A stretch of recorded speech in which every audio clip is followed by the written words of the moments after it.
Welcome, my dear family. Before we begin our spooky journey tonight, remember to like the video, subscribe to the channel, and share this video with anyone who enjoys bedtime scares.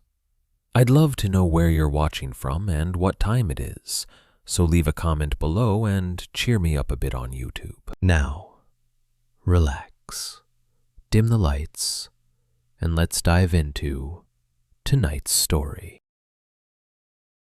We all have that one story in our hometown you're not supposed to say out loud after dark.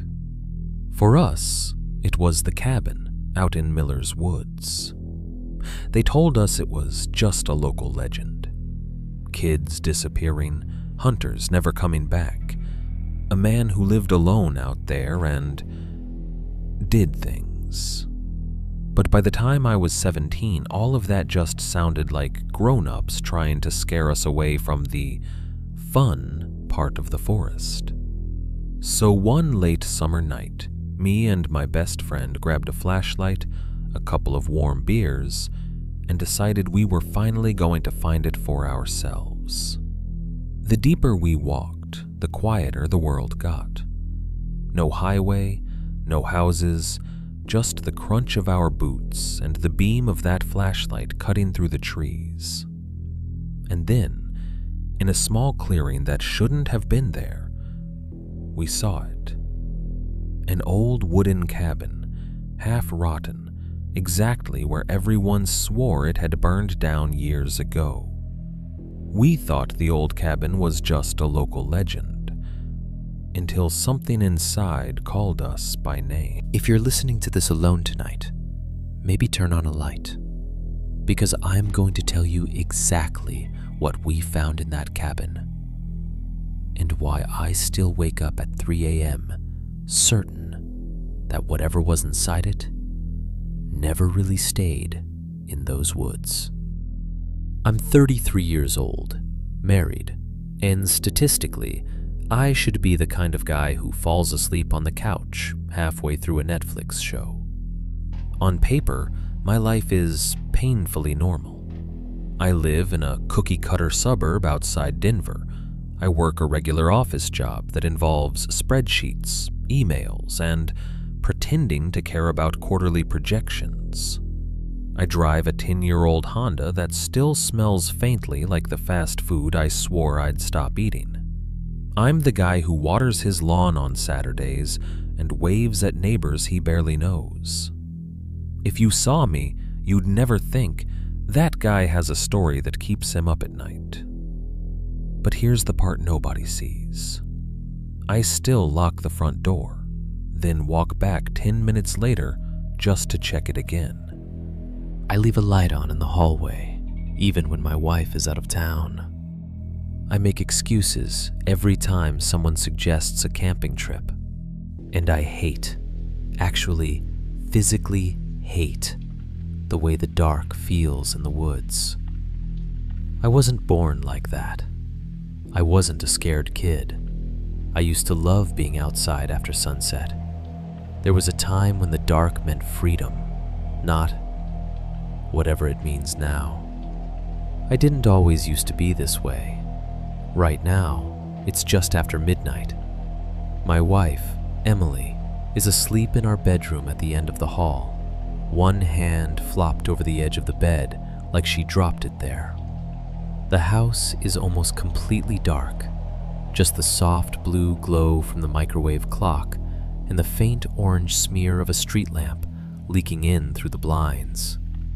The kitchen is quiet, in that particular way suburban houses are quiet after midnight. You only notice it if you're awake when you're not supposed to be. The refrigerator hums steadily behind me, cycling on and off with a little shudder. The AC kicks in with a low mechanical sigh through the vents, then dies down again. Somewhere down the block, a car door thumps shut, followed by the distant whoosh of tires on asphalt. I sit at the kitchen table in an old t-shirt and sweatpants, hands wrapped around a mug that went cold an hour ago. I'm not drinking the coffee, just holding it, Something about the weight feels grounding. The ceramic is lukewarm, smooth under my fingers. If you've ever been up alone at this hour, you know every little noise hits different. The tick of the wall clock starts to sound louder, almost aggressive.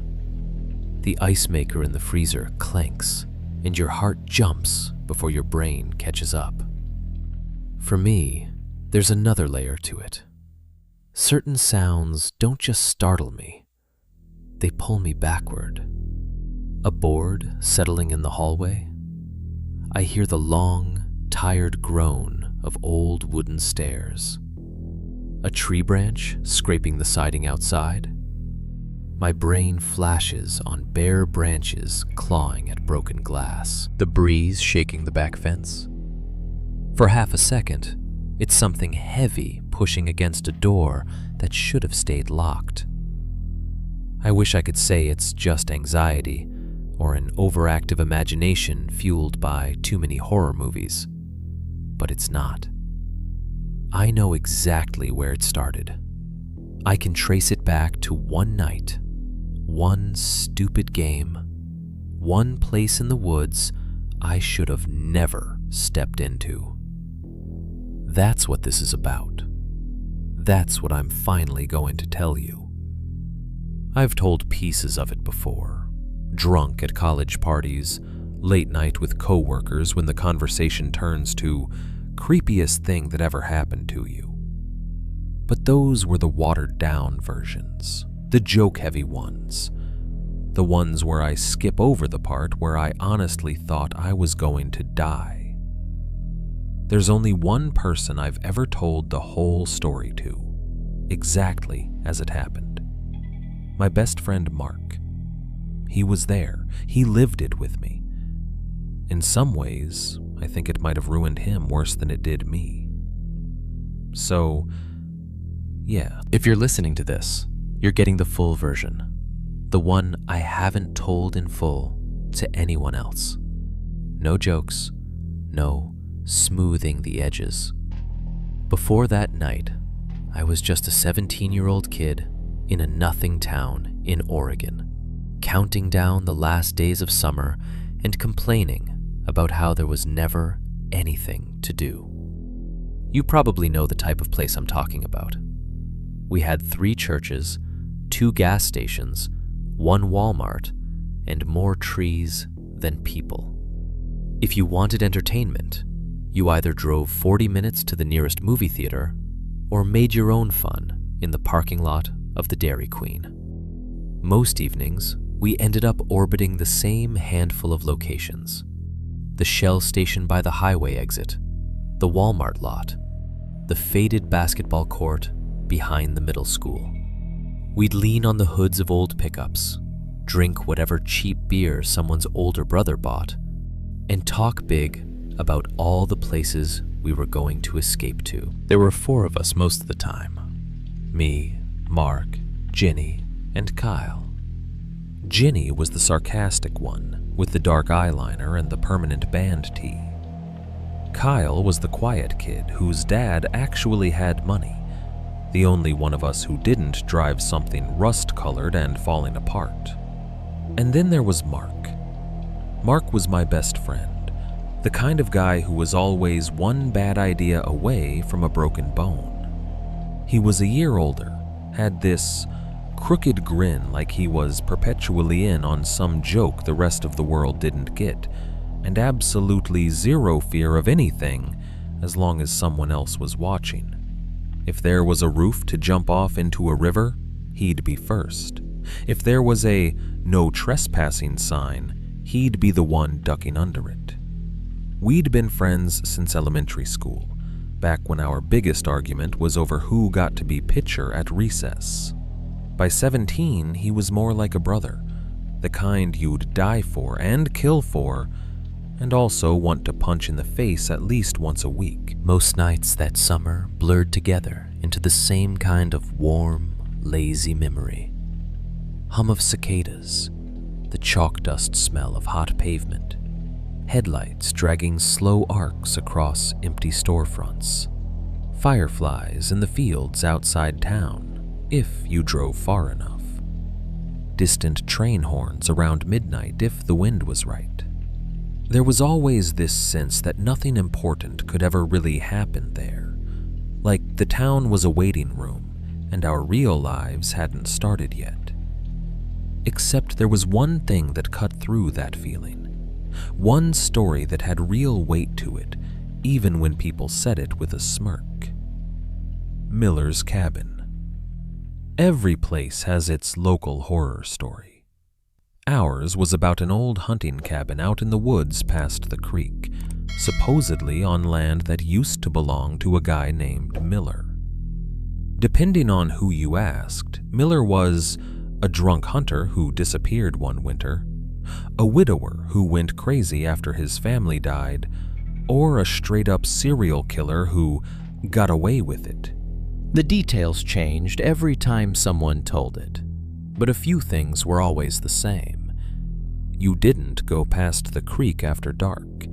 You didn't go near the cabin. And if you ever heard whistling out there when you were alone, you turned around and left. Adults talked about that part of the woods differently. They didn't make the same dumb jokes we did. My dad would shrug it off if I asked about Miller, but there'd be this tightness around his eyes, like he was remembering something he didn't want to think about.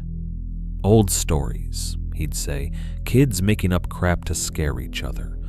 Just don't be stupid and wander off too far. The forest doesn't care how tough you think you are. My mom was less subtle. Don't go past the creek, she'd say. Nothing good happens out there. By the time I was 17, Miller's Cabin was basically background noise. The punchline to half the dares people threw around? Bet you won't spend the night there.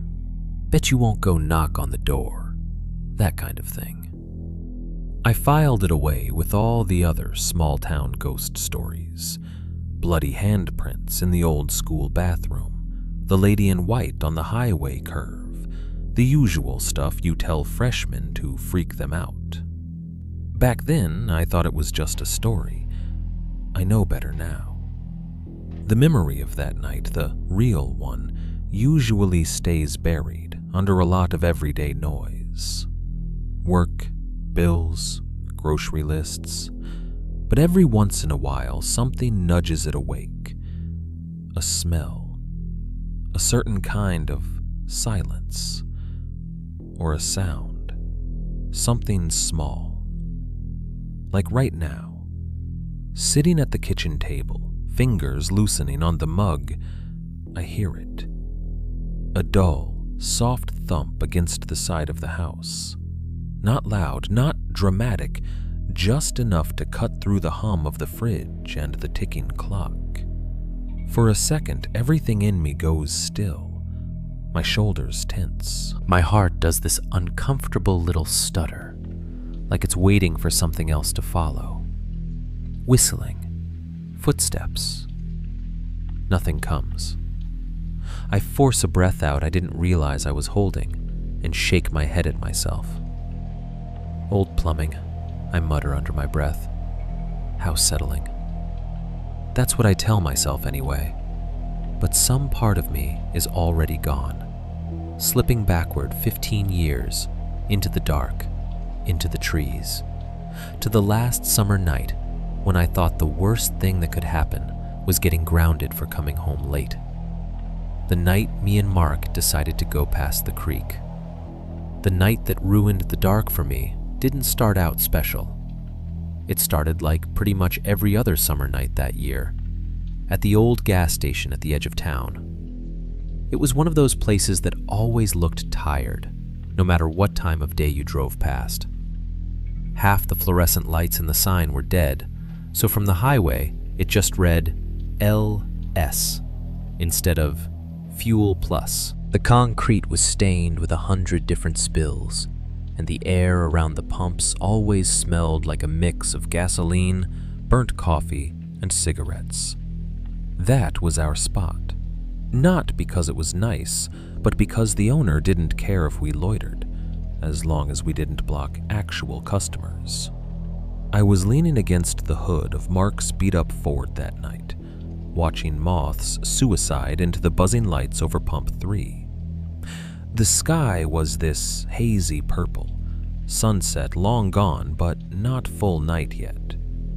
Cars hissed by on the highway, their headlights streaking briefly across the cracked pavement. Mark came out of the mini-mart with that grin on his face, the one that meant he'd gotten away with something. He tossed me a cold can. It hit my chest with a dull thud before I managed to grab it. "Compliments of my idiot brother," he said. I looked down at it. Cheap beer, the same brand his brother always bought by the case. The condensation already beating on the metal made my fingers sticky. "He just gave you these?" I asked. Mark snorted, popping his own can open with a sharp psst. "Yeah, totally. We had a heart-to-heart in there." He said, "Mark, you've really proven yourself responsible and mature this summer. Please, take these underage beers and go reflect on your choices." I rolled my eyes and cracked my can. "So which was it this time?" I asked. "Distract him with sports talk?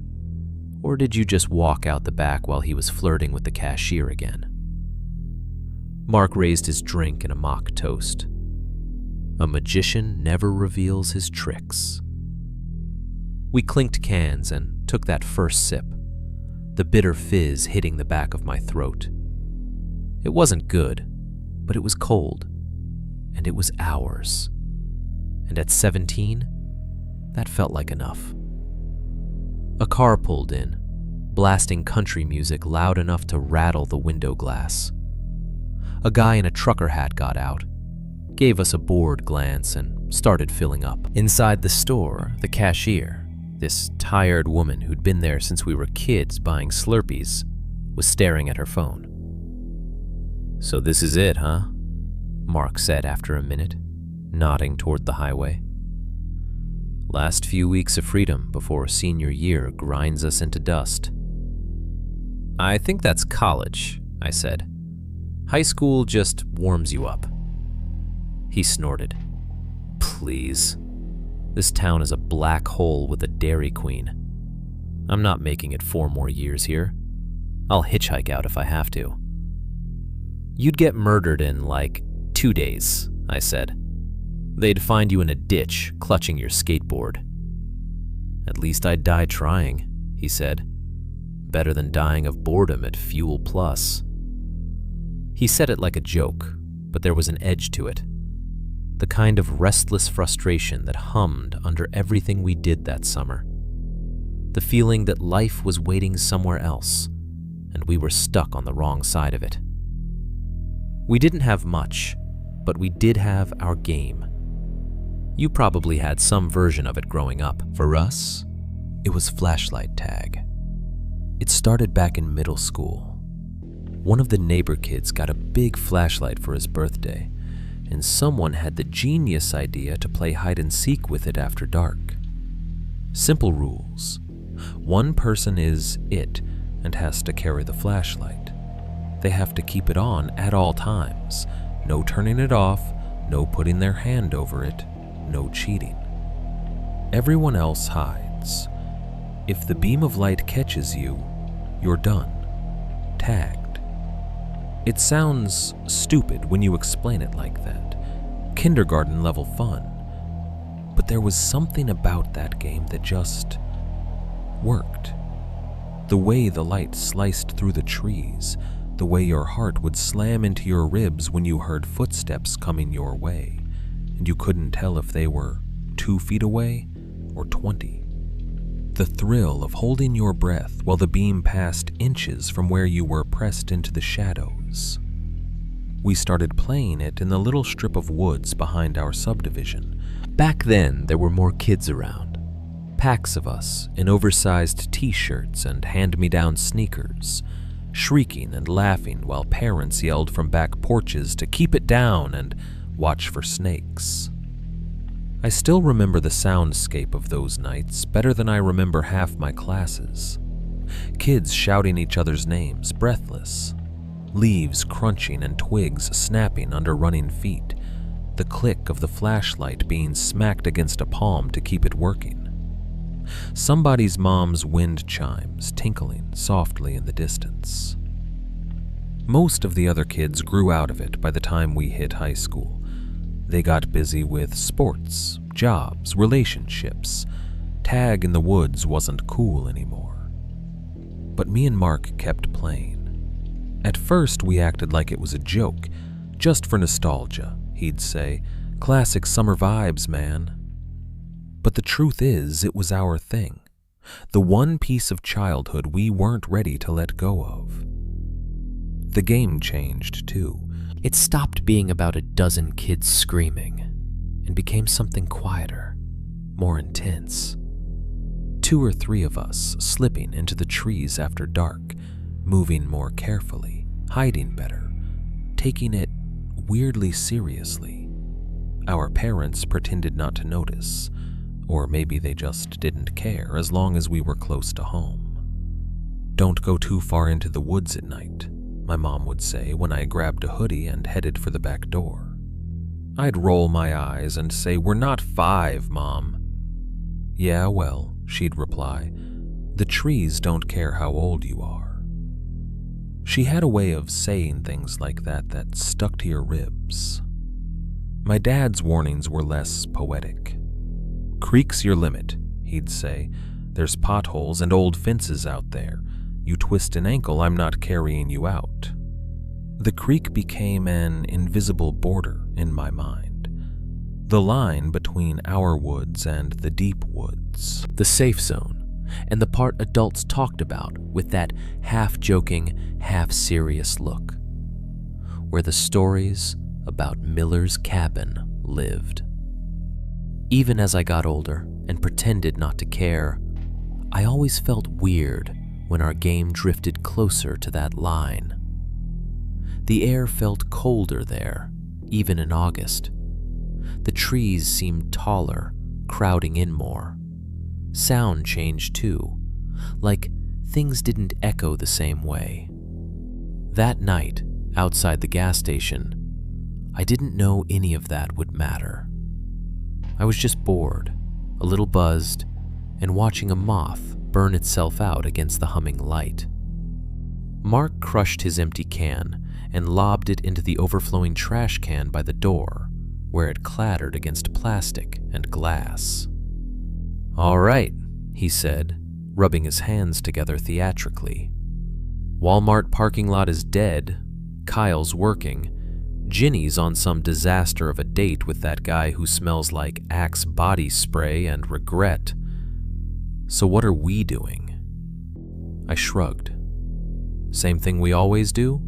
Drive around, talk about leaving." "Don't actually leave." He made a face. "Depressing. Try again." I took a sip of beer, thought about it, and then the words were out of my mouth before I really decided to say them. "We could go play," I said. Mark's eyebrows went up. "Flashlight tag? For real?" "Why not?" I said. "One last game before you become a serious senior citizen." "Oh, screw you," he said, but he was grinning. "You're just mad you always get caught." "That's because you cheat," I said. "You always flick the light off when you get close." He clutched his chest dramatically. "I would never. I am a man of honor." Right then, my phone buzzed in my pocket. I pulled it out. Group chat. Jenny's name, then Kyle's, stacking up over each other. Jenny. "Sorry, dudes. Can't make it tonight. I owe this guy a chance." Kyle. "I'm stuck closing.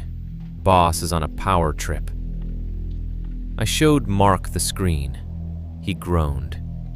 "Of course. Lovers and wage slaves. Traitors, the lot of them." So it's just us, I said. He thought for half a second, then nodded like he'd decided something important. Good, he said. Then we can actually make it interesting. There was a tone in his voice that made the tiny hairs on the back of my neck stand up. What do you mean? I asked. He jerked his head toward the road that led back into town, toward our subdivision and the woods behind it. One last big game, he said. No babies, no quitters. Just you, me, and the trees. Old rules, old grounds. We do it right. I pretended to check my watch, even though I wasn't wearing one. It's already late, I said. My mom will freak if I stay out too long.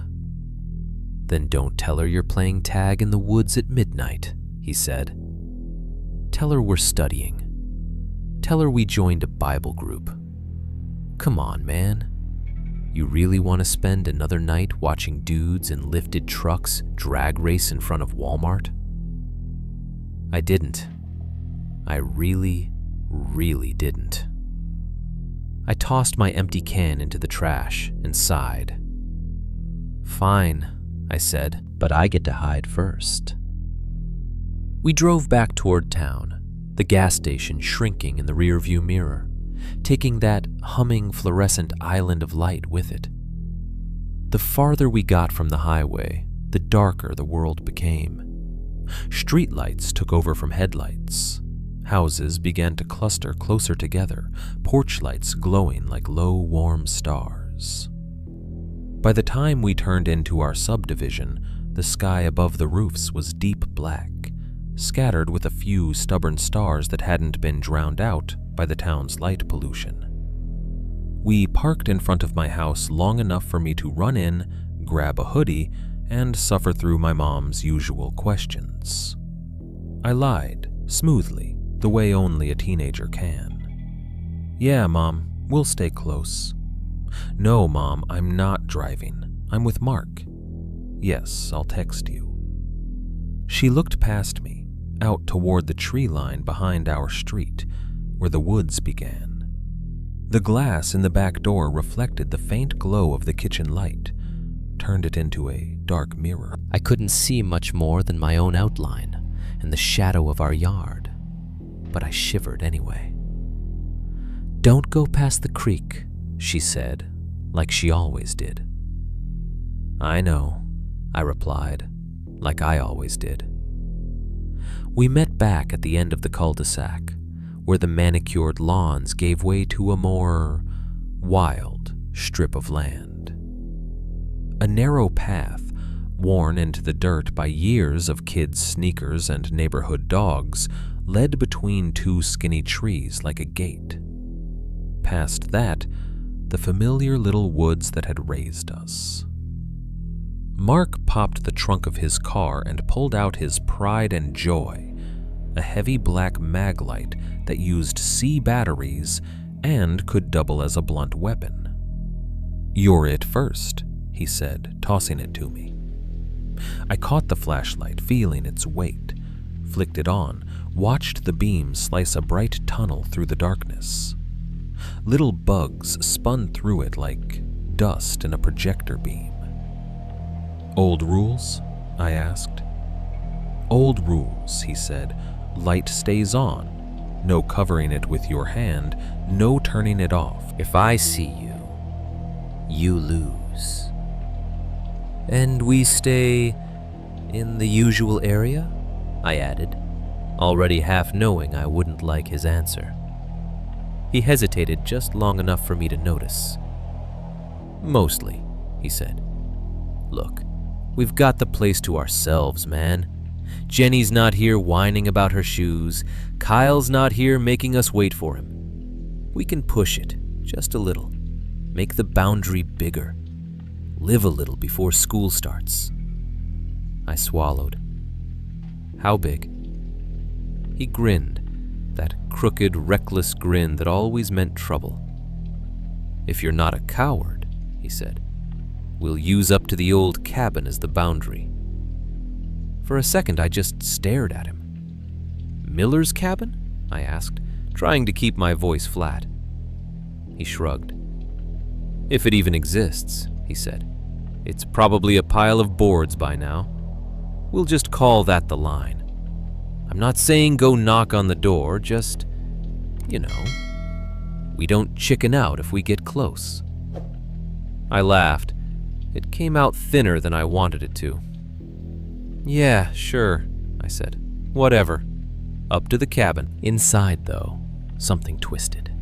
A tight little knot formed low in my stomach, the same feeling I'd get standing too close to the edge of a high roof.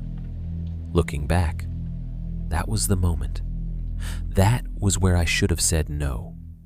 Left the mag light on the ground, gone back inside, watched dumb TV and fallen asleep on the couch like a normal kid. Instead, I raised the flashlight, closed my eyes, and started counting. We did one short round close to the houses, just to warm up. I was it first, the mag light heavy in my hand, swinging its cone of light between trees I knew like the back of my hand. Mark darted around, laughing, dodging behind trunks, making stupid noises to throw me off. It felt almost comforting, like rewinding to being 13 again. I caught him after a few minutes, his hoodie glowing in the beam as he tried, and failed, to belly crawl behind somebody's shed. "Rusty," he said, a little breathless. "Both of us." Then he took the flashlight from me, spinning it once in his hand like a gunslinger. "All right," he said. "Real game this time." He backed up to the edge of the trees, feet at the lip where neatly mowed grass turned into wild undergrowth, and leaned against a pine. 100, he said, "Old school. You better use the big field, man. Don't make it easy." He held the maglite straight up, then covered his eyes with his arm in a showy flourish. The beam punched a pale circle into the branches overhead. I took a breath, turned my back on the houses, and stepped into the woods. "One!" Mark yelled behind me, like a kid on the playground. The first few yards were nothing. This was the part of the woods that lived in my sneakers, the worn-down path, the familiar tree roots that had tripped me 100 times before. Porch lights from the backs of the houses leaked through the first line of trunks, laying a soft orange glow on the ground. 5.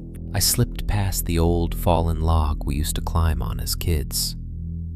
Someone had spray-painted a crude smiley face on it at some point, now half peeled away.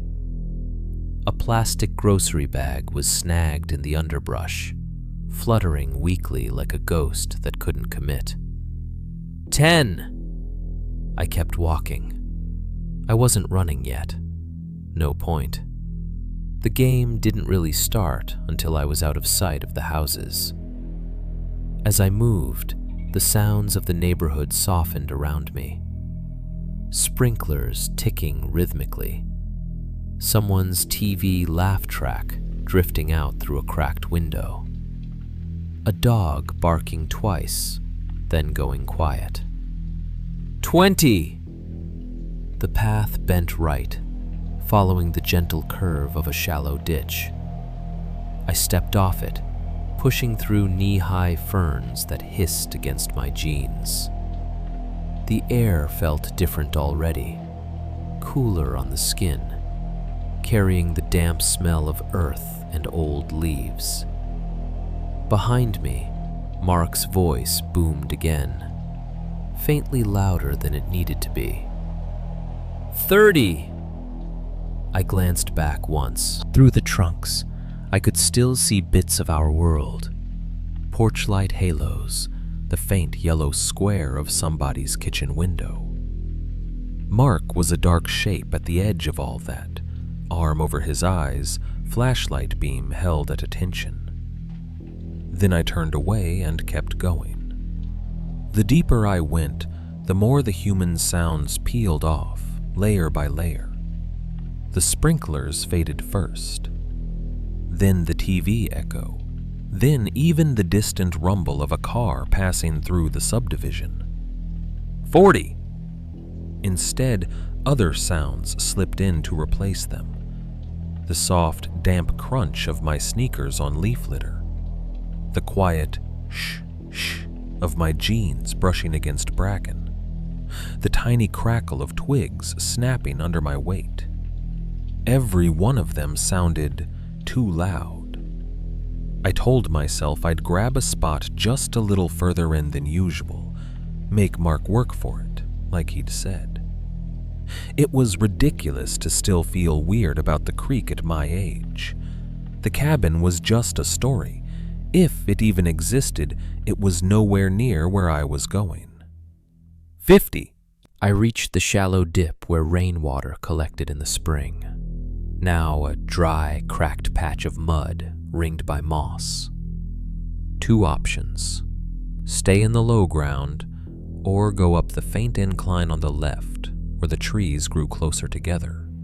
One more rise, I thought. I'll just go up over that and find a good spot to duck behind. He'll never check this far on the first round. I took the incline.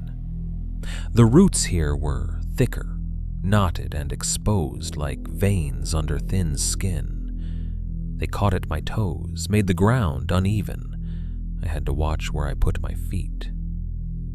The rich earth smell got stronger, laced with the sour tang of decaying leaves. 55!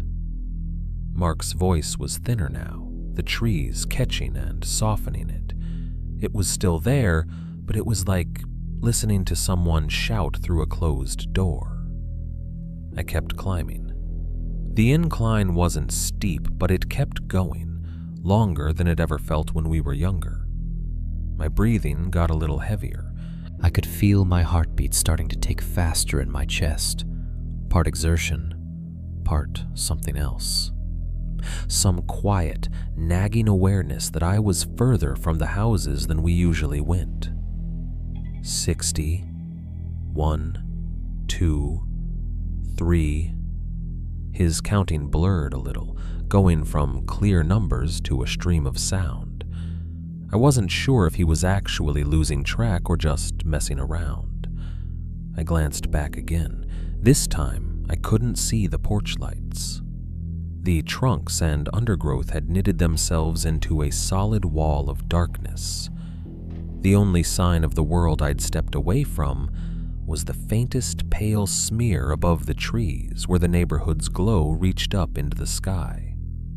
Mark's flashlight beam flickered between the trunks far behind me, just for a second, like a lighthouse blink, then vanished as he turned or shifted.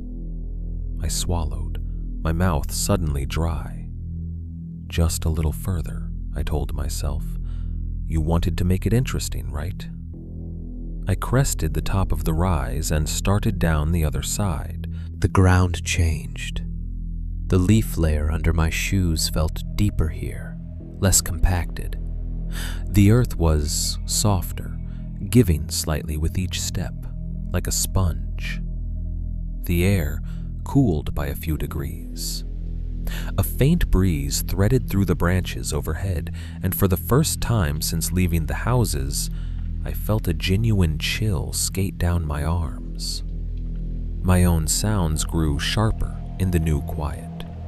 The snap of a twig underfoot sounded like a gunshot. My breath, which had been a background rhythm, suddenly felt too loud, like I should hold it before something else heard. Somewhere off to my left, an owl hooted. The sound was low, rounded, and for some reason it made the hair on my arms stand up. 70! His voice was distant enough now that the number almost didn't land in my brain. It just washed through the trees and was gone. I adjusted my path, angling a little to the right, trying to keep some sense of where the creek would be, even if I couldn't see it. I didn't want to literally trip over it and soak my shoes. That's when I saw it. At first, it was just wrongness. Something off in the pattern of vertical lines and tangled branches.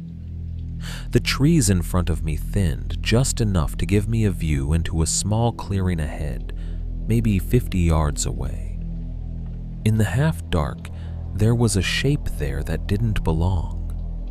Blocky, squat, too straight. I squinted, letting my eyes adjust. The longer I looked, the more the shape resolved itself. A roofline, sagging on one side like a shrugging shoulder. A slant of wall, boards gone gray and warped. A dark square, too perfect to be a gap in the trees, where a window used to be. Miller's cabin. My stomach dropped so suddenly it made me dizzy. I hadn't expected to actually find it. Some traitorous part of me had always assumed that if it was real, it would be farther out, deeper in than anyone we knew had ever gone.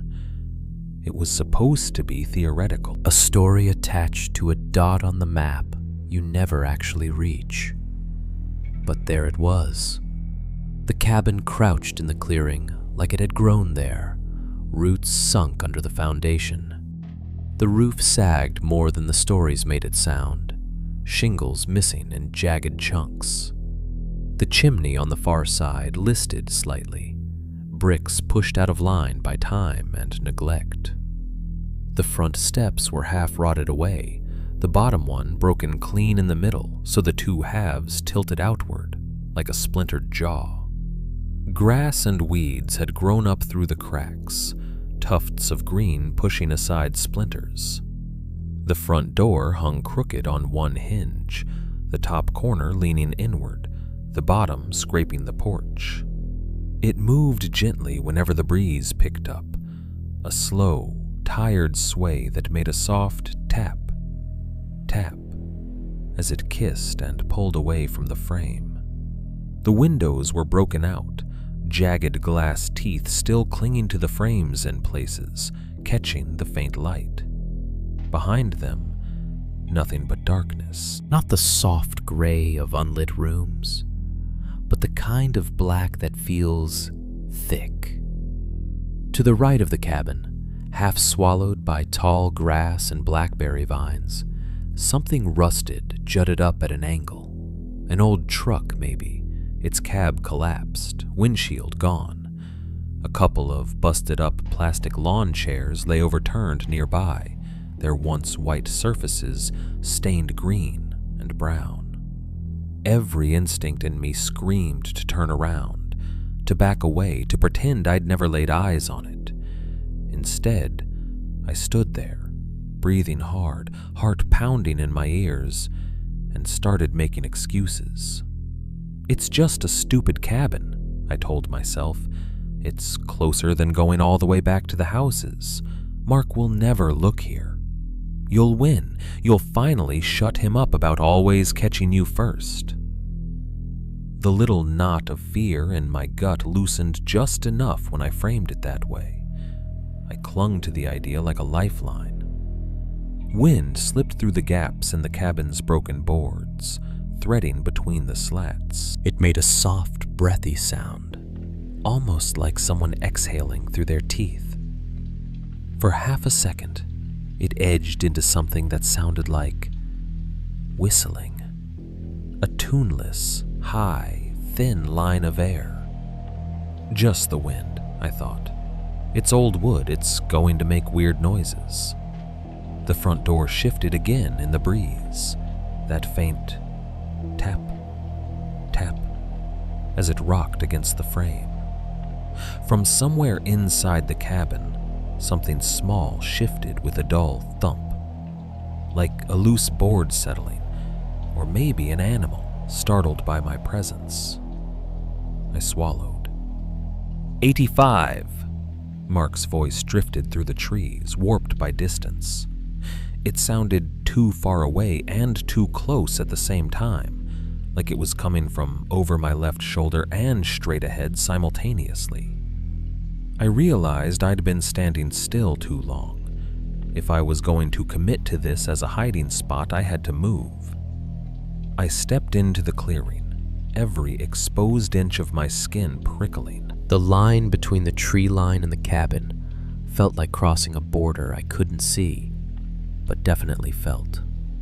The air seemed denser here, like I was walking into water. My sneakers brushed through long grass that grabbed at my ankles. I could smell the sharpness of it, the damp rot underneath. Mosquitoes whined near my ears. 89, 90. I put my foot on the first step. The wood flexed under my weight with a long, low groan, like something waking up after a long sleep. That's when I heard Mark call my name. It wasn't just counting now. It was my name, stretched out. "Hey, you out here or what?"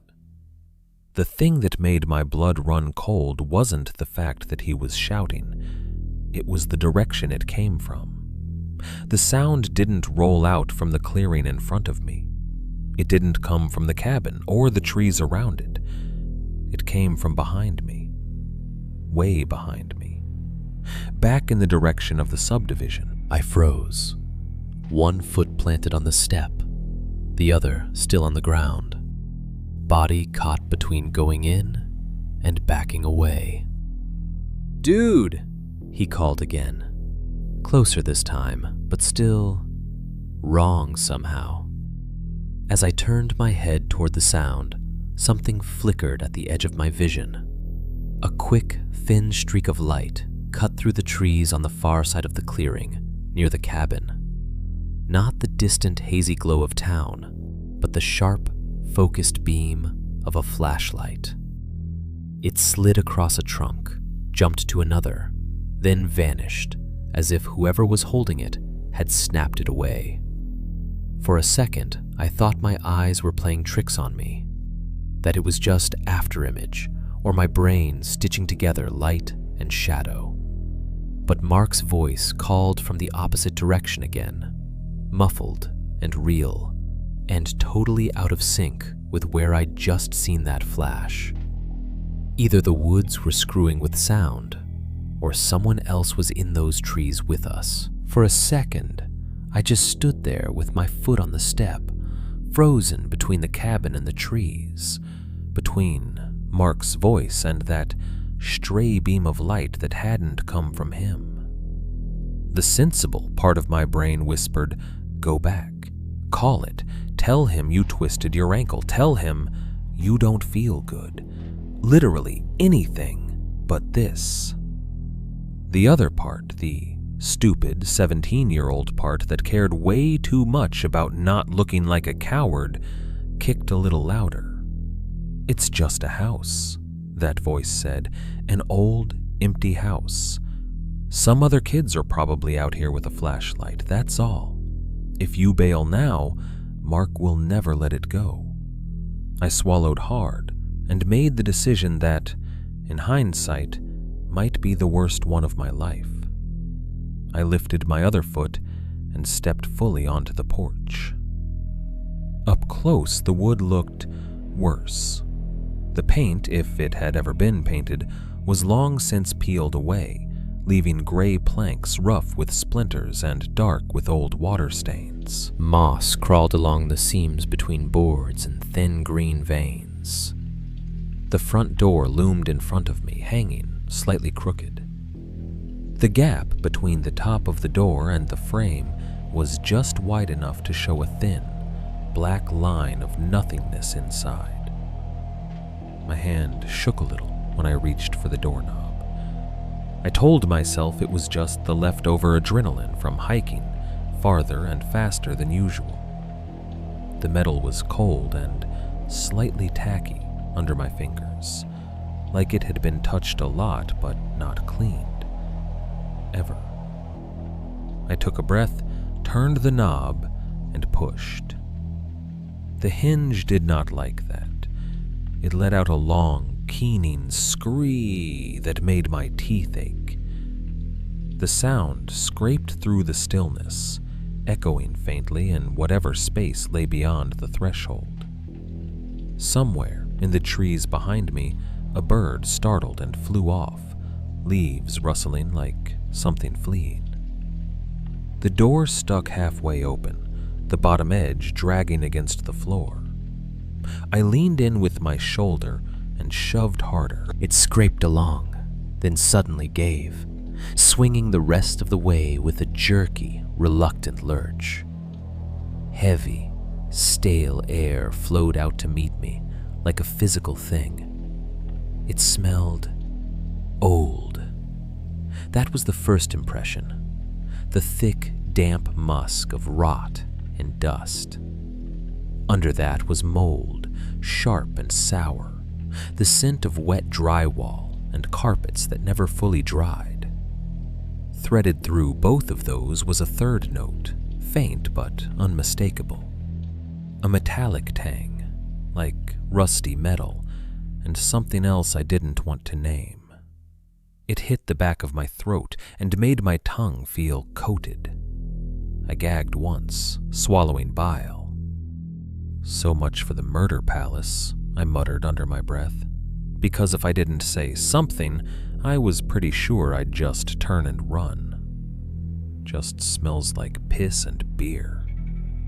Talking made it feel smaller, manageable, normal almost. It was a lie, but it helped enough to get my feet moving again. I stepped over the threshold. The floor inside was bare, rough wood, worn down by years of feet and God knows what else. My sneaker soles made a faint thup with each step, like the boards were damp a few layers down. The first room was some kind of living room, what was left of a couch slumped against the far wall, its springs sticking up through ripped fabric like rusted ribs. Mildew stains bloomed across the armrests in irregular gray shapes. The cushions had been torn to shreds, stuffing pulled out and strewn across the floor. The walls were a mess of graffiti, layer over layer of spray paint and marker, band logos, crude drawings of naked bodies, pentagrams, upside-down crosses, tags and blocky letters, dates. Some of them were old enough to be faded almost to nothing. Others looked fresher, the colors brighter, the edges sharper, like someone had been here not that long ago. I ran my eyes over a few. 2010. We survived Miller's. E+T forever. A badly drawn skull with X's for eyes and a speech bubble that said, "Get out." Teenage bullshit. A history of kids trying to scare each other or prove how brave they were. It should have made the cabin feel less special, less dangerous. If all these people had been in here and walked out, what was the big deal? And yet, under the layers of names and jokes, the original walls still showed through in places.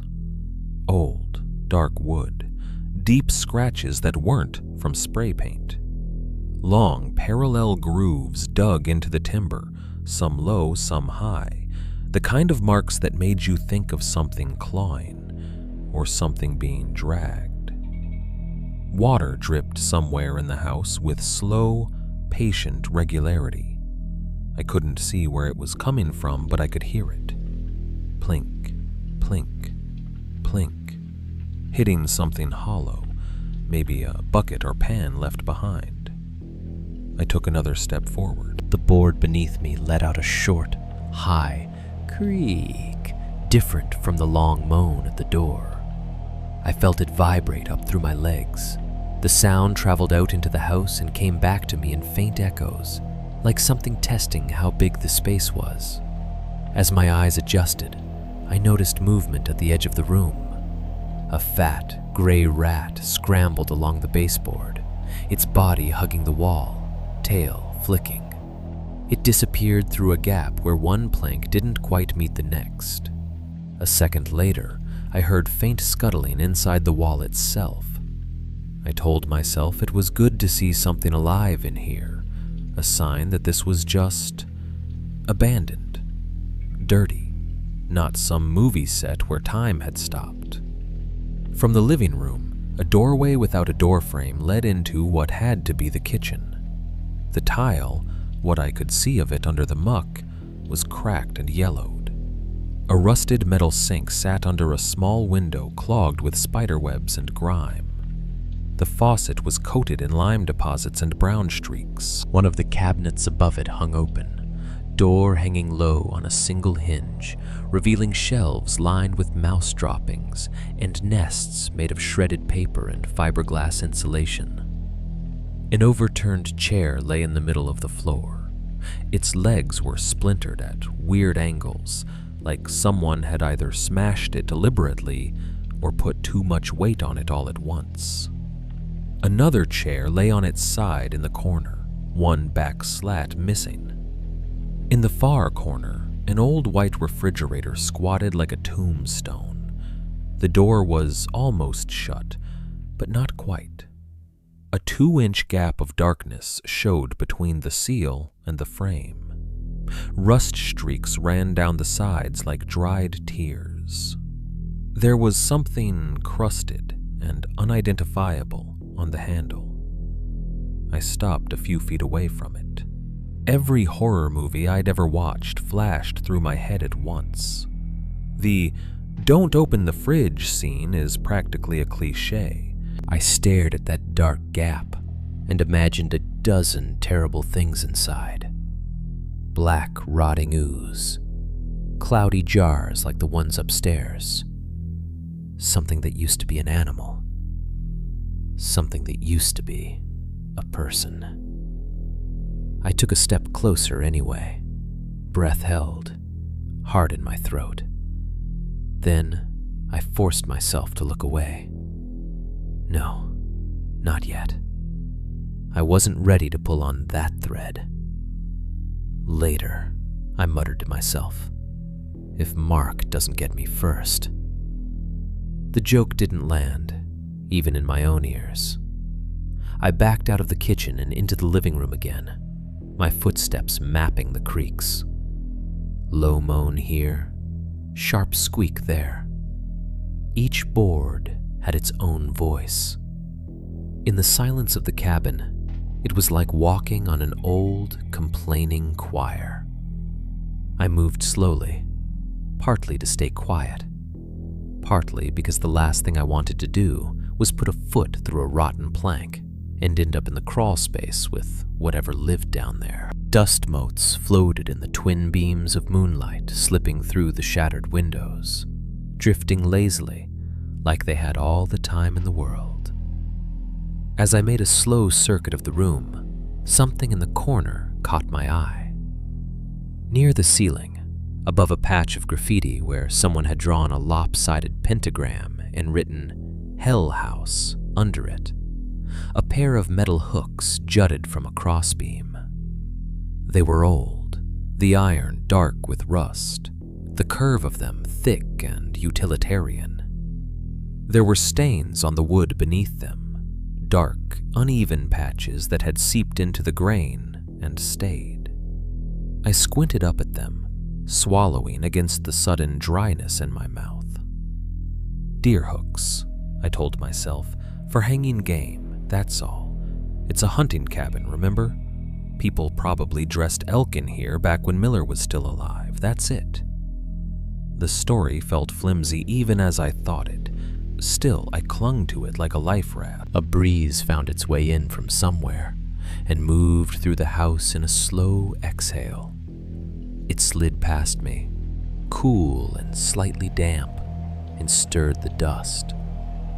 The broken glass in the window frames rattled, a faint chiming sound that made it easy to imagine a hand on the panes instead of wind.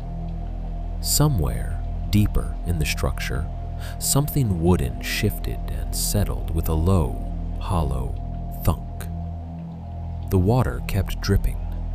Plink, plink, plink, steady as a metronome.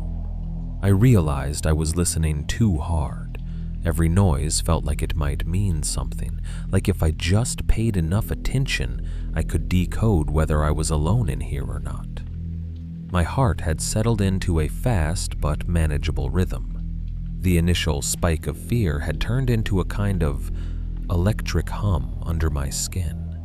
For a wild moment, I almost forgot that this was a game, that Mark was out there somewhere, flashlight in hand, counting, hunting. He wouldn't expect me to actually come inside, I was sure of that. Not right away, anyway. Which meant I had time to find a spot. A good one. Maybe upstairs. Somewhere I could see him before he saw me. I turned toward the doorway that led deeper into the cabin, where a narrow hall disappeared into shadow. As I moved, something tugged at the edge of my awareness. A flicker, a whisper of movement. I glanced back, just a quick check, toward the front door. For a heartbeat, I saw someone walk past the open doorway. Just a shape, a shadow darker than the surrounding darkness, crossing from one side to the other. The outline of a shoulder, a head, the brief suggestion of legs mid-stride. I stopped so suddenly the floor complained under my feet. The cabin felt like it held its breath with me. I stared at the doorway, eyes straining against the low light. The rectangle of the front porch beyond was just a paler shade of black, framing the inked-out yard and trees. Nothing. No more movement, no sound of footsteps on the boards outside, no rustle of clothing. The only sound was that damned drip and the tiny patter of mouse feet inside the walls. I swallowed, my throat dry. "Mark?" I tried to call, but it came out too soft, like I was afraid to commit to the word. No answer. After a moment that stretched too long, I forced my feet to move. I walked, carefully, toward the nearest front window instead, crunching over bits of glass. Up close, the frame was a mess of splinters and jagged shards. A torn, sun-faded curtain hung in strips, barely clinging to the rod. I used 2 fingers to pull it aside and leaned in, peering out. The porch was empty. The clearing beyond lay still. The tall grass shifted slightly in the faint breeze, making soft brushing sounds against itself. But the low hedge and undergrowth along the edge of the clearing, near where the tree line started again, was still trembling. Leaves and thin branches shook like something heavy had just pushed through there and disappeared into the dark. I stared at that spot until my eyes watered, waiting for another flash of movement, a beam of light, anything. Nothing came. My skin crawled. The hair at the back of my neck stood up, prickling like it was trying to lift me out of my own body. Maybe it had been a trick of the light. Maybe my brain was stitching shadows together into a person because that's what it expected to see. Or maybe Mark had swung by, seen the front door open, and decided to mess with me by circling around the cabin. I clung to that last idea as hard as I could, because the only other option was that I'd just watched someone else walk past the doorway of an abandoned hunting cabin deep in the woods at night. Standing at that broken window, watching the undergrowth shiver for no good reason, I had a choice. I could walk back out the front door, step off the porch, and head toward the sound of Mark's voice, like a sane person. I could shout, "Okay, you win, I'm done," and we'd probably spend the rest of the night telling each other how stupid this was. Instead, I backed away from the window and turned toward the hallway that led deeper into the cabin. There was a staircase tucked just beyond the living room, partially hidden by a half-fallen wall. The first few steps were visible from where I stood, a narrow run of dark wood leading up into shadow. Going upstairs felt like doubling down on a bad bet, and I knew it. But part of me was already planning ahead. A second story meant height. Height meant vantage points. If I could find a window up there that looked out over the clearing, I'd see Mark coming from a mile away. He'd never think I went that far the first round. I'd own him. That was the logic, anyway. The staircase groaned as soon as I put my weight on the bottom step. A long, low creak that vibrated through the wall. Dust shook loose from somewhere overhead and floated down in lazy spirals. "Sorry, old man," I muttered, as if apologizing to the house could keep it on my side. I went up slowly. Not just because I was trying to be quiet, but because every step felt like a question. Will this one hold? How about this one? The third step answered with a sharp, protesting squeal that made me flinch. The sixth emitted a weird double creak, like something flexing twice before settling. By the time I was halfway up, the sounds had started to form a kind of pattern, each board with its own tired complaint. The noise echoed in the hollow space under the stairs, filling the cabin with a low, wooden groan that almost sounded like breathing. I grabbed the banister with my right hand to steady myself as I climbed. I regretted it instantly. The wood was sticky. Not wet exactly, just tacky. Like it had absorbed years of sweat and grease and never been wiped down. My palm slid over it and picked up a thin layer of grime. I made a face and let go, wiping my hand on my jeans. A sharp sting flared in my finger. I looked down and saw a small, dark splinter embedded in the pad of my thumb, a tiny thorn of old wood sticking up. A bubble of blood welled around it, bright red against my skin. The pain was small, stupid, but real, grounding. For half a second, it snapped everything back into focus. This wasn't a movie. I was not a spectator. I was here, in this place, leaving traces of myself on the wood, just like whoever had grabbed that banister before me. I dug the splinter out with my front teeth and spat it onto the step, then kept going. At the top of the stairs, the air felt even heavier. Still, like it hadn't moved in years. The smell of mold and dust from downstairs was stronger here, under the pitched roof, trapped. A narrow hallway stretched out in front of me, the walls closing in on either side. The floorboards were narrower here, running lengthwise down the hall. There were two doors. The first was on the left, hanging slightly open, a dark gap showing where latch and frame no longer met. The second was at the very end of the hall, dead ahead, warped in its frame. That one was closed in the way only old doors can be. Not quite flush, swollen and stuck, but trying, holding something in or out. My skin prickled as soon as I saw it. I made myself look into the nearer room first. If I rushed straight to the closed door, I knew exactly how my brain would criticize me later. You skipped the obvious thing for the creepy one. Of course you died. I nudged the open door with the toe of my shoe.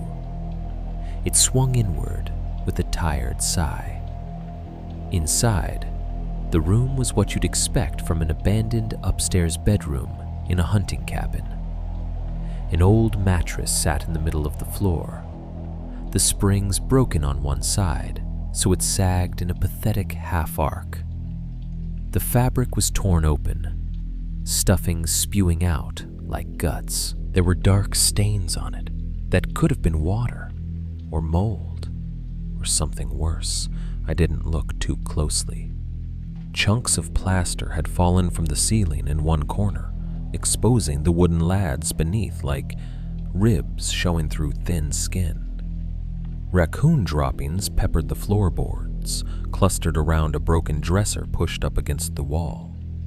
One of the drawers hung halfway open, empty except for a nest of shredded fabric and dry leaves. A bird's nest clung absurdly to the curtain rod over the window, abandoned now, the twigs and bits of yarn coated in dust.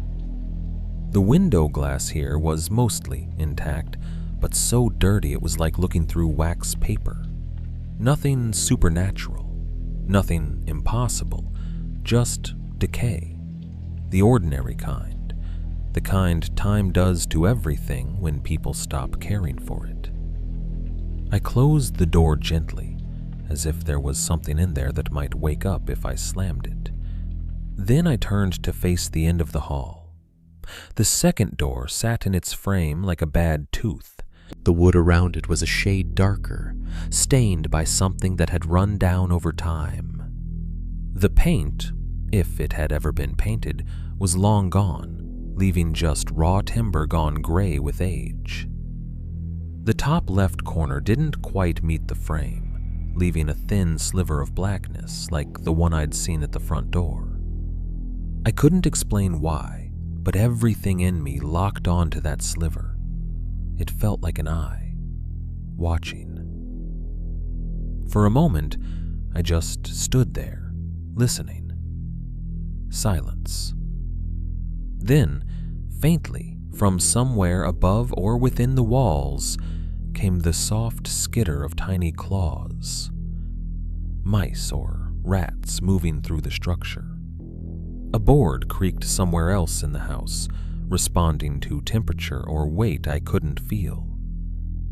I stepped closer. The doorknob was an old metal sphere, dulled and mottled from years of touch.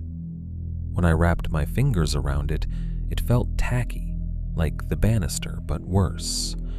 The grease felt thicker here, like it had been gripped hard, often by hands more desperate than mine. I swallowed and turned it. It resisted at first, sticking in place like it didn't want to move. Then it gave with a wet little jerk, like something sealed had broken. The latch released from the frame with a low click. I pushed. The door didn't swing open smoothly. It dragged at the bottom, wood catching on wood, scraping out a slow, drawn-out rrrk that set my teeth on edge. I had to put my shoulder into it again, pushing harder until the gap widened enough for me to slide through. As soon as the opening was big enough, the smell hit me. Downstairs had smelled old and sour. This was different. This was concentrated. Rot slammed into me like a tide. The heavy, suffocating stench of decomposing meat layered thick over the chemical sting of something artificial. Bleach, maybe, or some kind of solvent. It burned my nostrils, coated my tongue, made my eyes water instantly. My body reacted before my mind did. My stomach lurched. I staggered back a step, one hand flying up to cover my mouth. For a second, I thought I was going to throw up right there in the doorway. I forced myself to breathe shallowly through my nose, air barely trickling in. After a few seconds, the initial shock dulled just enough that I could function. I blinked away the tears and stepped inside. Moonlight knifed into the room through a single cracked window on the far wall, cutting a harsh beam across the center and leaving the rest of the space in syrupy shadow. Dust swam in the light, turning slowly, the particles catching on each other. Right in the path of that beam sat a table. It wasn't a dining table, it was lower, thicker, more solid. The legs were stout and squared off, braced with cross beams. The surface was scarred with deep cuts and gouges, some straight, some curved, as if different kinds of blades had kissed it over the years. Those grooves were filled with a dark, flaking substance, caked into the wood in irregular lines. Dried blood looks almost black in low light. The edges of the table were darker than the middle, as if liquid had run off the top many times and soaked into the border, saturating the grain. In a few places, the wood had split along those lines, warped from whatever had been spilled and scrubbed and spilled again. Above the table, anchored into a heavy beam that ran across the ceiling, hung more hooks like the ones downstairs, but bigger. There were 3 of them, spaced evenly, iron thick and curved. Chains dangled from 2, links rusted together in places. The 3rd hook was bare, the wood behind it sporting a pale, circular scar where something like a ring or loop had rubbed over it repeatedly. Dark stains trailed down the wall beneath them, running in thin, ugly lines that spread wider as they went, like something had dripped, then splashed, then seeped. The floor around the table was a patchwork of textures. Some boards were sticky under my shoes, my soles making a faint pulling noise when I shifted my weight. Others were smoother, worn down by boots pacing back and forth. Scuff marks crisscrossed the wood, some circular, like someone had pivoted hard, others linear, as if something had been dragged. It took a second for my eyes to adjust beyond the bright cut of moonlight.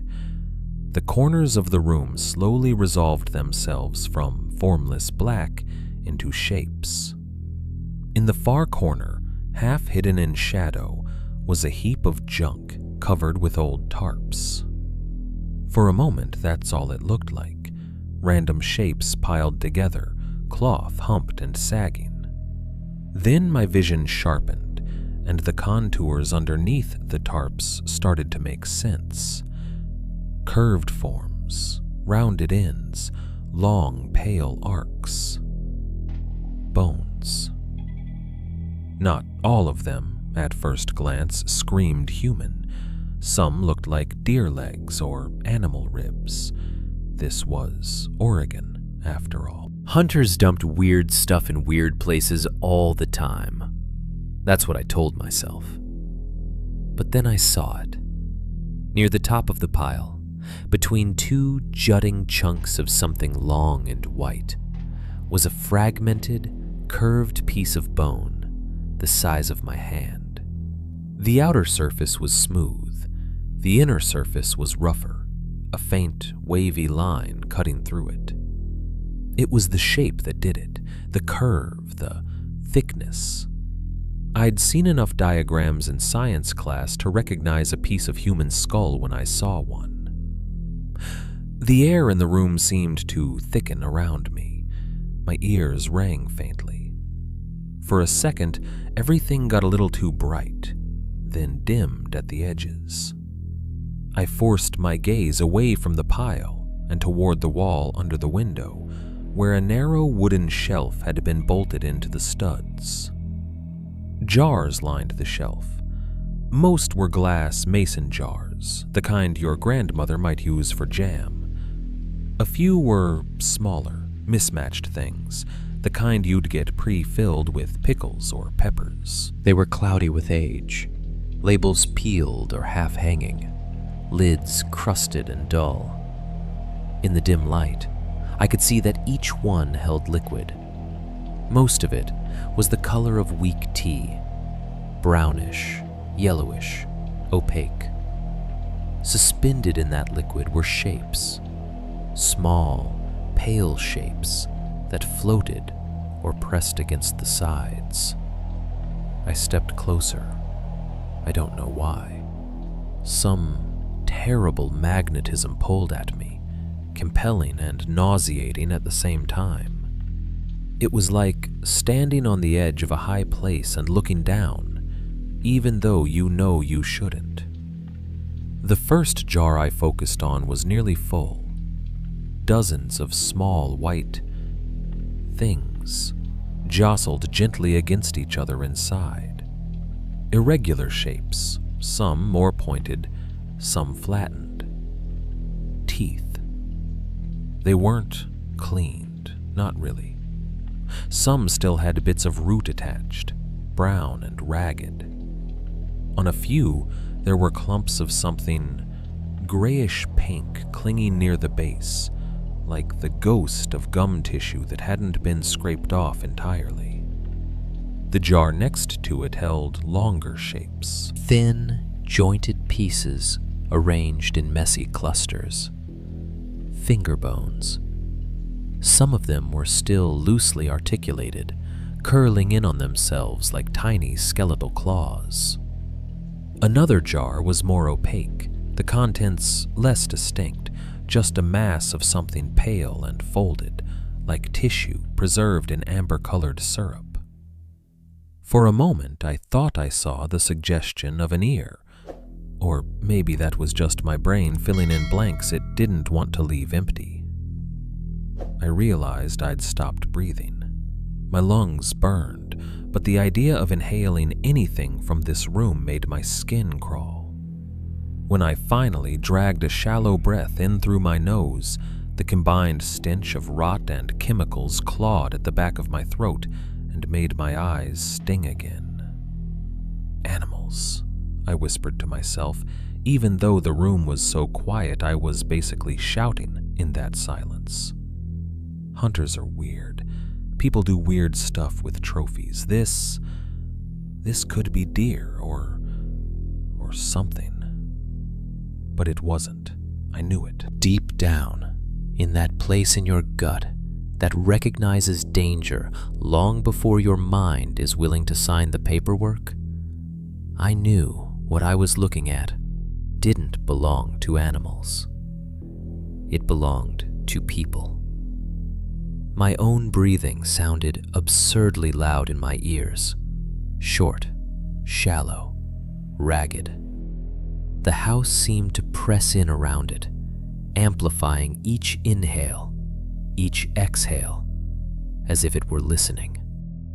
The structure itself let out a long, slow groan somewhere in its frame, wood settling or protesting. The dripping I'd heard downstairs was louder up here, too. Closer. I still couldn't see where it was coming from, but the sound, plink, plink, plink, was sharp and hollow now, like liquid hitting metal. Each drop landed in its own tiny silence, then echoed faintly. I tore my gaze away from the jars and back toward the table, because as horrible as the shelf was, I couldn't stand to look at it any longer.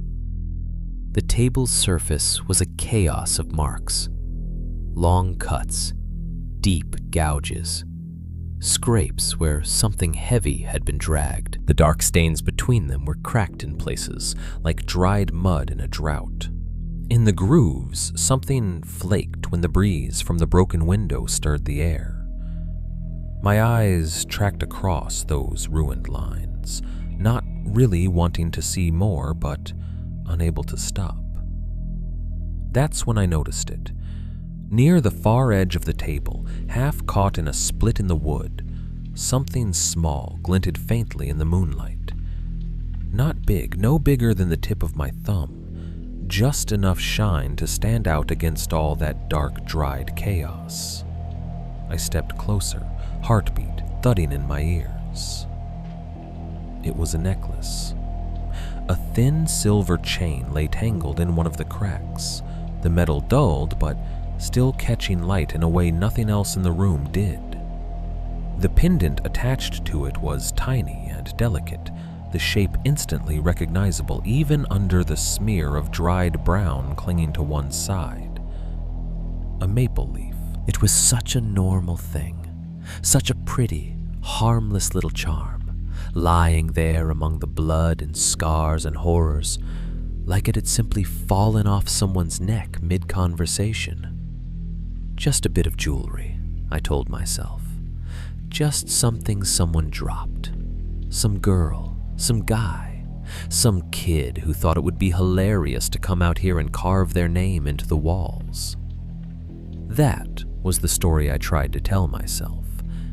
But the way it was half wedged into that crack, the way the dried stain clung to it, the way it was the only clean, human thing in a room that was otherwise nothing but evidence of violence, it felt wrong. More wrong than the bones, more wrong than the jars. Because it meant someone who wore that necklace had been here, recently enough that it hadn't been swallowed by dust. And whatever had happened on that table, they'd been close enough to leave a piece of themselves behind. For a long moment, I just stood there in that room, caught between the table and the door, the stink of rot and chemicals pressing in on me like a physical weight. My brain couldn't decide which part to focus on. The hooks, the skull fragment, the jars, the little silver maple leaf stuck in a crack in the wood, like the house itself had bitten it and refused to let go. I needed to leave. Every instinct I had was screaming it now. This wasn't creepy. It wasn't haunted house fun. It was wrong. It was crime scene wrong. It was call the cops and throw up on their shoes wrong. But I didn't have a phone in my hand. I had a game I was technically still playing.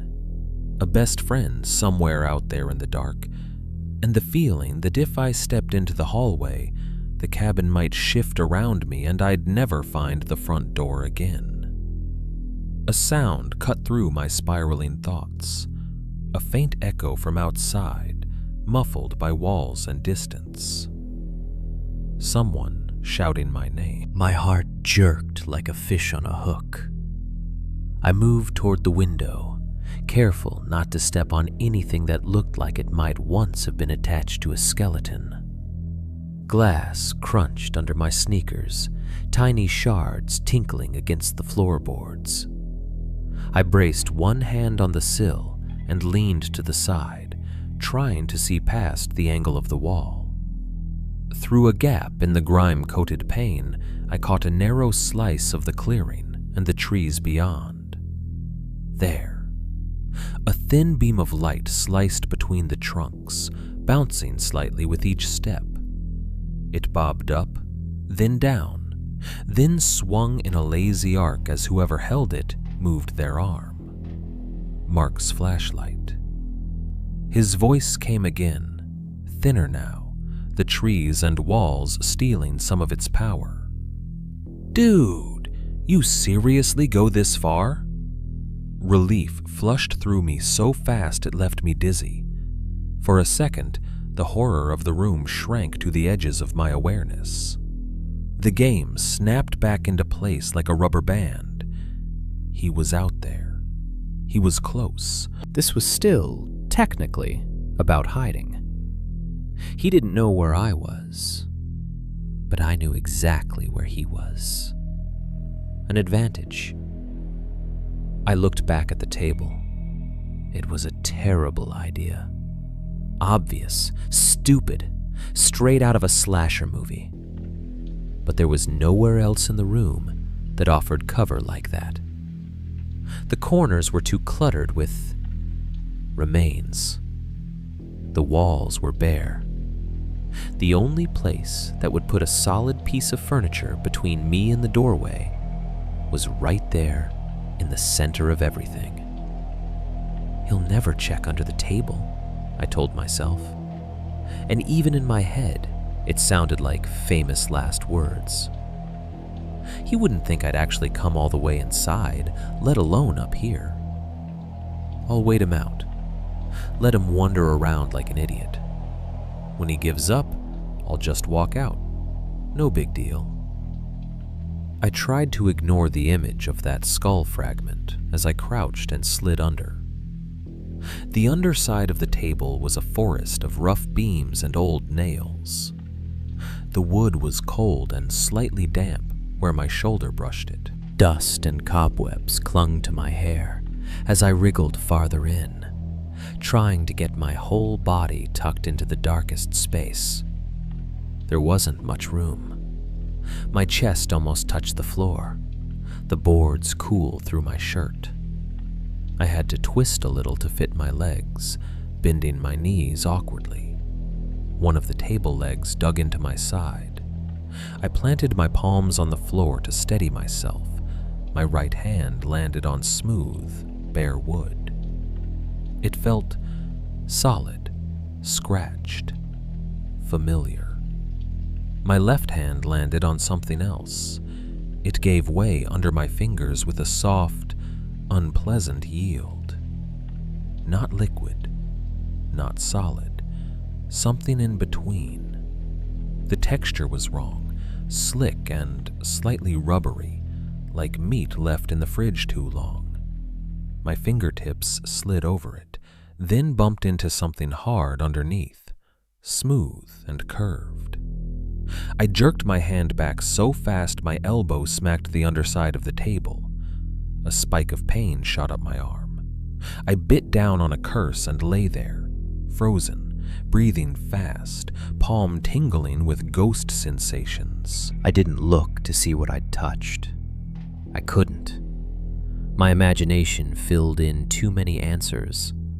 A hunk of muscle that had fallen off the table, an arm, the top of a severed thigh, something's ribs.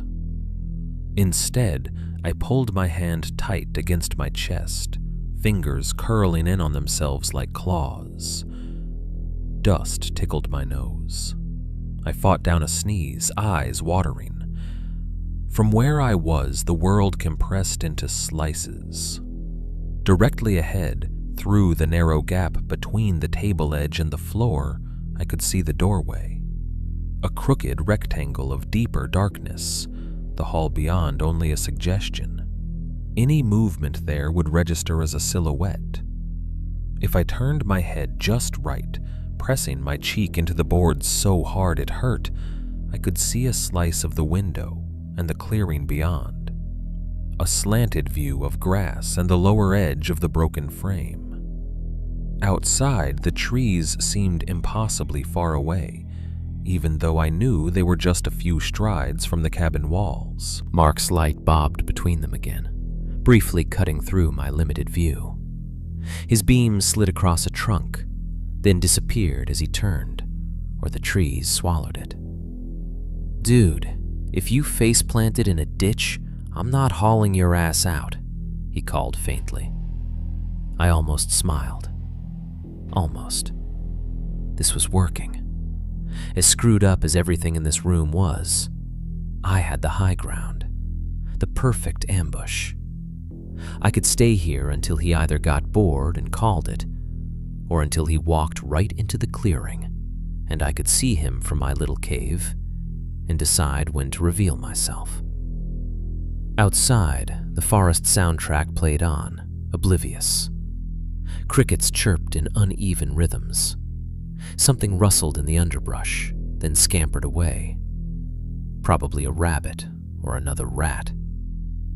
A distant owl hooted again, that same slow, rounded sound as before. I focused on those noises, tried to let them lull me into something like calm.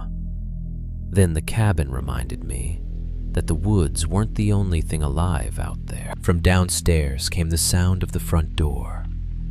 At first, I thought it was just wind catching it again, a shift at the hinge. But the noise wasn't the aimless creak from before. It was heavier, more deliberate. Squeak. Wood against wood, hinge complaining. A brief pause, then the soft, unmistakable thump of a door hitting a wall, or being caught by a hand. My heart slammed so hard it rattled my ribs. Someone had just opened the front door. For a second, I clung to denial like a drowning man to driftwood. "It's Mark," I told myself. "He doubled back. He circled around while you were watching his light. The sound was bouncing weird. That's all. He found the cabin, and he's trying to scare you." But even as the thought formed, I knew it wasn't right. Mark's flashlight beam was still out there, moving between the trees. I could see it, faint but real, flickering in my thin slice of view. He was nowhere near the clearing.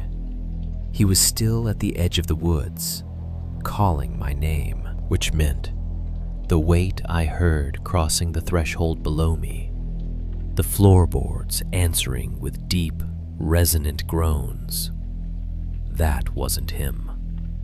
The steps downstairs were different from the ones I'd made earlier.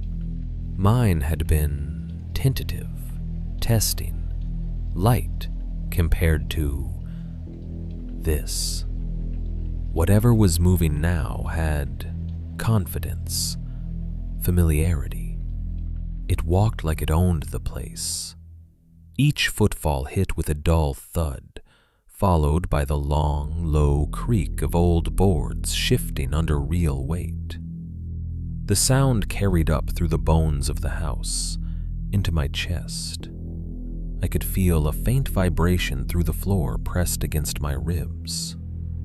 They crossed the living room. I could trace the path without seeing it, from door to couch, from couch to the bottom of the stairs. There was a pause, like whoever it was listening or choosing. Then the stairs began to complain.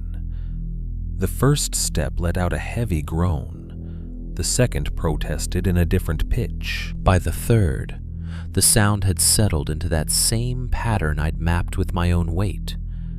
But the notes were deeper, thicker, like hearing yourself speak on a recording and realizing your voice sounds nothing like you thought it did. The climbing rhythm was slow, not cautious exactly, more like steady, measured, someone who didn't feel any need to rush. My mouth went dry. I swallowed, but it didn't help. Still, Mark, some desperate part of me insisted. He found a second flashlight. He's messing with you. He's doing a voice. Then I heard the breathing. It came in on the tail end of each stair creak, riding the sound up the hall. A wet, rattling inhale, followed by a slightly wheezier exhale, like air dragging through something that shouldn't have to pass. Phlegm, fluid, scar tissue. Mark was a cross-country runner. I'd never heard him breathe like that in my life. Whoever was coming up those stairs was older, heavier, and wrong on the inside. I pressed myself flatter against the floor, as if I could sink into the boards and disappear. My chest barely lifted with each shallow breath. Every inhale felt like a risk. The footfalls reached the top of the stairs. They stopped. The house fell into a silence so complete it roared in my ears. The dripping had stopped, or maybe I just couldn't hear it over the blood pounding in my head. For a few long, endless seconds, nothing happened. Then the steps started again, this time moving down the hall. Each one mapped the distance between the staircase and the door to the room I was in. 1, 2, 3. They got louder, closer, until they were just on the other side of the wall that separated this room from the hall. The doorknob turned, slowly, deliberately, metal squeaking faintly against metal. The door to the room where I lay under a butcher's table, surrounded by bones and jars and old stains, eased inward. The hinge exhaled a tired moan as it swung. From my vantage point, the doorway appeared as a shifting block of shadow. The light from the window caught the edge of the frame, outlining it in a faint gray line. I saw the first boot before I saw anything else. It stepped into the room and onto the edge of the moonlit strip across the floor. It was a hunting boot, thick, heavy leather, laces frayed, eyelets dulled. Mud caked the sides, dried in thick clumps. Darker stains freckled the surface above the sole. Some of them were old and brown. Others, in tiny flakes along the seams, looked almost red, even in this low light. The other boot followed, toes pointing slightly outward, like its owner walked with a bit of a waddle or a limp. They moved further into the room, the soles grinding grit into the floorboards. They stopped just shy of the table. I stared at them from the shadow, every muscle locked, my lungs already screaming for air. Something heavy thunked onto the tabletop above me. The whole structure vibrated, a tremor running through the beams over my head. A second later, I saw a sliver of metal at the edge of my vision. The blade hung just over the side of the table, its broad edge glinting in the moonlight. It was a large knife, the kind hunters use to dress big game.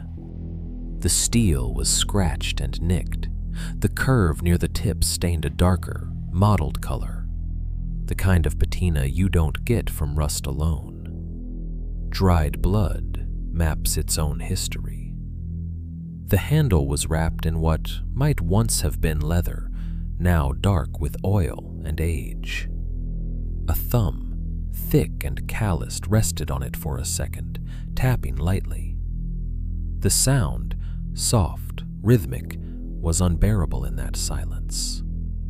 The boots shifted. One moved back a half step. The boards creaked accordingly. Then, slowly, something bent into my field of view. A knee. Denim stretched over it, worn shiny at the joint, frayed at the hems. Then thighs. Then the bulk of a torso, plaid pattern ghosting through the dark. And finally, a face. He leaned down, like he was checking under a bed for monsters, except the monster was me. From this angle, he was upside down, his head lowering into the narrow gap between table and floor, dangling above me. His hair was short and uneven, like he'd cut it himself with a dull knife. His skin was the color of old wax, pale and sickly under the stubble peppering his cheeks and jaw. His eyes were the worst part, even before his breath hit me. They didn't quite line up. One was slightly lazier than the other, drifting a hair off center, so his gaze never seemed to rest anywhere natural. The whites were yellowed, spidery red veins webbing out from the irises. One pupil was wider than the other, swallowing more of the color. A thin, pale scar tugged from the corner of his mouth up toward his left cheekbone, twisting his face into a permanent half-sneer even when his expression was neutral. Not that it was neutral now. Now, he was smiling. Not wide, just a slight curl of lips that didn't reach his eyes at all. His breath washed over me in a hot, humid wave. It smelled like stale coffee, cigarettes, and something rotten fermenting between his teeth. It was so strong my eyes watered, I clamped my mouth shut and refused to inhale, chest burning, every instinct screaming, "Don't breathe, don't move, don't exist." His gaze slid lazily under the table, passing over my face, my shoulders, the outline of my curled knees. For a fraction of a second, it seemed like he didn't see me at all, like I was just another shadow in a room full of them. Hope flared, small, pathetic, desperate. Maybe it was too dark. Maybe my black hoodie was doing me a favor for once. Maybe he was drunk or high or half blind. His eyes drifted past me, toward the far edge of the table. Then they snapped back. Just a tiny adjustment, a microscopic shift in focus. They locked on mine. We stared at each other for a heartbeat that felt like an hour. My lungs spasmed. A choked, involuntary little gasp tore itself out of me as my body fought to drag in air. His smile widened almost imperceptibly.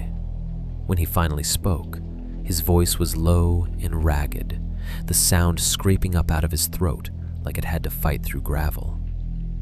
"You're breathing too loud, boy," he murmured, like he'd been listening to me do it the whole time. For a second after he spoke, I forgot how to be a person. "You're breathing too loud, boy." The words slid under the table and wrapped around my spine like fingers dipped in ice water. My lungs seized up completely. My body wanted to inhale, to gasp, to scream, but it was like the rest of me had cut the power. He knew I was there. Not suspected, not guessed, knew. We stared at each other in that cramped slice of space, my cheek pressed against the filthy floorboards, his upside-down face hanging inches above me. His eyes flicked lazily over my features like he was cataloging me. Then, without breaking eye contact, he pulled his head back up, out of view. For a heartbeat, all I could see were his boots and the underside of the table again. I heard the faint rustle of his clothes as he straightened, the low crackle of joints popping. The blade above me shifted slightly, metal scraping wood with the softest shink. He didn't say anything else. That almost made it worse. My heart pounded against the floor so hard I half expected the boards to thud back in time. My lungs burned, begging for air. I forced a shallow sip in through my nose. The smell of him and the room hit me at the same time. Stale sweat and rot and chemical sharpness. My stomach lurched. He took a step back from the table. The floor creaked in response. I heard him move around the room. Slow, unhurried steps, boot soles grinding grit. The faint clink of glass as his hip nudged the shelf of jars. The heavier clunk of something solid being shifted on the far side of the room. He wasn't rushing. He wasn't alarmed. He was... what? Deciding? Thinking? Letting me marinate in my own terror? I swallowed against the dryness in my throat, feeling my tongue stick to the roof of my mouth. Outside, through the sliver of window I could still see, Mark's flashlight beam slid through the trees again, a distant, oblivious presence. His voice reached me a second later, muffled.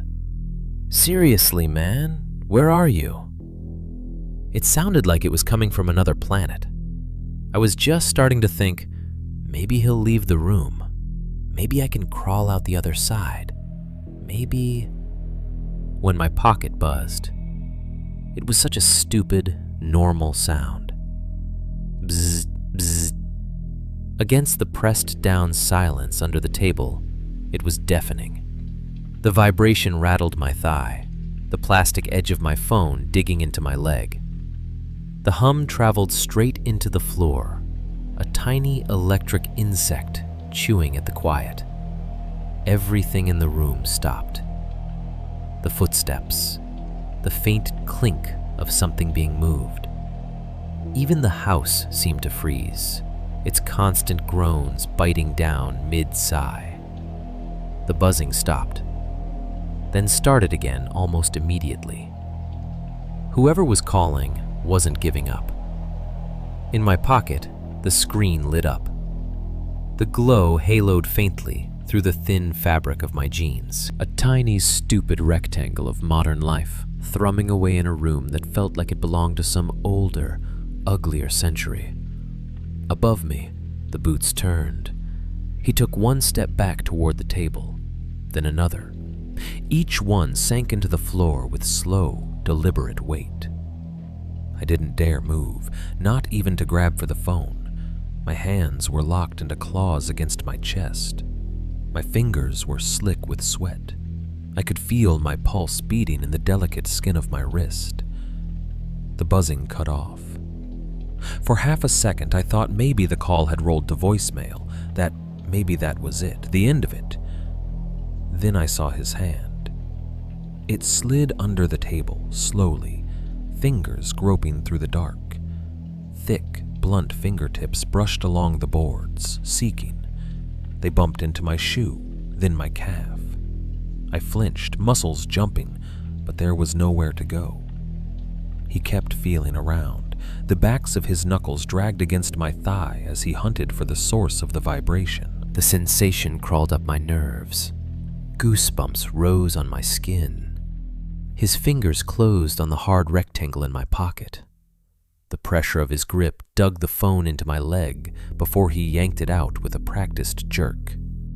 The fabric of my jeans scraped against my skin, pulling hair, making my eyes sting with reflex tears. The phone cleared the edge of the table and disappeared from my line of sight for a moment. Then, the space under the table lit up with a cold, bluish glow as he flipped it over and the screen shone down. From where I lay, upside down relative to him, I could just see the bottom edge of his face again, his chin, the line of that twisted scar, the dark stubble on his jaw. The light made his skin look sickly, flattening all the hollows and darkening the creases. Mark, he read aloud, sounding out the name slowly. His voice had a hint of amusement in it now, like he'd found a joke he enjoyed. We got ourselves a friend, huh? Seeing my best friend's name in that man's hand did something to me I can't completely explain. It made everything suddenly feel more real and more surreal at the same time. The world that had existed up until tonight, gas stations, school, group chats, collided face first with this one in the worst possible way. For a heartbeat, it looked like he was actually considering answering. His thumb hovered over the screen, which was still lit with the cheerful, oblivious, incoming call, Mark banner. Then the call rolled to voicemail on its own. The screen dimmed, then flicked off. He let out a soft, almost disappointed grunt and tossed the phone onto the table with a careless flick of his wrist. It hit the wood with a hard crack that made me flinch and bounced once before coming to rest. I heard, rather than saw, the spiderweb fracture of glass. Silence again. Then he kicked the table, not a tentative nudge, a full, sudden, explosive strike of his boot against the side support. The whole structure jumped. The crossbeam over my head slammed into my shoulder and cheek, driving my face harder into the floor. Pain sparked across my jaw. Dust and dried flakes of God knows what rained down into my hair and eyes. My teeth clacked together, the tip of my tongue catching briefly and flooding my mouth with the hot taste of blood. The impact knocked the wind out of me. A rough, involuntary grunt tore out of my chest. He laughed, a low, ugly sound. I didn't think. I didn't plan. My right hand shot out, searching blindly for anything I could use between me and him.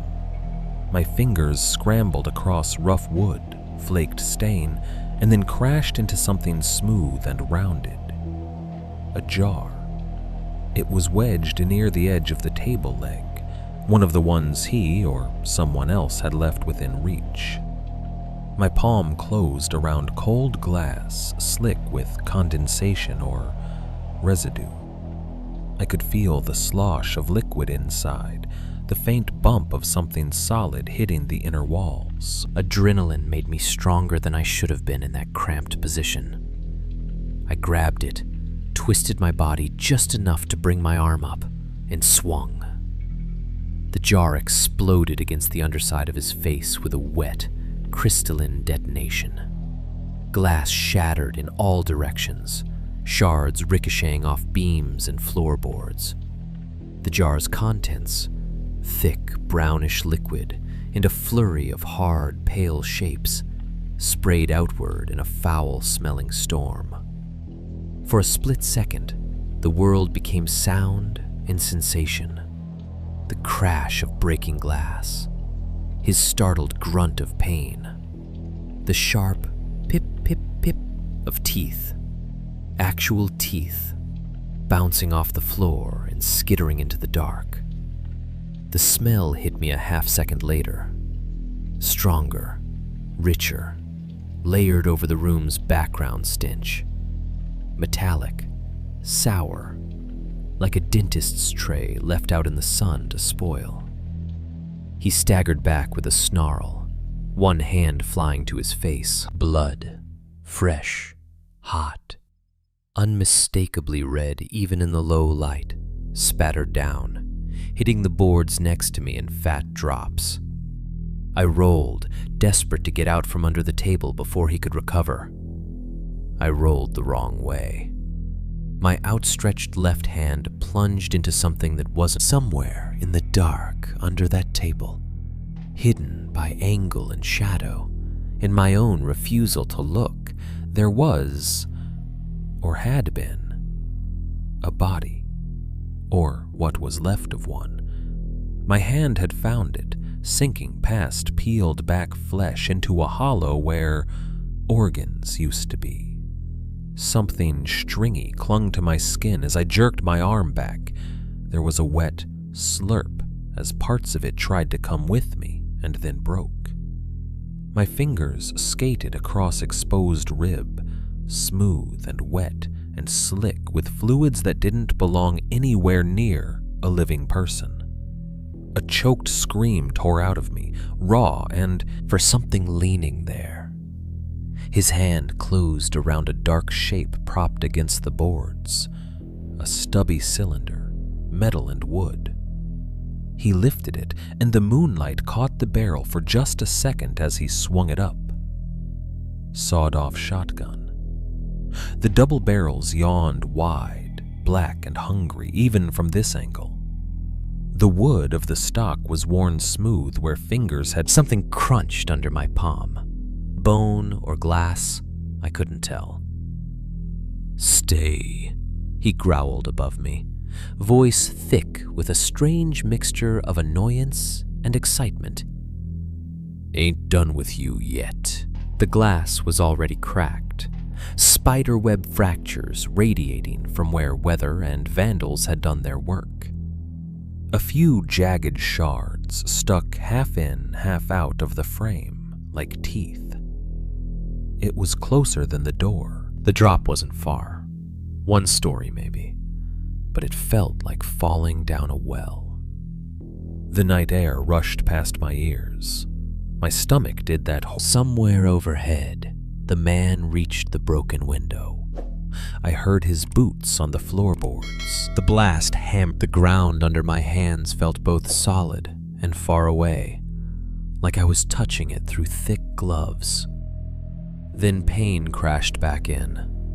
My ankle pulsed like it had its own heartbeat, too fast, too strong, out of sync with the rest of me. Every throb was a white-hot spike driven up my leg, radiating out through my knee and hip. When I tried to move my foot, even a millimeter, the pain flared so bright it turned my vision white at the edges. There was a wrongness to the way my leg lay on the ground. I didn't want to look at it, but my eyes drifted down anyway.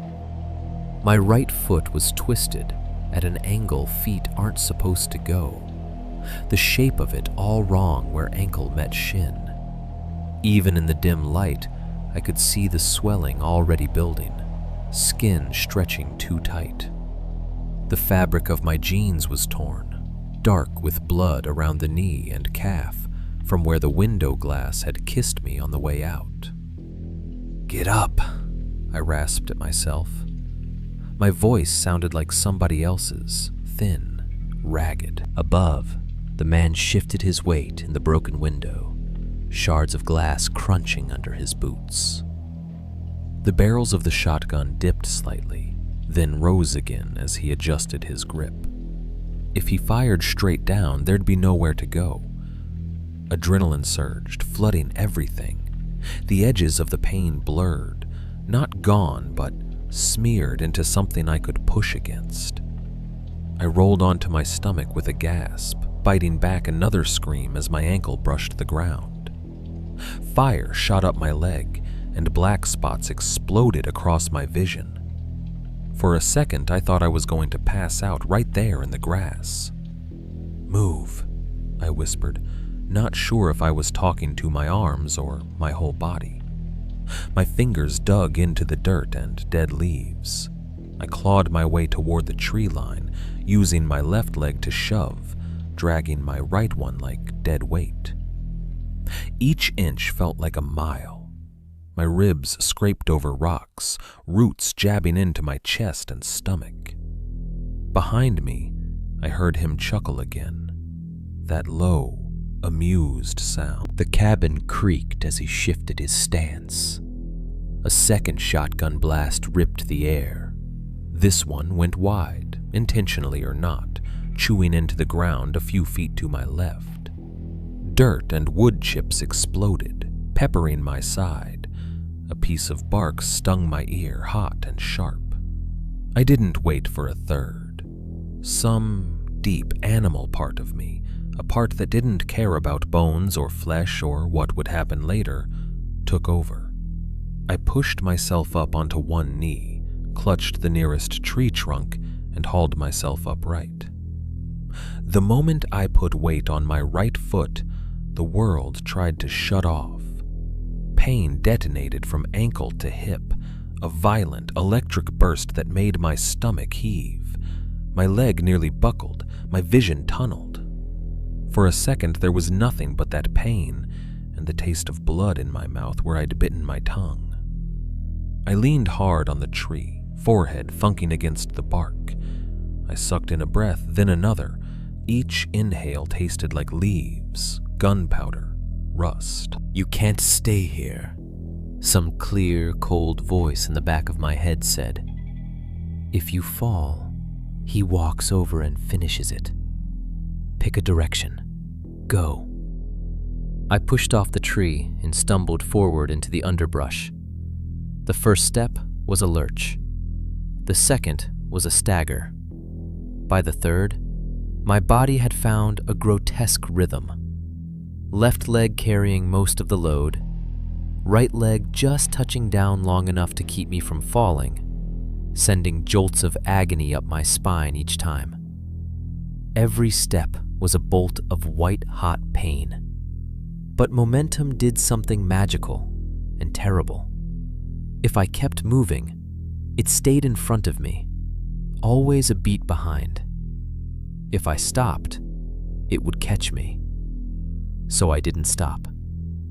Branches whipped at my face and arms, scratching fresh lines into already shredded skin. Leaves slapped against my chest. My breath tore in and out of my throat, ragged and too loud. Behind me, the forest started reacting to our presence. Birds exploded out of the trees. Wings beating the air in frantic bursts, a chorus of caws and shrieks erupted from somewhere overhead. Small animals, squirrels, rabbits, whatever lived in that patch of woods, bolted away from the clearing, their rustling panic radiating outward. Underneath it all came a sound that made my insides shrivel. Footsteps. He wasn't fast, not like me, not like Mark, but he didn't need to be. His steps were deliberate, unhurried. Each one landed with a solid thud that the roots and undergrowth couldn't quite swallow.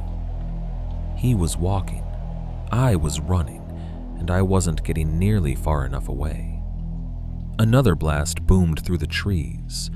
This one echoed weirdly, bouncing off trunks and bouncing back in fragments.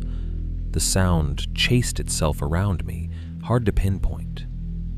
Something ripped through the branches just ahead, leaves shredded, bark torn. The smell of burning wood and gunpowder blew back into my face. He was hurting me. Left, then right, away from open spaces, deeper into the maze. My mind started to fray around the edges. Thoughts came in jagged pieces. Don't trip. Don't fall. Breathe. Mark. Where is Mark? Don't look back. Don't look back. My heart hammered against my ribs so hard it felt like it might break through. Each inhale scraped my throat raw. I could taste iron, blood, from somewhere in my mouth or nose, I didn't know. It mixed with the metallic tang in the air, the ghost of all the blood that had been spilled out here before. A low branch caught my shoulder and spun me sideways. I slammed into a tree trunk, bark tearing skin from my cheek. Stars burst behind my eyes. I bounced off and kept going, the world tilting around me. Somewhere ahead, a voice cut through the chaos. Hey! Hey! Where are you? Mark. It wasn't the casual, joking shout from earlier. There was panic in it now. Real fear. His voice cracked on the last word. Mark! I screamed back, but it came out mangled, breathless.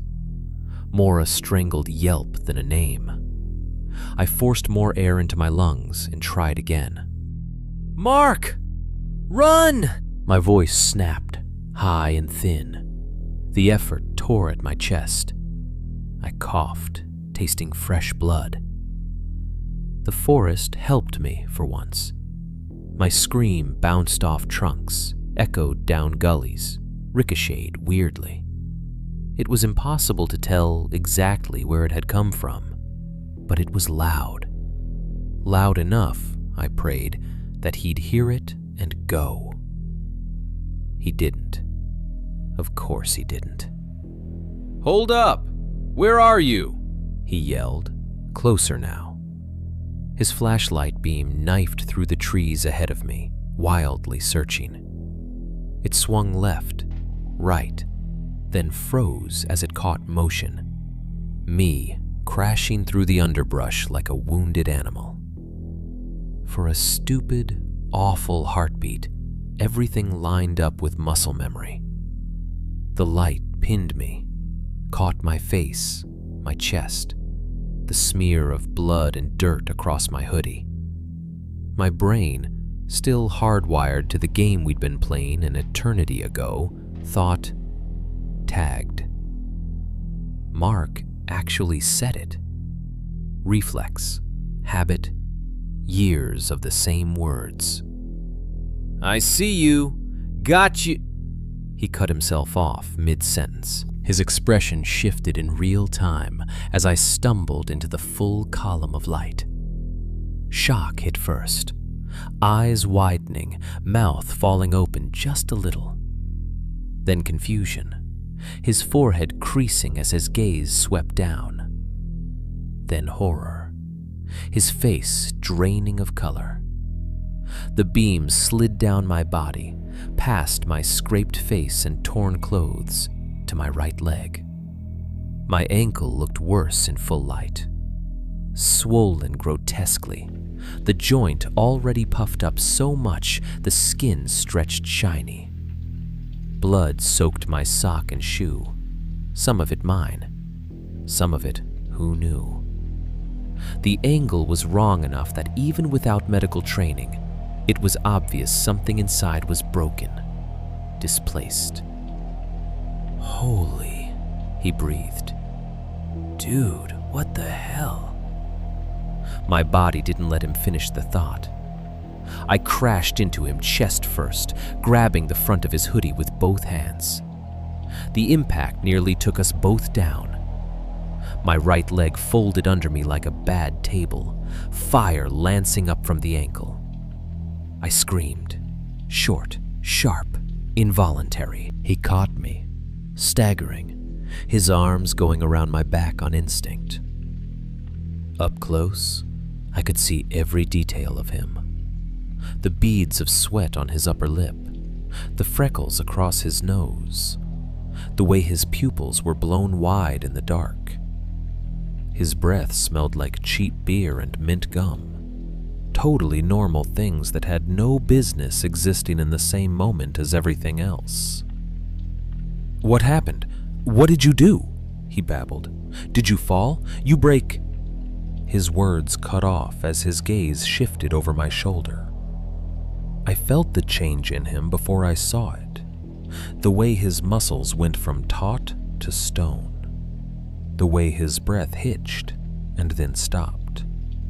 His fingers clenched in the fabric of my hoodie hard enough to pinch skin. His eyes, already wide, stretched further. All the color drained out of his face. He wasn't looking at me anymore. He was looking past me. I didn't turn around. Every horror movie I'd ever watched had trained me for exactly one survival rule. Don't look back. Looking back wastes time. Looking back gets you killed. Whatever was behind me, I didn't need to see it to know it was bad. "Run," I gasped, shoving at his chest with what little strength I had.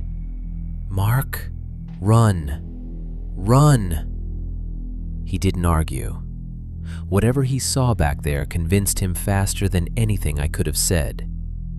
He slung my arm over his shoulders and hooked his own around my waist in one practiced motion, like we'd rehearsed this 100 times in some better universe. His body turned, dragging mine with it, and then we were moving. It wasn't fast, not like the sprints we used to do for fun. It was a ragged, stumbling, three-legged lurch, each step a negotiation between gravity, pain, and momentum. My bad leg dangled, toes scraping the ground every few strides, sending fresh flares of agony up to my hip. But we were going forward, away from the cabin, away from the man. Behind us, through the pounding of blood in my ears, I heard something new. Whistling. It was soft at first, almost swallowed by the forest sounds. A thin, tuneless line of notes, off-key and lazy. Not a song, not really. Just a sequence of rising and falling pitches that didn't belong to any melody I knew. It floated through the trees, oddly cheerful in its wrongness. He was whistling. The man behind us was close enough now that the sound carried between the trunks, weaving around our crashing footsteps. It wasn't frantic. It wasn't angry. It sounded like someone walking down a grocery aisle, or a guy flipping burgers at a cookout, or a man taking his time on a stroll he knew by heart. Except we were the entertainment. The tune warped as it bounced off the trees, doubling back on itself, so I couldn't tell exactly how far behind he was. Sometimes it sounded right on top of us, brushing the napes of our necks. Sometimes it seemed to recede, only to grow louder again a second later. Mark heard it too. I felt him shudder beside me. "Is he?" he panted, breath sawing in and out. "Is he whistling?" "Shut up and run," I rasped. My throat burned with every word. "Don't listen to it, just go." Branches whipped at our faces, the flashlight beam jittered wildly, swinging over tree trunks and roots and patches of ground we barely had time to process before we were on top of them. Once, Mark stumbled on a hidden rock, and we both lurched sideways, slamming into a trunk. Bark scraped skin from my shoulder. He grunted and kept going. The whistling followed, not growing distant, not fading. Just there, relentless, off-key, as if this was all a game, and he was the only one who knew the rules. I don't know how long we ran like that. Time got chopped up into pieces. The thud of Mark's shoulder under my arm, the burning ache in my ribs, the lightning bolt pulses from my ankle every time my bad foot brushed the ground, the whistle weaving in and out of the trees behind us. At some point, the forest changed. The trees began to thin, spacing out. The underbrush grew less tangled. The ground under our feet turned from soft, mossy loam to packed dirt and scattered gravel. The sound of our crashing footsteps stopped ricocheting off tree trunks and started drifting into open air. We broke out onto the dirt road so suddenly it felt like falling out of a moving car. One second there were branches slapping my face, leaves clawing at my clothes. The next we were stumbling into a strip of open space, the world widening on both sides. The forest ended there, in a jagged line of trunks and brush, like the mouth of something spitting us out. The sound hit me first. After the muffled, cramped acoustics of the woods, the open air felt vast. Crickets sang in a steady chorus along the roadside. Somewhere far off, a dog barked. The faint hum of the highway drifted in like a memory, tires on asphalt, engines rising and falling in pitch. Ahead, parked crooked at the edge of the tree line, sat Mark's dad's pickup. I don't think I've ever loved an inanimate object more in my life. The old Ford's faded blue paint looked almost silver in the patchy moonlight. One headlight had condensation fogged inside the glass. The other was clean. Dirt crusted the wheel wells. The passenger door had a dent from where Mark had misjudged a mailbox backing out one winter. The sight of it hit me in the chest. Civilization, safety, or at least the idea of it. "Truck," I gasped, pointing like an idiot in case he somehow missed the 2-ton vehicle 10 feet in front of us. "I see it," Mark panted, voice shredding on the edges. He half dragged, half carried me the last few yards. By the time we reached the passenger side, my right leg might as well have been a sack of broken glass. Every brush of fabric, every jostle sent new flares of pain shooting up my spine. I was shaking so hard I could hear my teeth clicking together. Mark yanked the door open with a metallic creak. The dome light flicked on, bathing the interior in a sickly yellow glow that felt, weirdly, like the warmest thing I'd seen all night.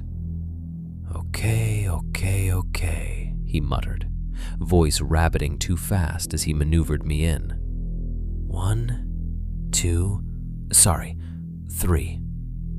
He boosted me up into the seat, more brute force than finesse. My bad leg swung and clipped the doorframe on the way. I almost blacked out from the pain. Black ate at the edges of my vision, creeping inward in hungry fingers. "Stay with me, man, stay with me," he said, slamming the door shut. My own reflection flashed in the side mirror for a second. Pale face streaked with dirt and blood, eyes blown wide, hair matted with dust and whatever else I'd collected in that house. I looked like something that had been dragged out of a grave. Mark sprinted around the front of the truck, boots slipping briefly in the loose gravel. He yanked open the driver's side door and dove in, fumbling the keys out of his pocket. Their metal jingle sounded absurdly normal. My heart hammered against my ribs, still tuned to the rhythm of that whistle. I twisted in the seat, every movement a negotiation with agony, and looked back toward the tree line. The woods loomed there, a dark wall. For a second, all I saw were trunks and branches and the ink-black gaps between them. Then he was there, just inside the shadow line. Half swallowed by the trees, stood the man with the shotgun. He didn't move, didn't raise the weapon. He just stood with it, slung over one shoulder, one hand resting easy on the stock, head tilted slightly like he was considering us. The moonlight caught his face just enough that I could see the pale smear of his skin, the darker smear where blood from the broken jar had dried on his cheek. His eyes were two small, reflective points. He could have stepped out into the open. He could have walked down that slight slope into the full view of the road. He could have lifted the gun, taken one careful shot, and ended everything. He didn't. He just watched. The keys scraped metal as Mark stabbed at the ignition. The truck gave a small, pitiful cough, engine turning over, but not catching. The dashboard lights flickered, then died. My stomach dropped. "Come on!" Mark hissed, slamming the key back to start. Come on, don't do this, not now." Behind us, the man didn't move, didn't rush. The patiently tilted head didn't change angle. The second try, the engine turned over longer, sputtering like an old man clearing his throat. For a horrible, suspended moment, it hovered on the edge of life and death. Then it caught. The engine roared to uneven life, rattling the frame. The dashboard glowed. Somewhere under the hood, a belt squealed, then settled into a low whine. Mark slapped the gear shift into reverse so hard I thought he'd snap it off, and stomped on the gas. The truck lurched backward, tires spinning in the loose dirt before finding purchase. My shoulder slammed into the door. Pain flared in half a dozen cuts. My ankle screamed. Through the side window, I saw the tree line slide sideways. The man with the shotgun shrank by inches, then feet, the dark around him swallowing details until he was just a silhouette. Man-shaped absence with a long, crooked shadow jutting from his shoulder. He still hadn't stepped forward. As we swung around in a rough arc to point the truck toward the road back to town, the last glimpse I had was of him lifting one hand, just a little. Not in a wave too stiff for that, more like a lazy, unbothered salute. Then the cabin and the clearing and the whole rotten mouth of the woods disappeared in our rear view, replaced by the bouncing glow of the truck's headlights on the dirt road ahead. The contrast hit my senses like a slap. The forest fell away behind us, taking its strangled acoustics with it. The truck's engine filled the cab with a low, constant roar. Gravel popped under the tires. Crickets resumed their song along the roadside, indifferent. The far-off highway hum grew louder with every second. I slumped against the seat, every muscle finally allowed to shake. My ankle throbbed in time with the flashing pain behind my eyes. Blood was drying sticky on my skin, making my clothes cling uncomfortably. Bits of glass ground between my jeans and the upholstery. Every bump in the road sent fresh shocks of agony up my leg. Mark's hands gripped the steering wheel so tightly his knuckles were white. His breathing was ragged but steadying. In the dashboard light, his face looked wrong. His boyish features rearranged into something harder, tighter. "What happened?" he blurted, eyes flicking between the road and me. What was that? Who was that? Your leg. What the fuck, man? I opened my mouth. No words came. How was I supposed to condense what had just happened into anything human? Oh, hey, yeah. I went into the murder cabin, crawled under a table full of body parts, met the guy who decorates with jars of teeth, and he tried to shoot me in the back. I closed my mouth again. Hospital, I managed after a moment, the words scraping my throat. Just get to the hospital. He nodded, jaw clenching. We hit the turn for the main road, and he took it too fast. The rear of the truck fishtailed briefly before the tires caught. Headlights from a passing car flashed over us, then were gone. In the distance, the sodium orange glow of town grew brighter. It felt like an eternity and 5 minutes at the same time before we screeched into the ER drop-off lane. The next few minutes blurred into a rush of light and sound and hands. ER doors sliding open with a soft shh, fluorescent lights stabbing down from above. Too bright, too white.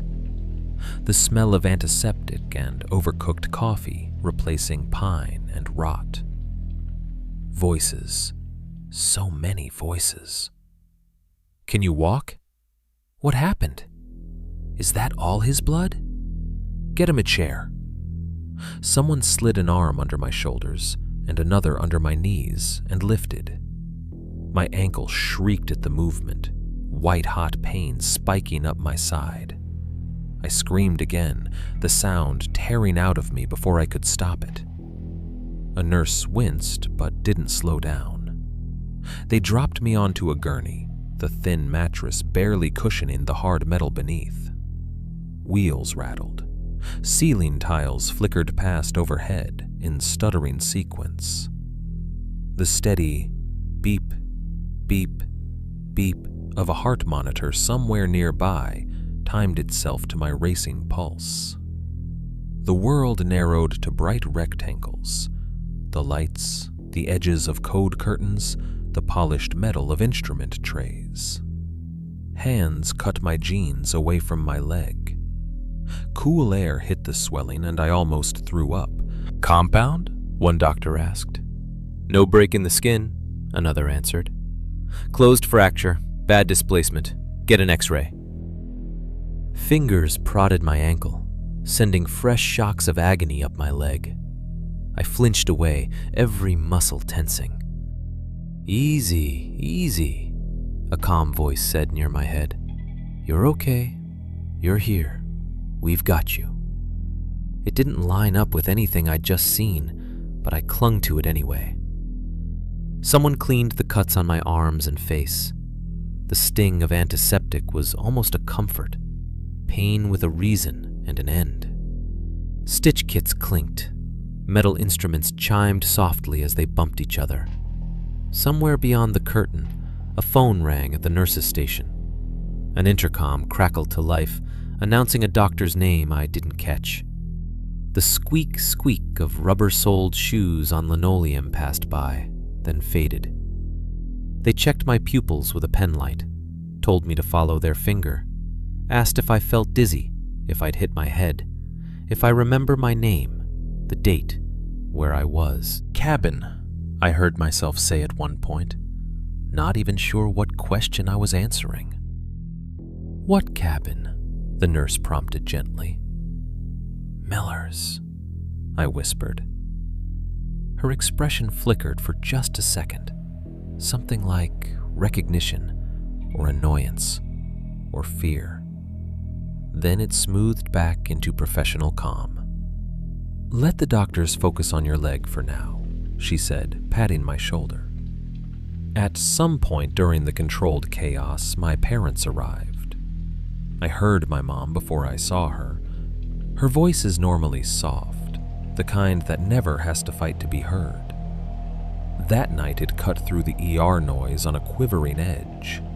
"Where is he? Where's my son?" Then she was at my side, her hand finding mine, fingers sliding between my own. Her grip was so tight it hurt a little. Tears had carved bright tracks down her cheeks, and her mascara had smudged under her eyes. She looked smaller than I'd ever seen her. My dad stood at the foot of the bed, jaw clenched so hard a vein pulsed in his temple. His eyes bounced from my face to my leg, to the bandages on my arms, cataloging damage. His fists were balled at his sides. "What the hell happened?" he demanded, his voice low and dangerous. I opened my mouth, but before I could answer, another pair of people edged into the curtained area. Mark and his parents. Mark looked like someone had smeared the night on him. Dirt, blood, and tears streaked his face. His hoodie was ripped along one sleeve. His eyes were red-rimmed, not just from running but from crying, or almost crying and trying not to in front of adults. He hovered near the curtain, shoulders hunched, as if he didn't quite feel allowed to fully come in. "Sir," he said to my dad, voice small in a way I'd never heard. "It's my fault. I'm so sorry. I took him out there, and we were just messing around, and this guy..." "Guy?" my father snapped, turning on him. "What guy? What did you do?" Mark swallowed hard, Adam's apple bobbing. There's someone out there," he stammered. "In the woods. At Miller's place." The temperature in the room seemed to drop 10 degrees. My mom's hand tightened on mine. My dad's eyes narrowed. "Miller's?" he repeated. "I told you not to go past the creek. I told you." "We didn't..." Mark started, but his voice broke. He looked at me, silently begging for backup. "It's not his fault," I croaked. Talking hurt, but I forced the words out. "It was me. I went in. I found something." "What?" my mom whispered. "What did you find?" Before I could answer, a new voice cut in from just outside the curtain. "Maybe we can help clear some of that up." A man in a uniform stepped in, parting the curtain with 2 fingers. He wore the tan and brown of our small-town police department, badge slightly scuffed, radio clipped to his shoulder. His hair was receding at the temples. He looked like he'd rather be anywhere else. Behind him, jotting something in a small notebook, came another man. No uniform this time, just a plain button-up shirt, tie loosened, badge on a chain hanging around his neck. His eyes were sharp and tired. "Officer Daniels," the first one said, gesturing to himself. "And this is Detective Harrow. We're just here to ask a few questions if you're up for it." My dad bristled. "He's in pain," he snapped. "Can't this wait?" "We won't keep him long," the detective said, voice even. "But if there's someone out there with a gun, sir, we don't have the luxury of time."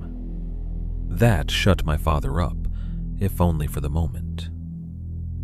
I told them, or tried to. The words came in fits and starts, tripping over each other. I told them about the game, about Mark counting, about me going farther than usual, about the cabin in the clearing, the living room, the kitchen, the upstairs hallway, the room. When I got to the table, my throat closed up. The jars, the bones, the hooks, the smell, the man. Crawling under the table, his eyes, his breath, his voice. You're breathing too loud, boy. I left some details out. The feeling of my hand in the chest cavity, the exact shape of the skull fragment. I couldn't make my mouth form those pieces. But I told them enough, more than enough. Detective Harrow's pen scratched steadily across his notebook. His expression didn't change much as I talked. If anything, the more I said, the more his eyes seemed to flatten, going from sharp to something almost resigned. Officer Daniels shifted his weight from foot to foot, chewing the inside of his cheek. At certain points in my story, when I mentioned the hooks, the walk-in freezer smell, the jars of teeth, his gaze flicked almost involuntarily to Harrow. It was quick. If I hadn't been staring at them like my life depended on how they reacted, I might have missed it. So there's a man out there, Harrow summarized when I finally ran out of words, my voice scraped down to nothing. Armed at the old Miller cabin. Yes, I said. He shot at me, twice. He's been doing things there, for a long time. Mark, who'd hovered near the curtain the whole time, stepped in closer. I saw him too, he said. Not like he did, but I saw him, at the edge of the trees, and I heard the gun. I heard it. He's not making it up. Harrow nodded slowly, jotting something down. All right, he said. We'll check it out first thing. First thing? My father repeated, incredulous. There's a maniac with a gun in the woods behind our houses, and you're talking about first thing? Daniels lifted his hands in a calming gesture. We've dispatched a car to secure the area, he said. We're not ignoring this, sir. But it's dark, those woods are tricky, and we don't want to send people in blind if we can avoid it. We'll have more resources in the morning. That thing's been out there for years, my dad muttered bitterly. What's one more night, right? That got me. Years, I croaked. What do you mean, years? He looked like he wished he hadn't said it. His eyes flickered toward the officers, then away. Stories, he said shortly. Old crap. Rumors about that land since before you were born. Harrow's gaze flicked to him, assessing, then back to me. Get some rest, the detective said. We'll be in touch once we've had a look around. You did the right thing coming in. He said it like he meant it, but there was something in his eyes that didn't match his tone. Something tired. Like this wasn't the first time he'd heard a story that sounded too bad to be true and not quite easy enough to dismiss. They stepped back through the curtain. My parents leaned in closer, blocking my view for a minute. My mom smoothed my hair back from my forehead with shaking fingers. My dad squeezed my shoulder, rough thumbs careful around the IV line. After a while, they stepped away to talk to a nurse about paperwork, about insurance, about whatever it is parents talk about when they're trying not to think about their kid nearly dying. I lay there, staring at the ceiling, feeling the dull ache of whatever they'd shot into my IV beginning to soften the sharper spikes of pain. The curtain wasn't all the way closed, just enough privacy to pretend. Beyond the gap, the ER buzzed on, phones ringing, monitors beeping, wheels squeaking, and voices, always voices. I wasn't trying to eavesdrop. I was too tired for that, too wrung out. But the words drifted close enough and sharp enough that they pierced the fog anyway. Two men just outside. One voice I recognized as Officer Daniels. The other was lower, more gravelly, probably Harrow. Miller's place again, Daniels said quietly. There was something like exasperation in his tone, or fear, or both. Yeah, Harrow replied. Thought that thing burned down 10 years ago. There was a pause, the squeak of a shoe pivoting. Guess we thought wrong, the detective added. They moved away then, their footsteps fading into the general ER noise. I lay very still, staring at the blank, humming fluorescent panel above my bed, their words echoing around the inside of my skull. Miller's place again, burned down 10 years ago. I squeezed my eyes shut, but it didn't help, because I knew exactly what I'd seen in those woods. And whatever the record said, that cabin was standing. The drugs they put me on in the hospital made everything feel like it was happening behind glass. Pain was still there, my ankle a constant, dull roar beneath the meds, but it was wrapped in cotton now. People came and went in waves. Nurses, doctors, techs with portable X-ray machines, my parents, Mark. Time blurred into chunks divided by pills and injections and the slow drip of saline bags. They set my ankle twice. The first time I screamed. The second time I didn't have the voice left to. They put it in a cast up to my knee and told me I'd be off it for months, maybe longer. Torn ligaments, broken bone. You're lucky, one of them said, and I still don't know what they meant by that. On the third morning, Detective Harrow came back. By then they'd moved me from the chaos of the ER to a quieter room on the second floor. Fewer beeping machines, more bored daytime TV. My window looked out over the parking lot and a sliver of the highway beyond. I watched cars slide by sometimes and tried to imagine that the people in them were driving somewhere normal, whose biggest problem was bad coffee or traffic. Harrow knocked once on the open door, as if asking permission to enter my life again. "Hey, champ," he said, stepping in. "You up for a little follow-up?" He had a file tucked under one arm and a cardboard coffee cup in his other hand. His tie was tighter today, shirt sleeves buttoned at the wrists. He looked more official, less tired. Maybe that was just my perception. My mom stood up from the chair in the corner. She'd been reading a magazine without turning the pages for the past half hour. "Do we need to be here for this?" she asked, eyes flicking between him and me. Her voice was calm, but her fingers were twisting the hem of her shirt. "If you'd like," Harrow said. "Nothing formal, just clarifying.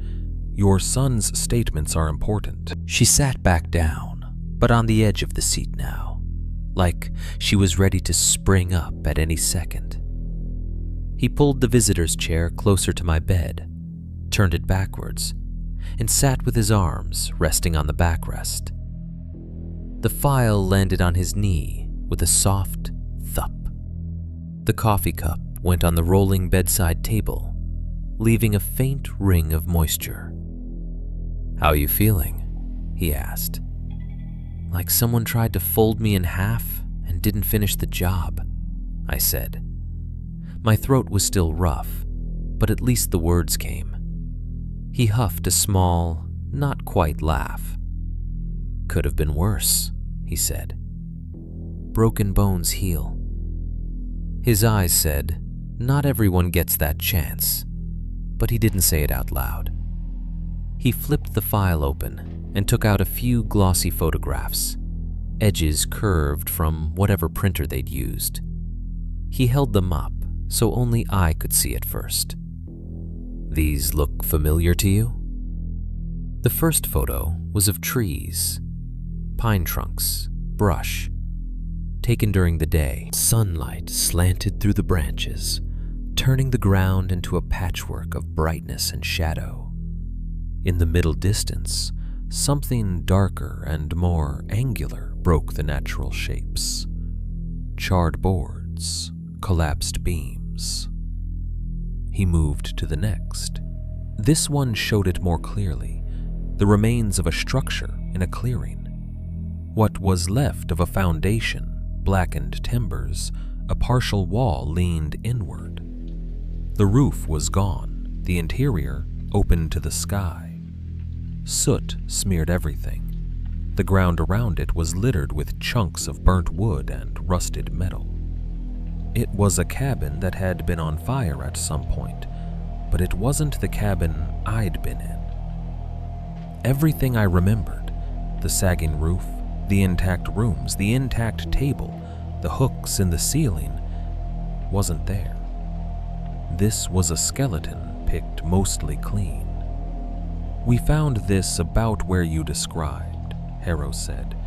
"Old hunting cabin on the Miller property, burned out some time ago. Based on growth patterns on the trees and the level of degradation, we're thinking 10 years, maybe more." He tapped the bottom corner of the photo with a blunt fingertip.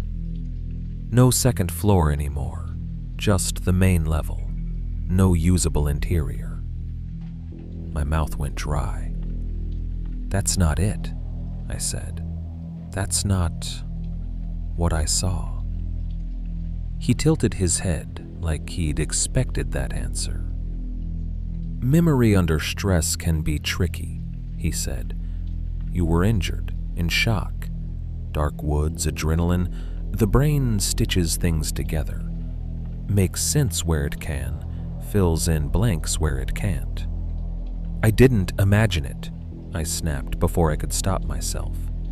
"I didn't make up a second floor, a room, the table, the—" My voice broke on the last word.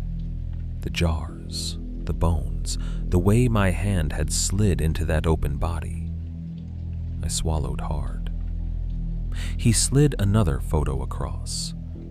This one was a close-up of something on the ground among the ruins. Bones. The angle made it hard to see scale, but they looked large.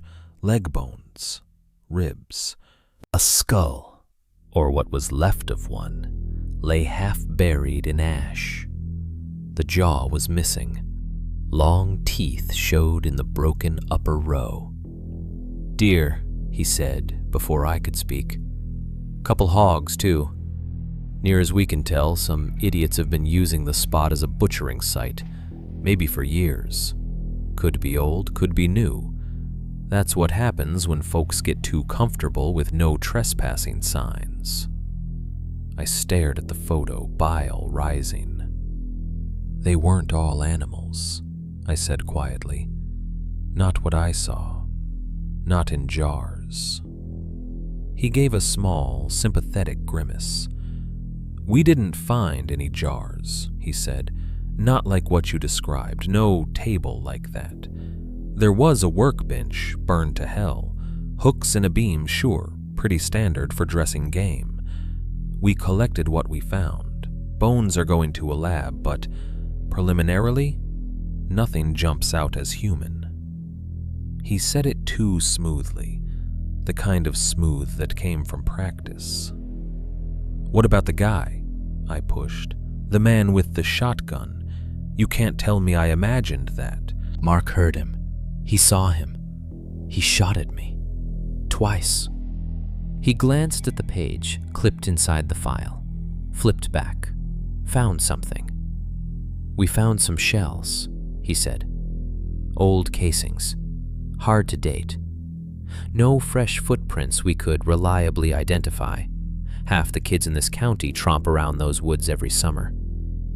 No sign of residence. No personal effects that would point to someone living out there."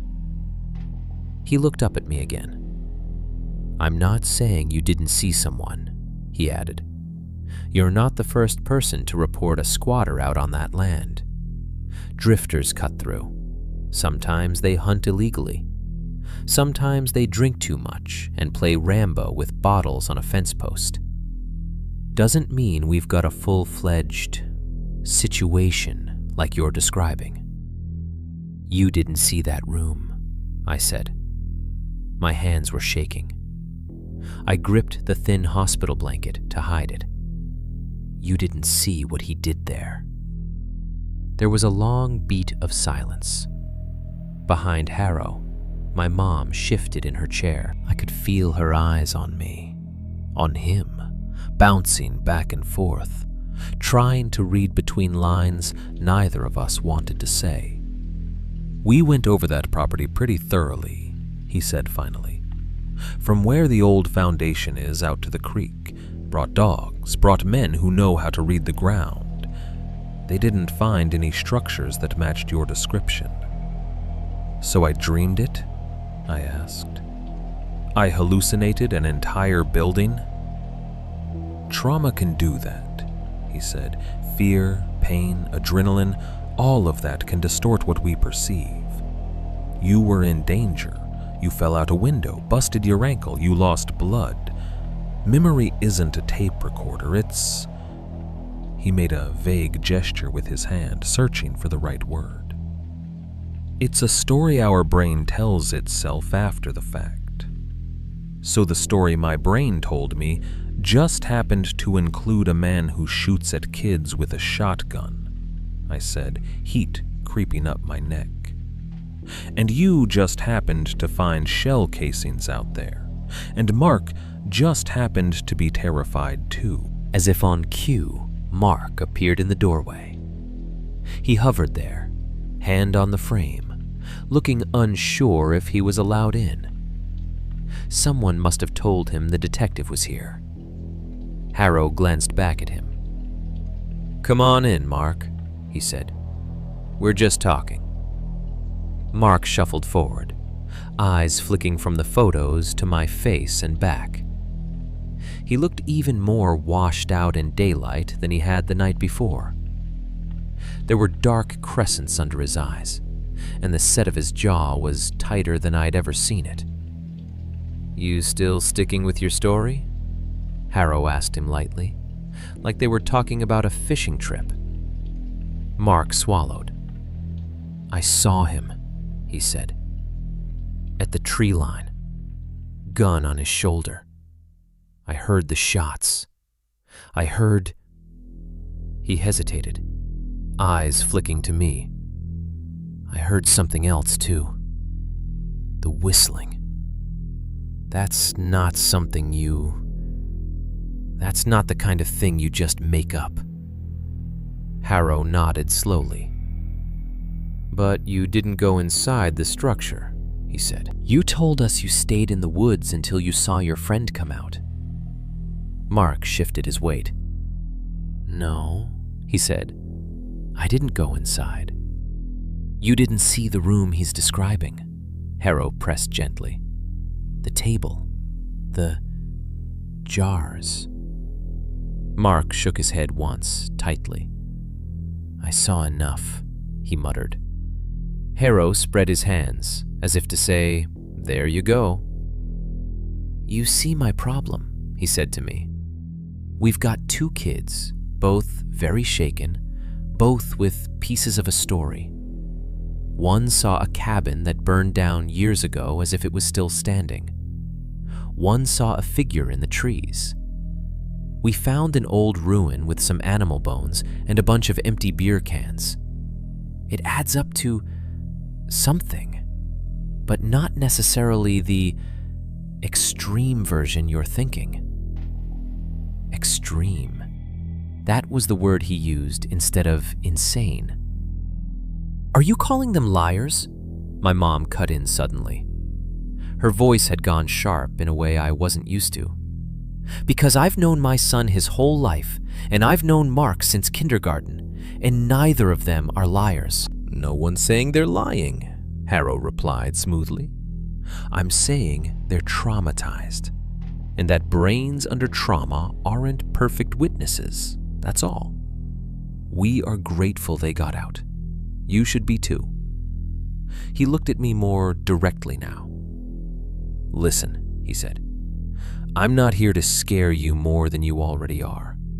But I do need you to be careful about what you tell your friends, what you post online, that kind of thing. We don't need a panic about some woods butcher on Miller's land when what we've got is a trashed hunting spot and, maybe, a trespasser with a weapon we haven't caught yet. Maybe. The word tasted foul. So your official story is what? I asked. We got spooked by some old ruins and a drunk hunter? We imagined the rest? Our official story, he said, closing the file with a soft snap, is that two boys went farther into the woods than they should have. One of them got seriously hurt, and they're lucky to be alive. We're going to increase patrols near the creek. We're going to tell folks to give that area a wide berth.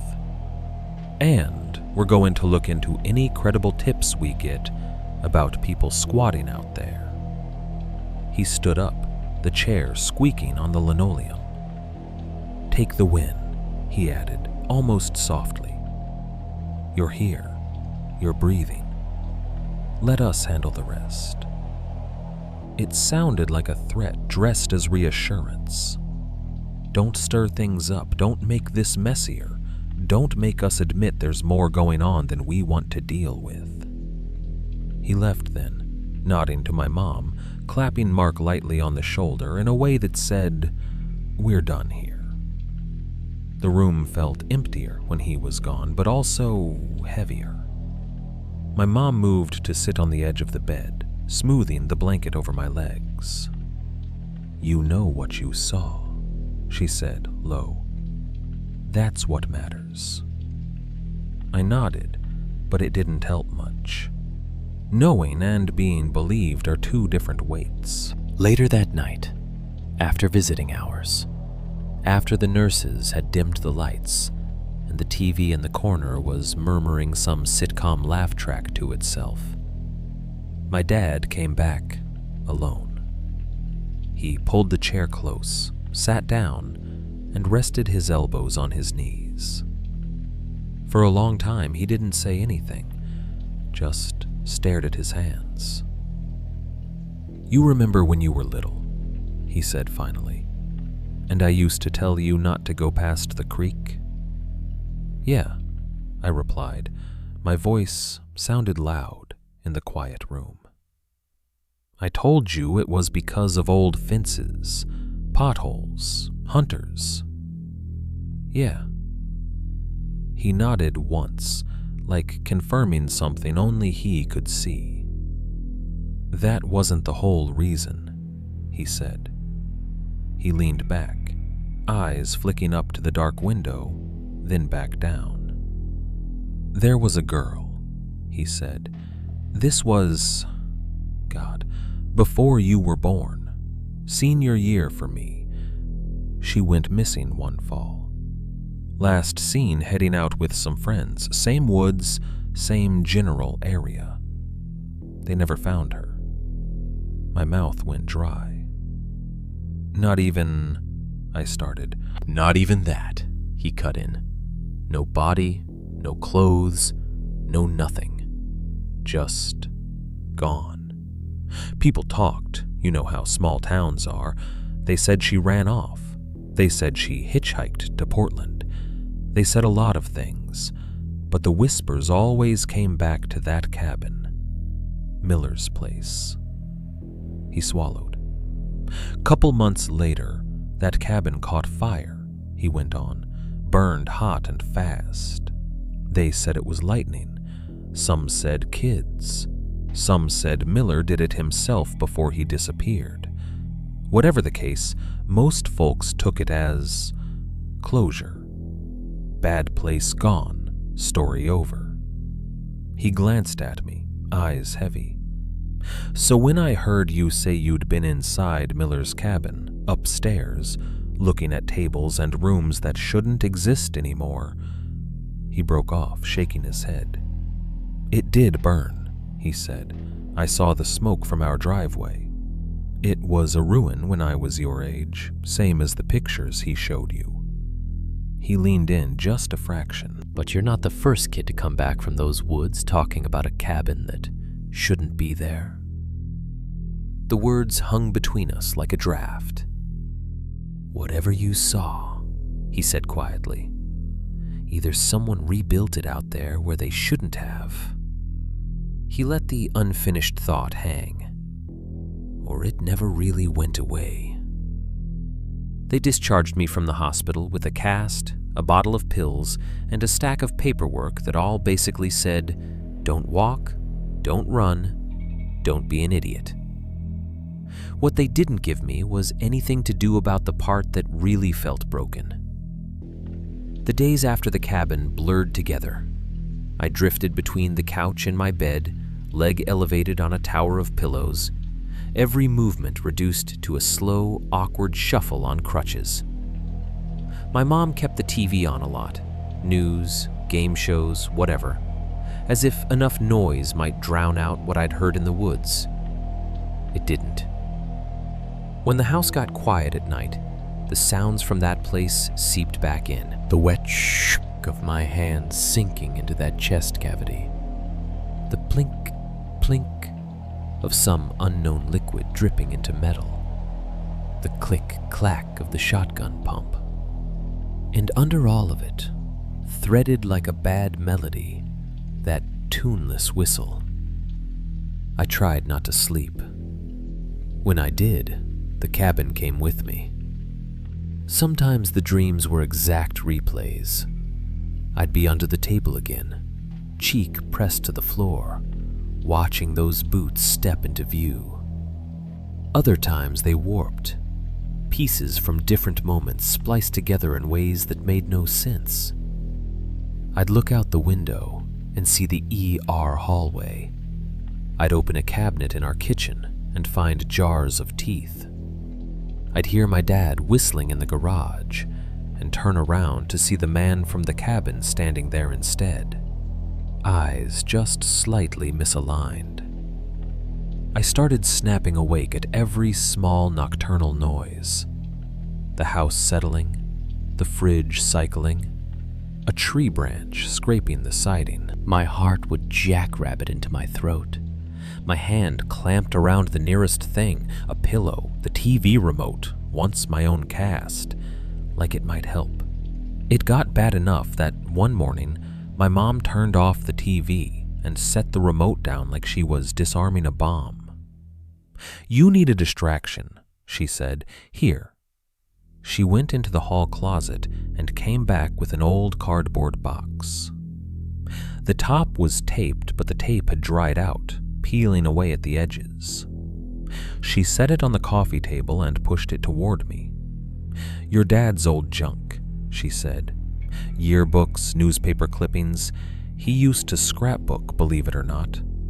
Might give you something else to think about besides all that."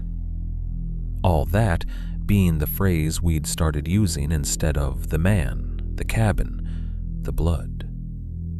She left me with the box and went to start dinner. I picked at the brittle tape until it gave, then flipped the flaps back. Inside was a mess of paper, photo envelopes, folded pages, yellowing printouts. Old headlines peeked out between stacks. Homecoming game, 1989/local student wins county essay contest. Near the bottom, I found it.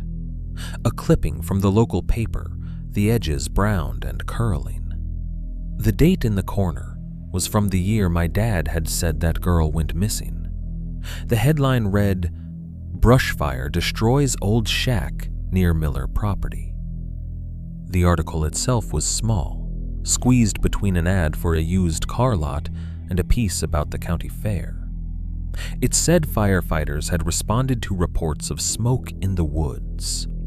By the time they reached the scene, an unoccupied outbuilding was already fully engulfed.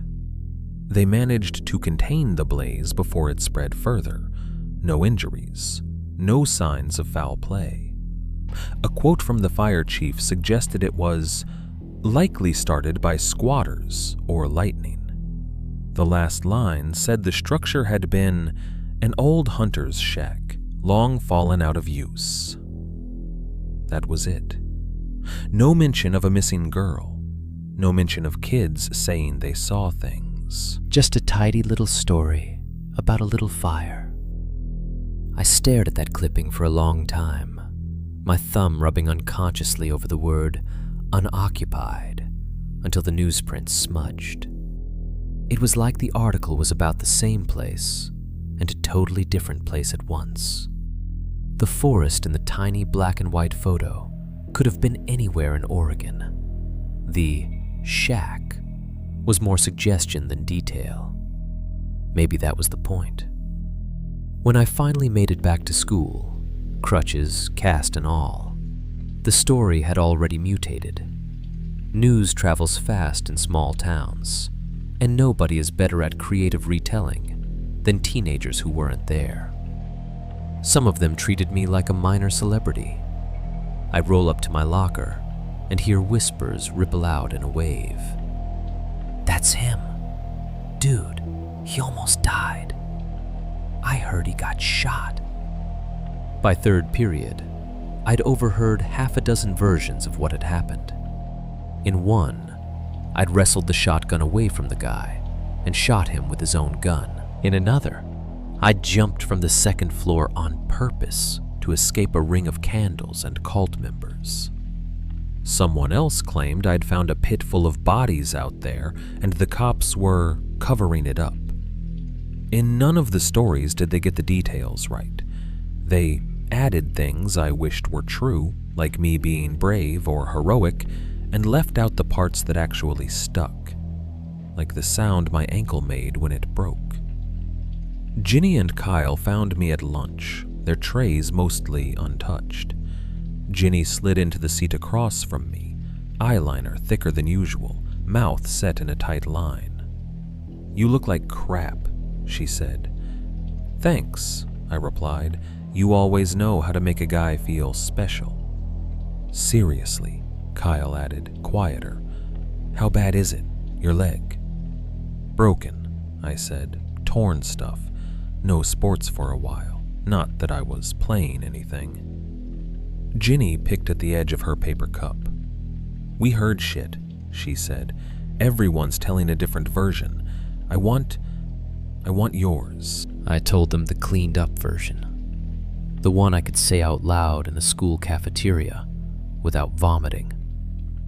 I talked about the cabin, the man with the shotgun, running, the fall. I didn't talk about the jars on the shelf. I didn't mention what my hand had sunk into. Jenny listened with her eyebrows drawn together, jaw tight. Kyle's hands were clasped around his soda cup so hard the plastic bowed inward. When I finished, there was a brief, uncomfortable silence. "Cops say they didn't find anything," Kyle said eventually. "Like, nothing. Just burnt stuff from forever ago." "Cops say a lot of things," Jenny muttered. "They said maybe it was just stress," he went on carefully. "That you kind of filled in the blanks." "You think I imagined it?" I asked. He flinched. "No," he said quickly. "No. I think something happened. I don't know." Jenny looked me dead in the eye. "I believe you saw something," she said. "I believe you got hurt running away from someone who wanted to kill you. I believe this town is really fucking good at pretending bad things don't happen here." She stabbed her fork into her untouched salad. "Whatever that place is, I'm not going near it," she added. "And neither are you. Either of you. Promise me." We promised. I meant it then. A week after I went back to school, Detective Harrow came to the house. It felt different this time, more formal. He came in uniform instead of rolled sleeves and coffee cup. He sat in our living room, notebook on his knee, hat in his hands. My parents sat on the couch together. I sat in the armchair, leg propped up, a blanket over the cast, even though I wasn't cold. The TV was off. The whole room felt like it was holding its breath. Harrow cleared his throat. "I wanted to give you an update," he said, "on the investigation." That word felt like sandpaper in my ears. "We sent all the remains we collected out there for analysis," he went on. "Bones, tissue, that sort of thing." My stomach twisted. "And?" my mom asked. "All of it came back as non-human," he said. "Deer, primarily. Some hog. A few smaller mammals. No human remains were identified." He said it gently, like this was supposed to be good news. "What about the hooks?" I asked. "The table, the setup?" "Inconclusive," he said. "Plenty of hunters rig their spaces in ways that look unsettling to people who don't do that kind of thing. Teenagers have been partying out there for years. Spray paint, smashed bottles, makeshift altars, you name it. When you layer old hunting equipment with new trash, it can look worse than it is. Worse than it is." My hand clenched around the arm of the chair. I could almost feel the give of dead flesh again, the slide of bone under my fingers. "And the man?" my dad asked. His tone was clipped. "The one with the gun, you find him?" Harrow's jaw tightened just a hair. "No one matched the description when we canvassed," he said. "We've had reports in the past of squatters in the area. Sometimes hunters cut through where they shouldn't. Could be someone passing through. Could be someone you startled who startled you back." "He shot at my son," my mom said flatly. "Twice." "Yes, ma'am," he said. "And that's why we're taking it seriously.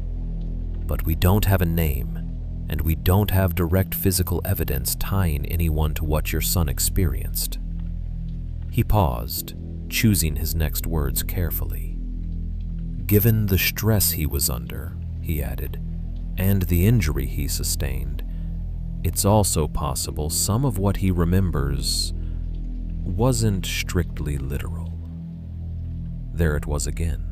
Stress, trauma, story brain. "He's not crazy," my mom snapped. "I'm not saying he is," Harrow replied. "I'm saying the mind does strange things when it thinks it's dying. Hallucinations aren't uncommon in cases like this." He closed the notebook. "Officially," he said, "we're recording this as an accidental injury sustained while trespassing on unsafe property. We're recommending the county post clearer signs near the creek, and that folks keep kids out of those woods, especially at night." "Accidental," my dad repeated, like he was tasting the word and finding it bitter. Harrow stood, putting his hat back on. "You should be grateful he's alive," he said. "I know I am. Whatever else happened out there, he made it out. That's more than some people get." After he left, the house felt too quiet. The clock over the fireplace ticked loud enough to make me want to throw it. My dad didn't sit back down. He paced instead, hands on his hips, head bowed. "You okay?" my mom asked him.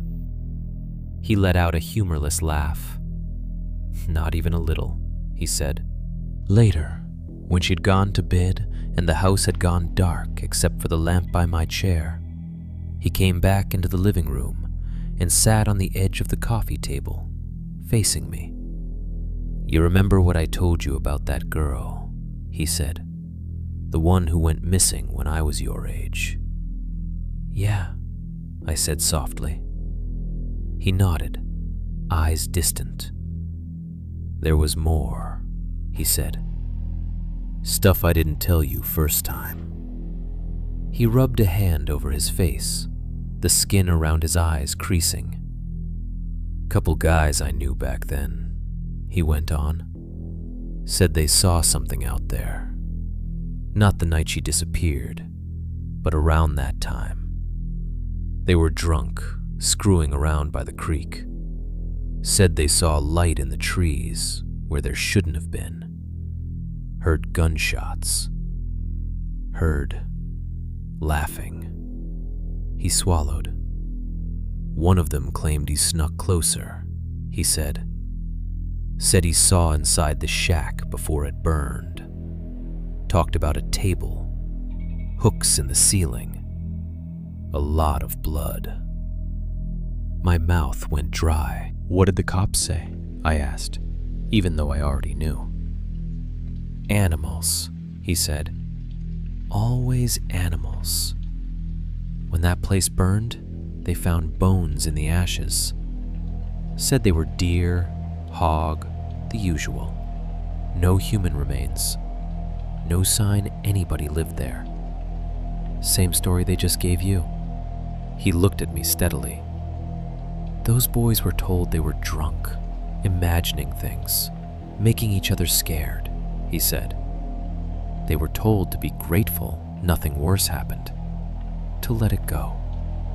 Did they? I asked. He gave a small, sad smile. They all left town as soon as they could, he said. Make of that what you want.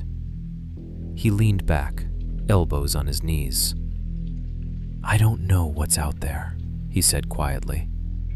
I don't know if it's one sick bastard who's been at it longer than makes sense, or somebody new who likes an old story, or something else. He shook his head once. But I know this, he added.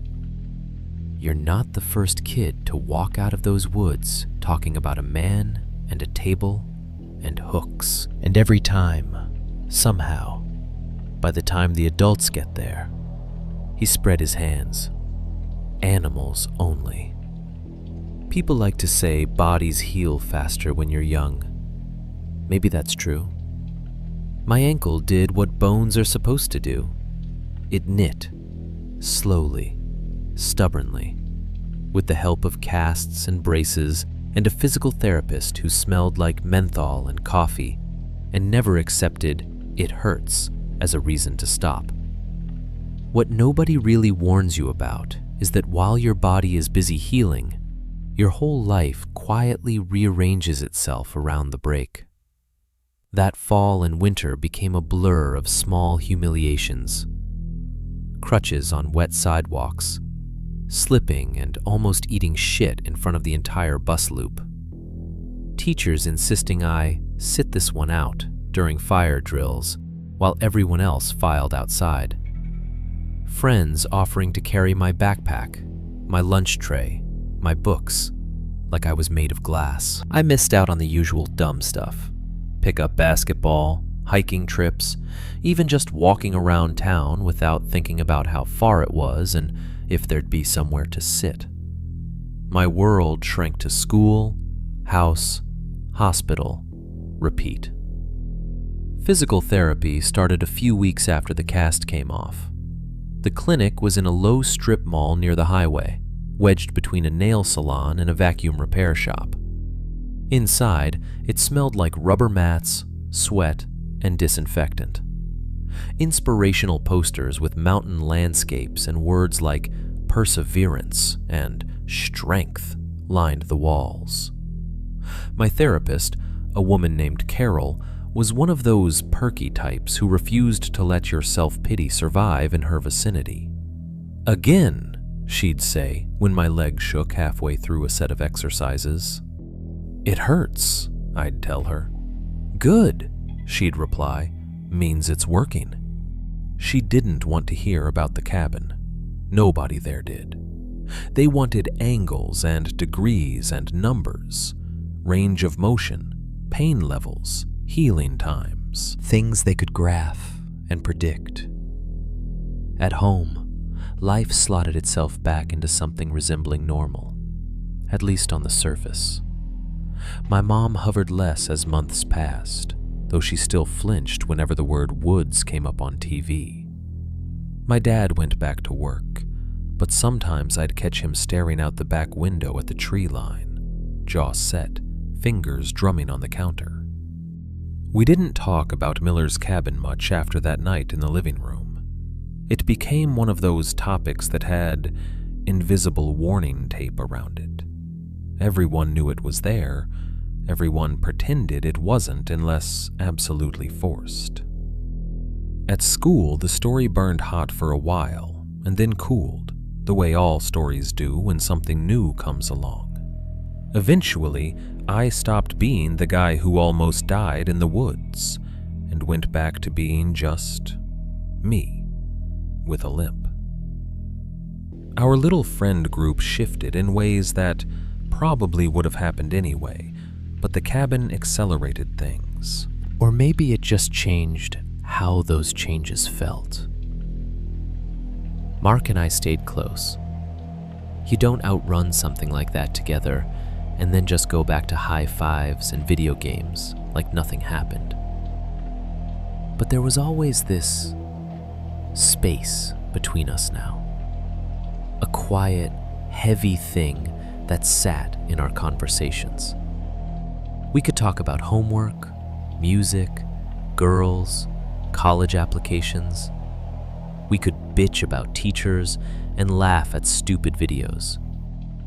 But the second a conversation even brushed near that night, woods, hunting, anything that smelled like pine for too long, we both shut down.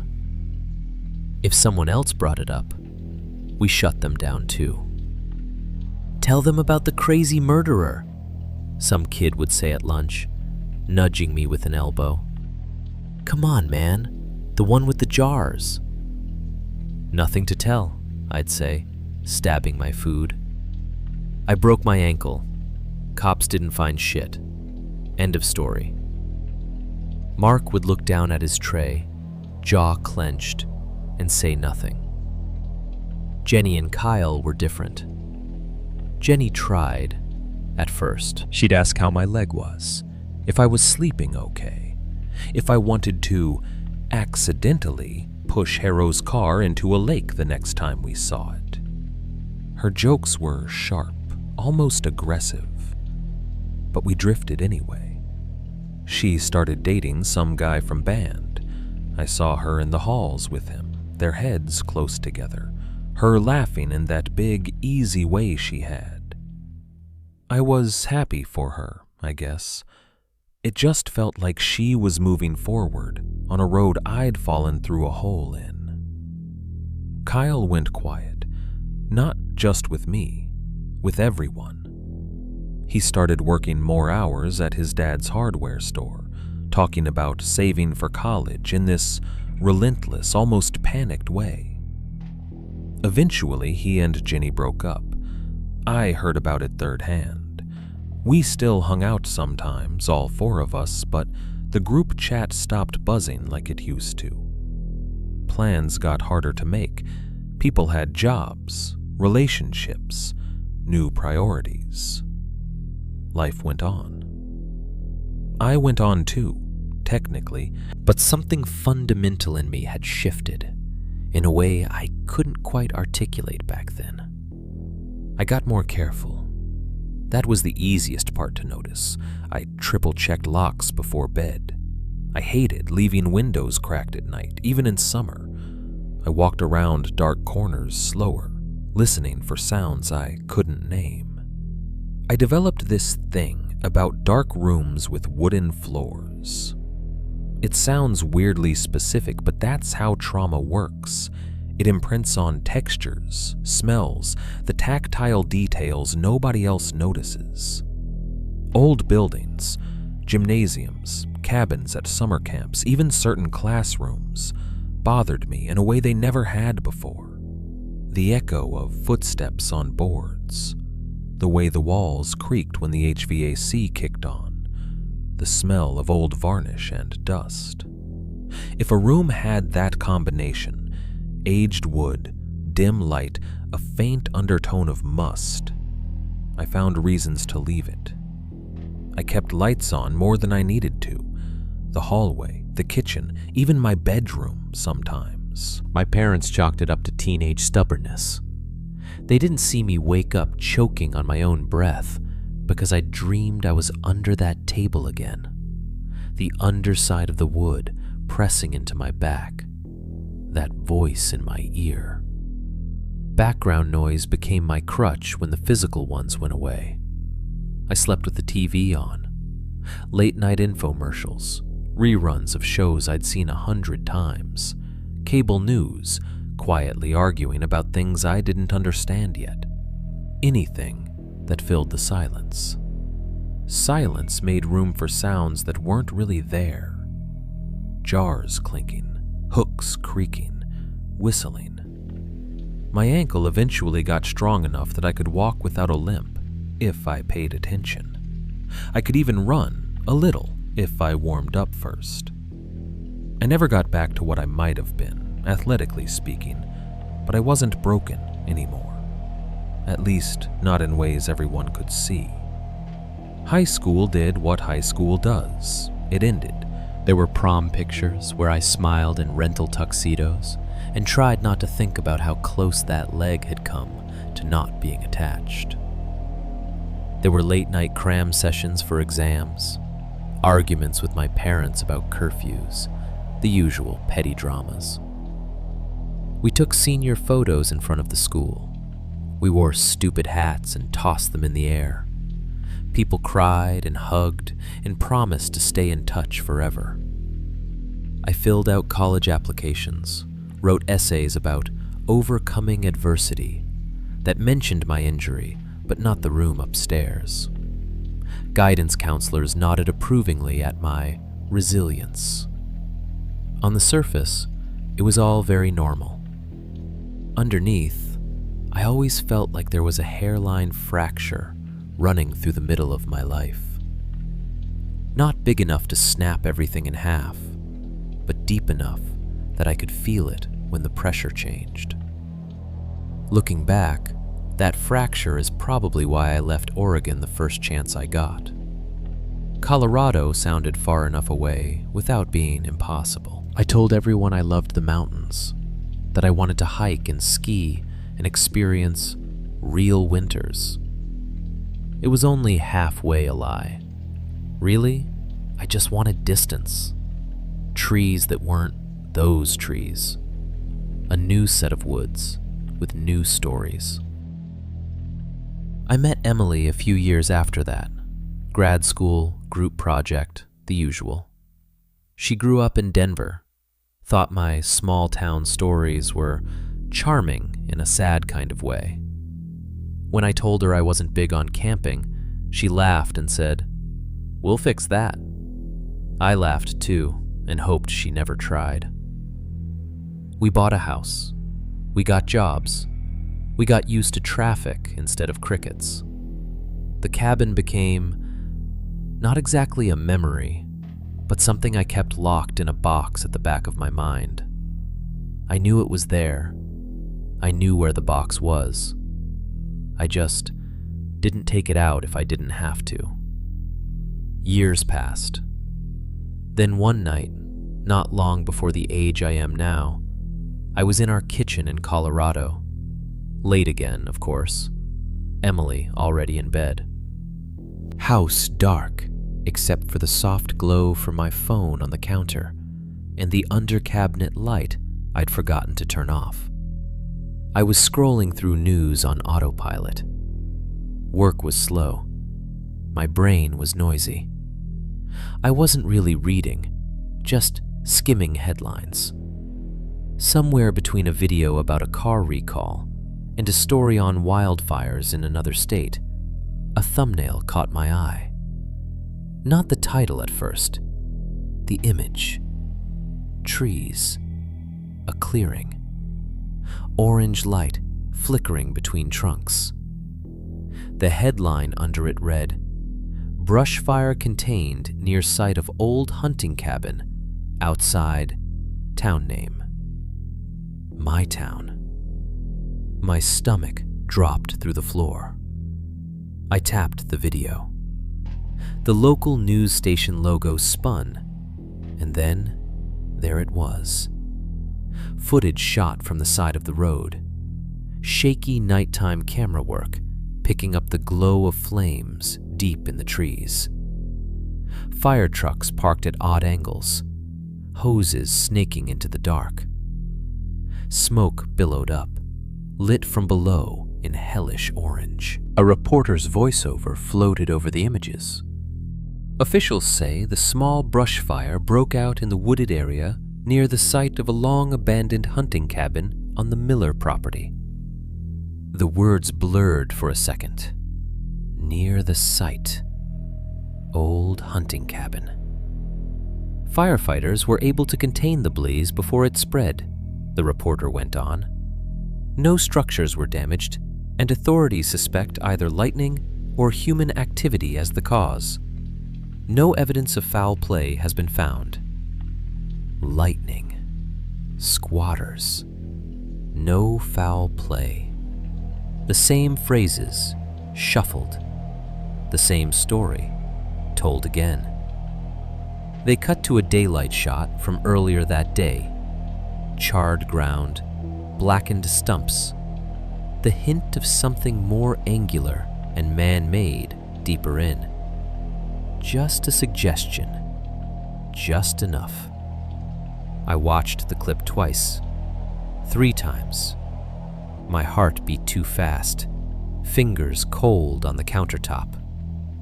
I wasn't there. I was hundreds of miles away, in a different state, in a different life.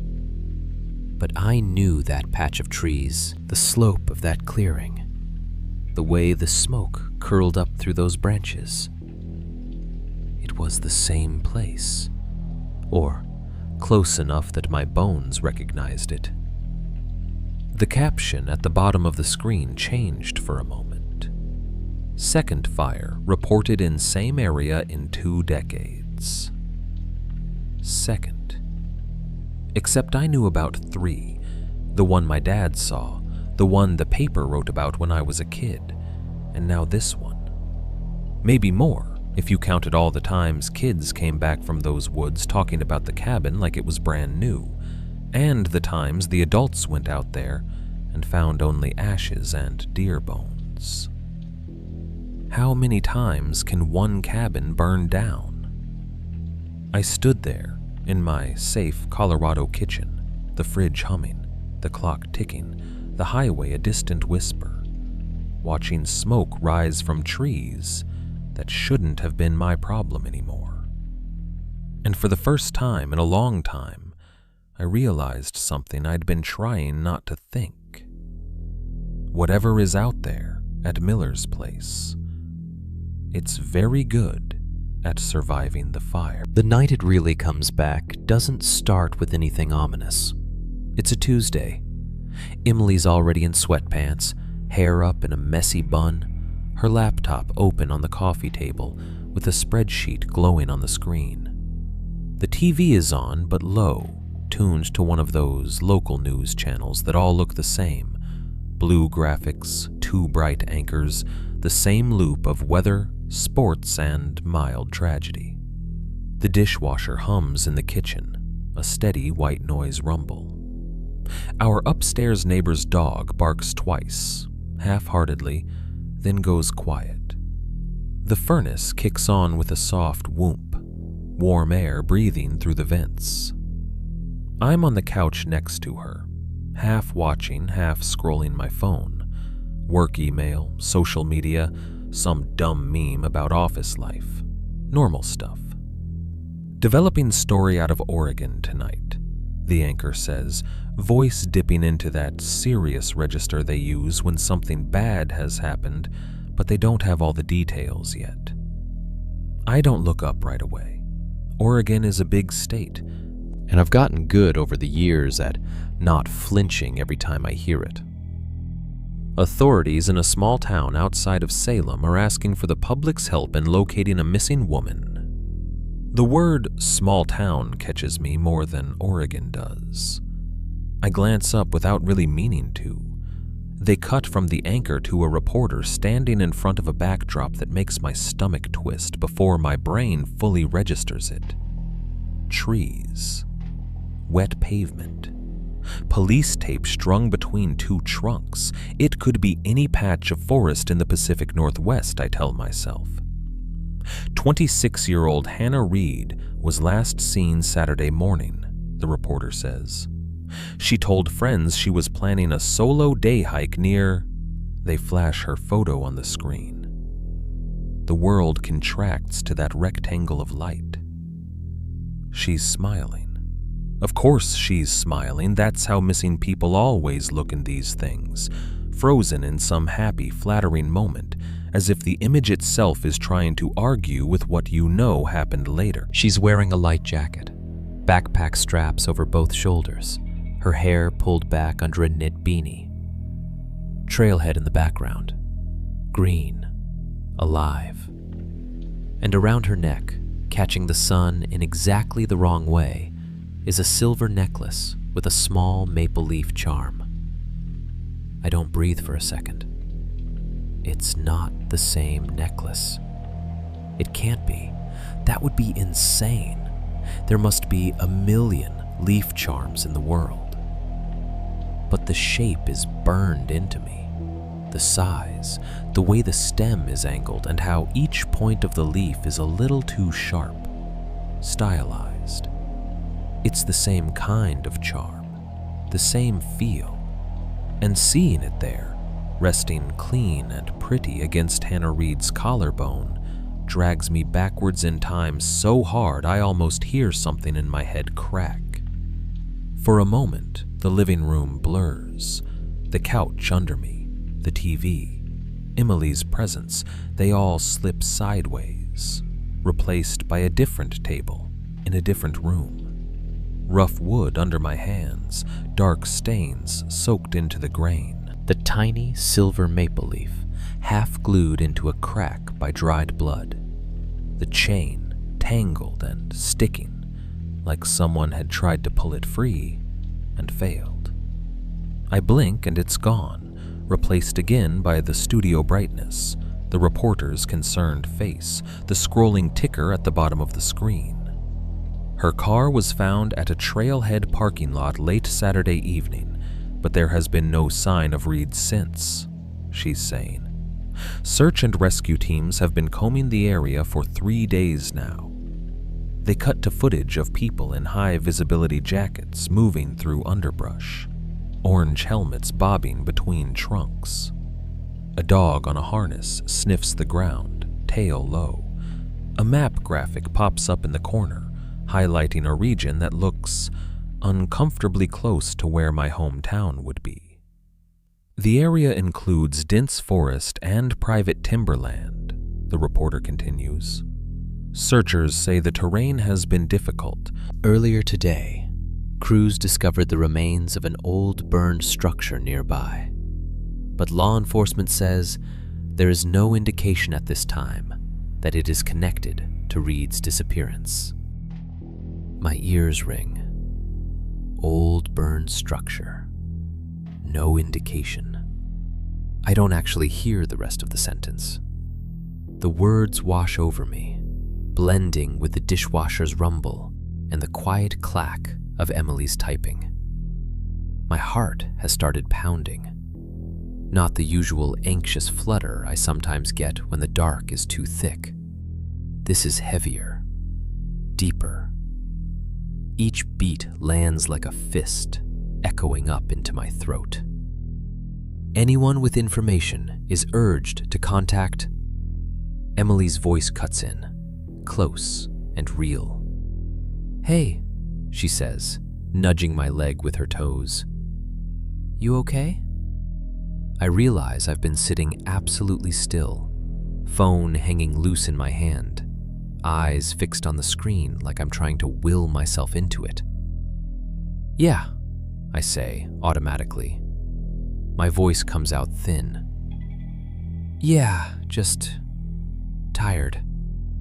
She studies my face for a second, eyes searching. "You look like you're gonna throw up," she says, half joking, half concerned. "Long day," I deflect. "Too much coffee.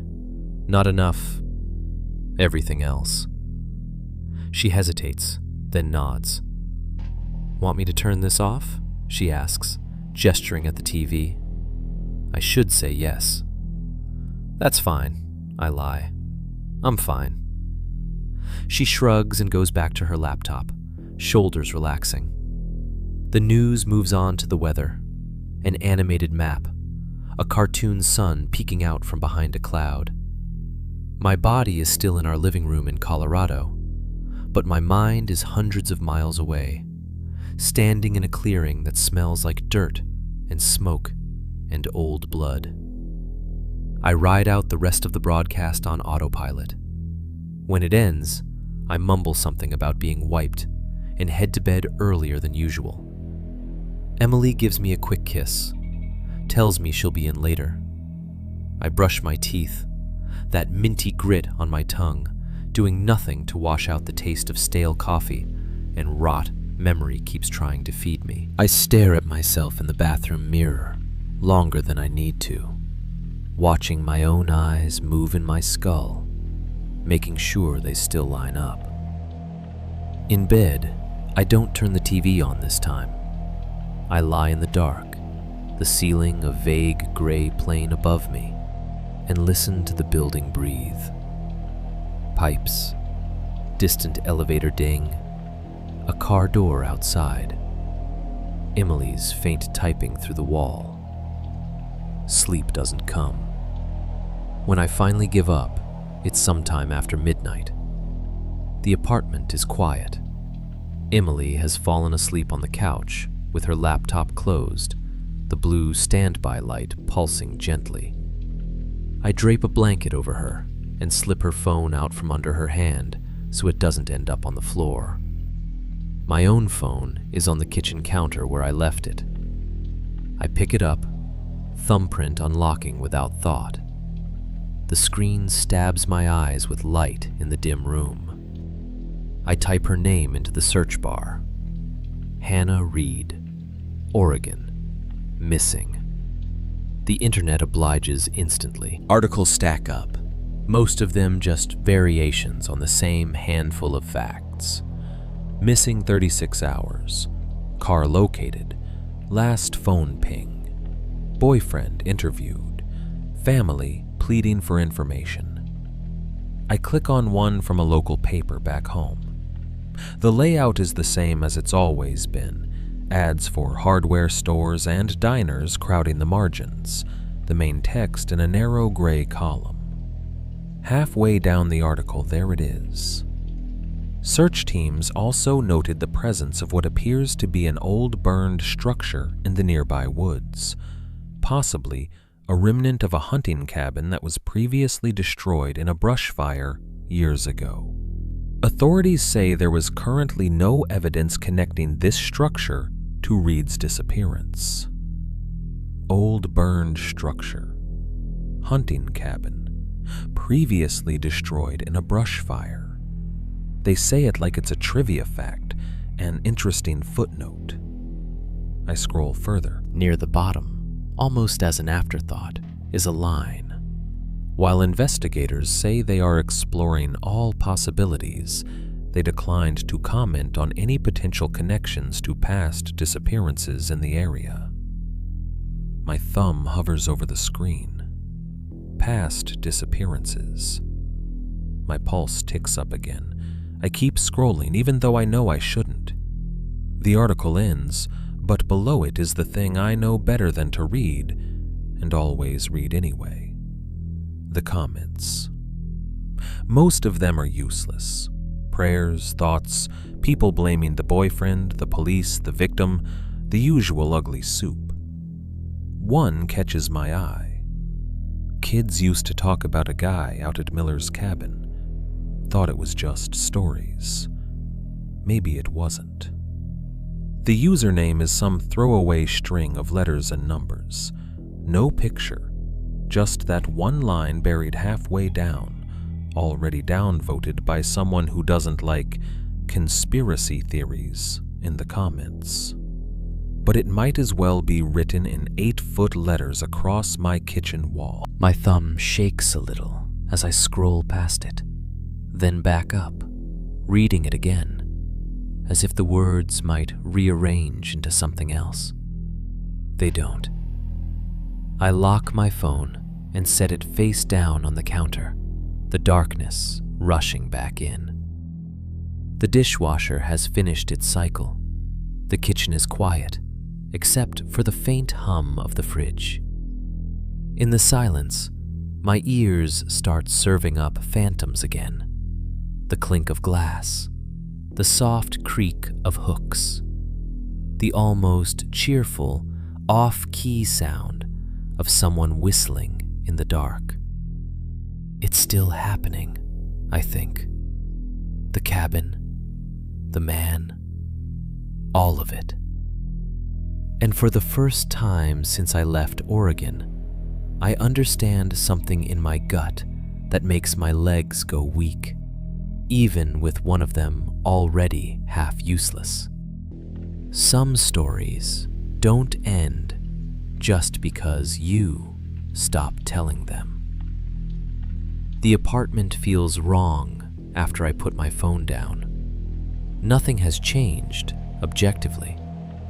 The same dishes are stacked in the drying rack. The same mail sits unopened on the counter. The same stupid magnet shaped like a mountain goat holds up Emily's dentist reminder.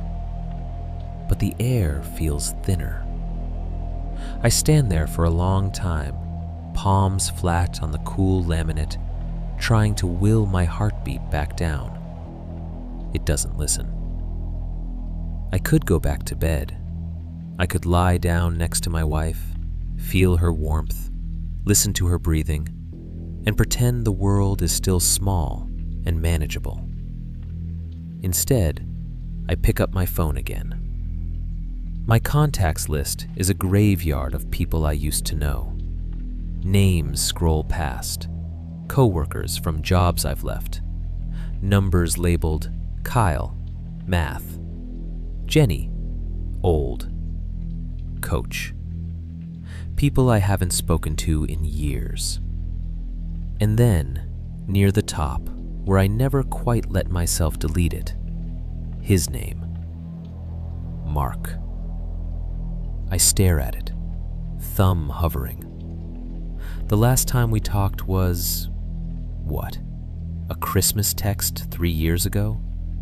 A meme about middle-aged back pain? Before that, a quick catch-up call when he moved to Seattle. He has his own life. I have mine. We've been orbiting each other at a distance, connected by nothing but shared history and the occasional "Happy birthday, old man" message. I should leave it alone. What am I going to say anyway? Hey, remember our childhood serial killer? Guess he's still taking applications. My thumb taps before I can talk myself out of it. The phone rings. Once, twice, 3 times. Each chime sinks deeper into my stomach. I almost hang up on the 4th, that socially acceptable window where you can pretend it was an accident. Hello? His voice hits me like a time warp. Older, yeah. Rougher around the edges, but still him underneath. Same cadence, same lazy emphasis on certain words. My chest tightens. Hey, I say. My mouth is suddenly dry. It's me. There's a pause just long enough to sting. No shit, he says. Dude. I can hear him exhale, a mix of surprise and something else. How long has it been? He asks. A while, I say. Too long. We do the dance first, because that's what you do. The small talk, the "so how's life?" The highlights reel. He's in Seattle now. works IT for some company whose name I immediately forget. He complains about his commute, about the rain, about rent. There's a girlfriend who might be it, but he sounds both hopeful and terrified when he says it. I tell him about Colorado, about Emily, about my boring office job, about the way my ankle still clicks when the weather changes. We laugh in the right places. It almost feels normal. Almost. The silence sneaks up on us after one of those little laugh bursts. It stretches just a beat too long. We both feel it. "So," he says finally, "what made you call? Not that you can't just call. You can always just call. But, you know, you didn't, for a while." I swallow. "Did you see the news?" I ask. My voice is softer than I intended. Another pause. Longer this time. The kind where you hear the line hum, faint and alive. "You mean Hannah?" he says. He knows her name. "Yeah," I say. "Hannah." "Yeah," he says again, exhaling. "Somebody from home texted me the link. Hey, remember them woods you losers used to play in? Guess they're still cursed." Real comforting. I let out a short, humorless breath that wants to be a laugh. "Did you notice anything?" I ask. "Like what?" he says. But he already knows. I can hear it. "The necklace," I say. The word hangs there like a hook. There's a rustle on his end. Fabric, maybe. A hand over his mouth. I imagine him sitting on some crappy apartment couch like mine. Lights off, TV glow painting his face. "Yeah," he says finally. "Yeah, I noticed." My grip on the phone tightens. "I keep thinking it's just fashion," I say. "Like, maple leaves are a thing, right? People wear them. It doesn't mean anything." "Sure," he says. "Just like guys in the woods with shotguns are just hunters." The joke falls between us, dead. We both go quiet again. "I tried to tell myself it was all in my head," I say. The words surprise me by how easily they come. For years. I mean, not everything. I know my ankle wasn't imaginary, but the room, the table, the jars, him. "Yeah," he says, voice low. "I know. We were kids," I go on. "Brains are stupid. Trauma, shock, whatever. They said it. We started to believe it." "Did we?" he asks. There's no sarcasm in it, just a flat question. I think about those nights I woke up certain I'd heard whistling under my window. The way I still can't stand the smell of old wood and mildew. The way I almost blacked out in a hardware store once because the butcher block tables reminded me too much of... No, I admit. Not really. He breathes out, a shaky sound. "Me neither," he says. "I tried. God, I tried. Shrinks, pills, the whole package. Stress response, repressed memory, symbolic imagery. They've got phrases for all of it." "Does saying it like that help?" I ask. "Not when I can still see his face," he says quietly. My chest tightens. "I didn't know you saw him that clearly," I say. "That night. In the woods, I mean. I thought you just saw me running. Saw something behind me."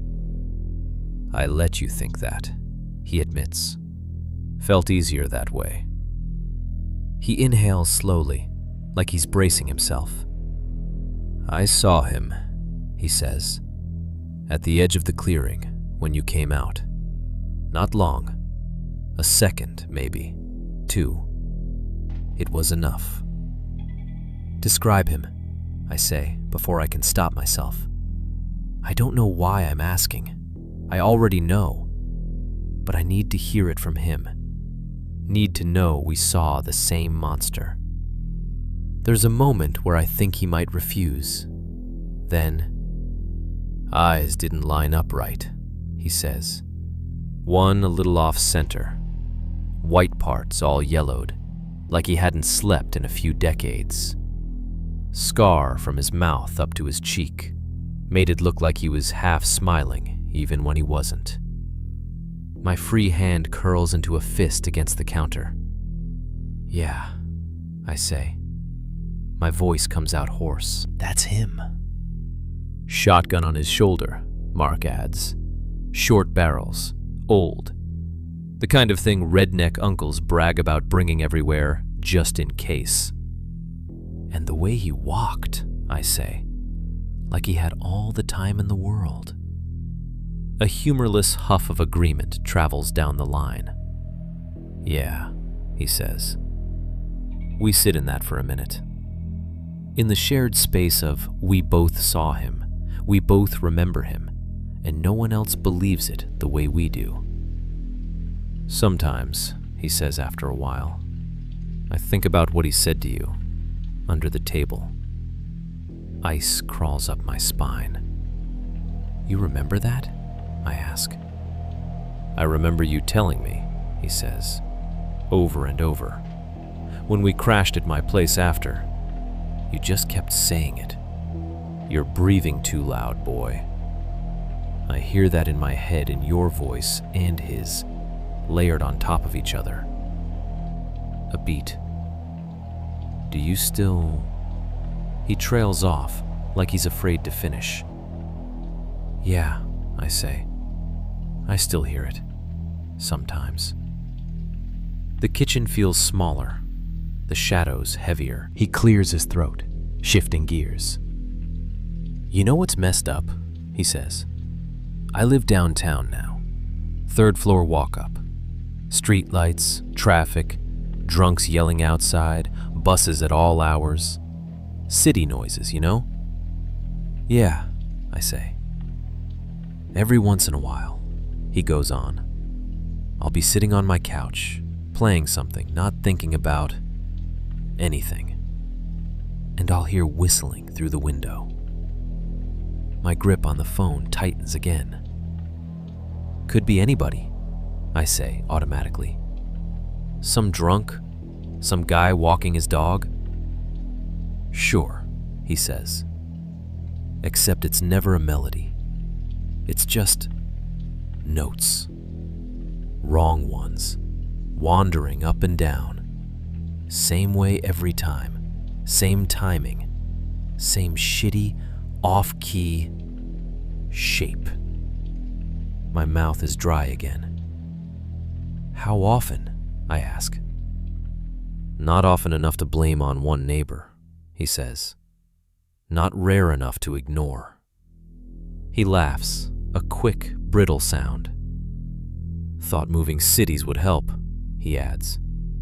New state, new scenery. But sound travels, I guess. The silence sits between us, like a third person. An insane idea starts to take shape in my head before I can stop it. It slinks in on the back of the comment thread, the news clip, the necklace. What are you thinking? He asks suddenly. I didn't realize I'd gone that quiet. Nothing, I lie. He snorts. You're a terrible liar, he says. Always have been. Spill it. I exhale, long and shaky. Part of me thinks... I start, then stop. Saying it makes it real. Thinks what? He pushes. Thinks we should go back, I say. The words hang there, unbelievable even as they leave my mouth. I stare at the pattern in the countertop, the little flecks of fake stone, like they might rearrange into something less stupid. He doesn't laugh, not right away. Back home, he asks. To the woods? It's insane, I say quickly. Forget I said anything. I have a job, a mortgage, a wife. I'm not 19 anymore. I shouldn't even... Yeah, he says, cutting in. It's insane. There's a rustle on his end, like he's standing up, pacing. Thing is, he adds, I was thinking the same thing before you called. That throws me. You were? I ask. Got that link earlier tonight, he says. Saw the necklace. Read the part about the burned cabin. Saw some asshole in the comments talking about Miller's place like it's a campfire story.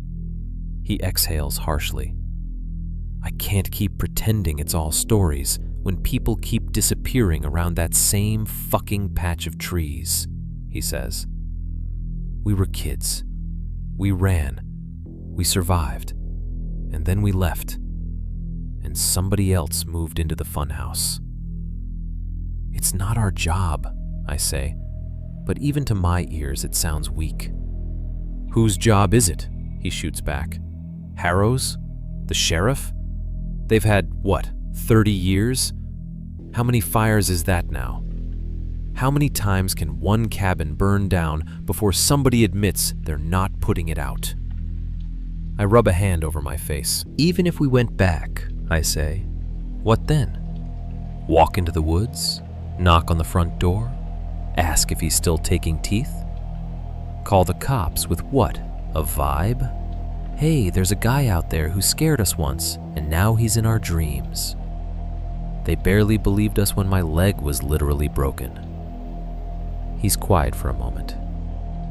I don't know, he says, but I know I'm tired of waiting for a notification that says, remains identified, and realizing I did nothing.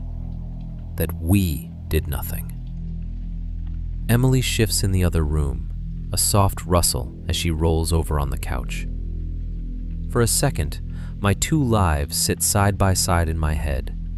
The one with her, bills and brunch and IKEA furniture, and the one with him, flashlights and trees, and a night we never really walked out of. There's something else, Mark says, voice lower now. Something I never told you. My stomach tightens. Okay, I say. Couple months after it happened, he says, I started having this nightmare. Not the usual one. Not you running, not the gun. Different. He pauses, like he's listening to the memory as he speaks. In it, I'm back in the woods, he says. Except it's not night. Not quite. It's that weird, almost dark, where the sky's still kind of blue, but the trees are black. And the cabin is there. Not burned, not ruined, just standing. Lights on inside. Yellow light, like from your kitchen at home. My skin crawls. I can hear things, he goes on. Not clear. Thumps. Something metal clinking. That drip sound you kept talking about. There's this smell. I know you can't smell in dreams, but I do. Rot and bleach. Worst parts of a hospital and a slaughterhouse had a baby. He laughs weakly at his own imagery, then stops. I walk up to the window, he says. Every time. I don't want to, but my legs move anyway. I look in, and he's there. The guy. Same everything. Eyes, scar, gun leaning against the wall. Except he's not looking at me at first. He's looking down at the table, doing something. Can't quite see what. I grip the phone so hard, my fingers ache. Then he stops, Mark says. like he hears something, slowly turns his head, looks right at me, straight at me, and he smiles. Big this time, wider than his face should allow. My pulse hammers against my throat. And then? I ask, barely above a whisper. And then he says my name, Mark replies. My full name. First, middle, last. In that voice you described, like he's been practicing it.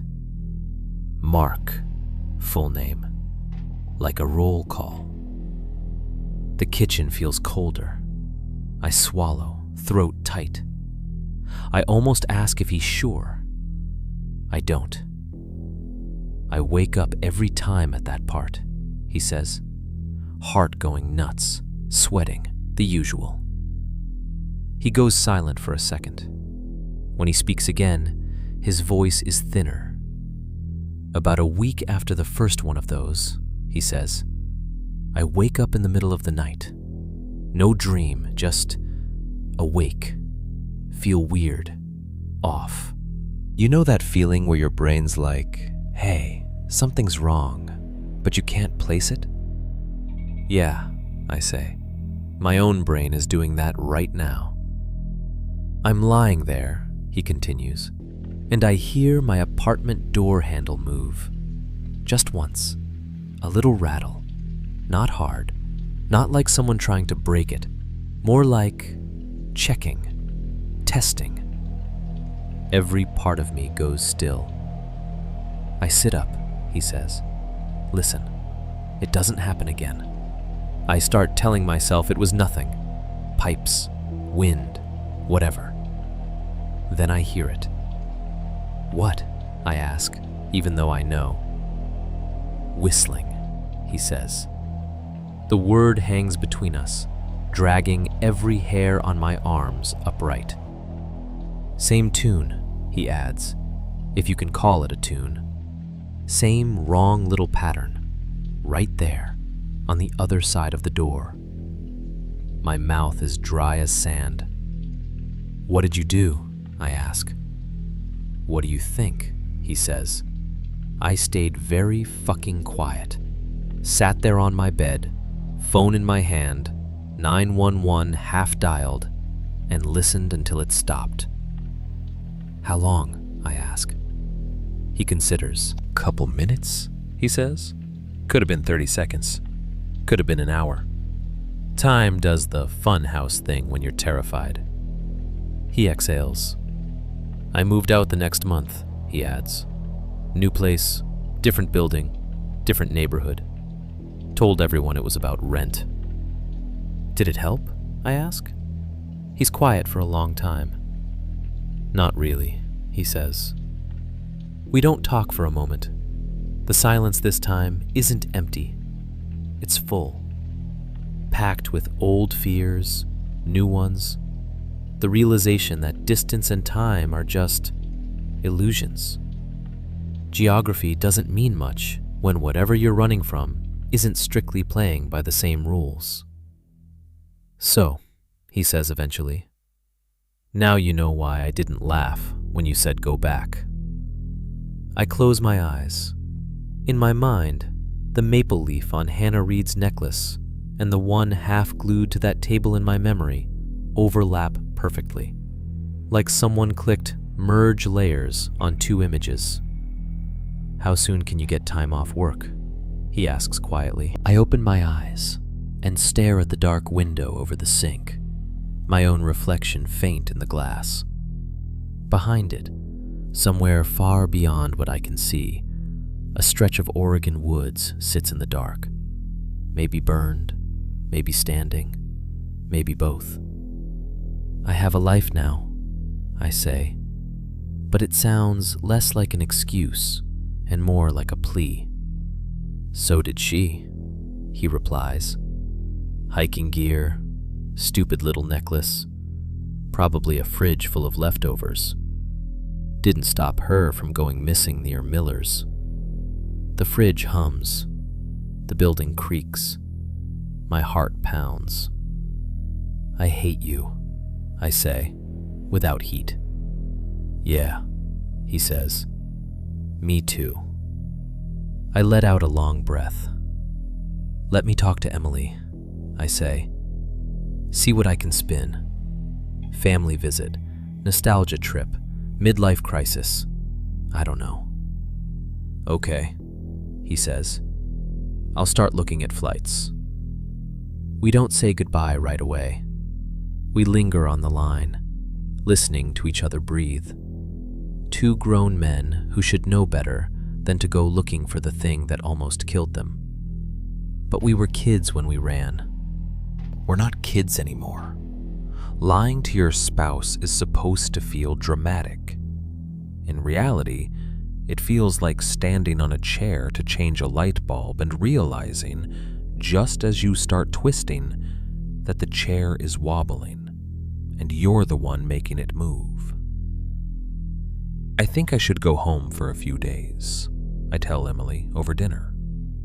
We're eating takeout Thai on the couch, TV murmuring in the background, normal Tuesday stuff. My fork pauses over my plate for a second too long.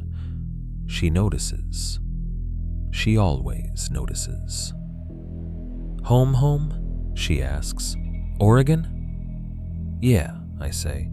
It's been a while. My parents are, getting older. Thought I should check in. It's not a complete lie. My parents are getting older, but that's not why I'm going. She studies my face, chewing slowly. Did something happen? She asks. I could say yes, could use Hannah's story as the excuse, the official one. Hey, this girl went missing. Reminds me of that time I almost died. Thought I'd go process that in person. But that's only one brick in the wall. Nothing specific, I say instead. Just feels like time, I guess. She doesn't buy that entirely. I can tell. There's a little crease between her eyebrows that shows up when she's not satisfied with an answer, but doesn't want to push too hard. How long? She asks. Long weekend, I say quickly. Fly in Friday, back Monday night. You'll barely have time to miss me. She snorts softly. Oh, I'll manage, she says. I can finally watch all my trash reality shows in peace. We smile at each other. It's easy, familiar. That's what makes the lie feel worse. You sure you don't want me to come? She adds, a beat later. I could meet everyone, see where you grew up. Might be fun. The idea of her anywhere near those woods makes my throat close up. Next time, I say too fast. This one, I kind of want it to just be me and them. Old times, Her eyes flicker. She hears the wobble in my voice, but mistakes it for something else. Yeah, she says softly. I get it.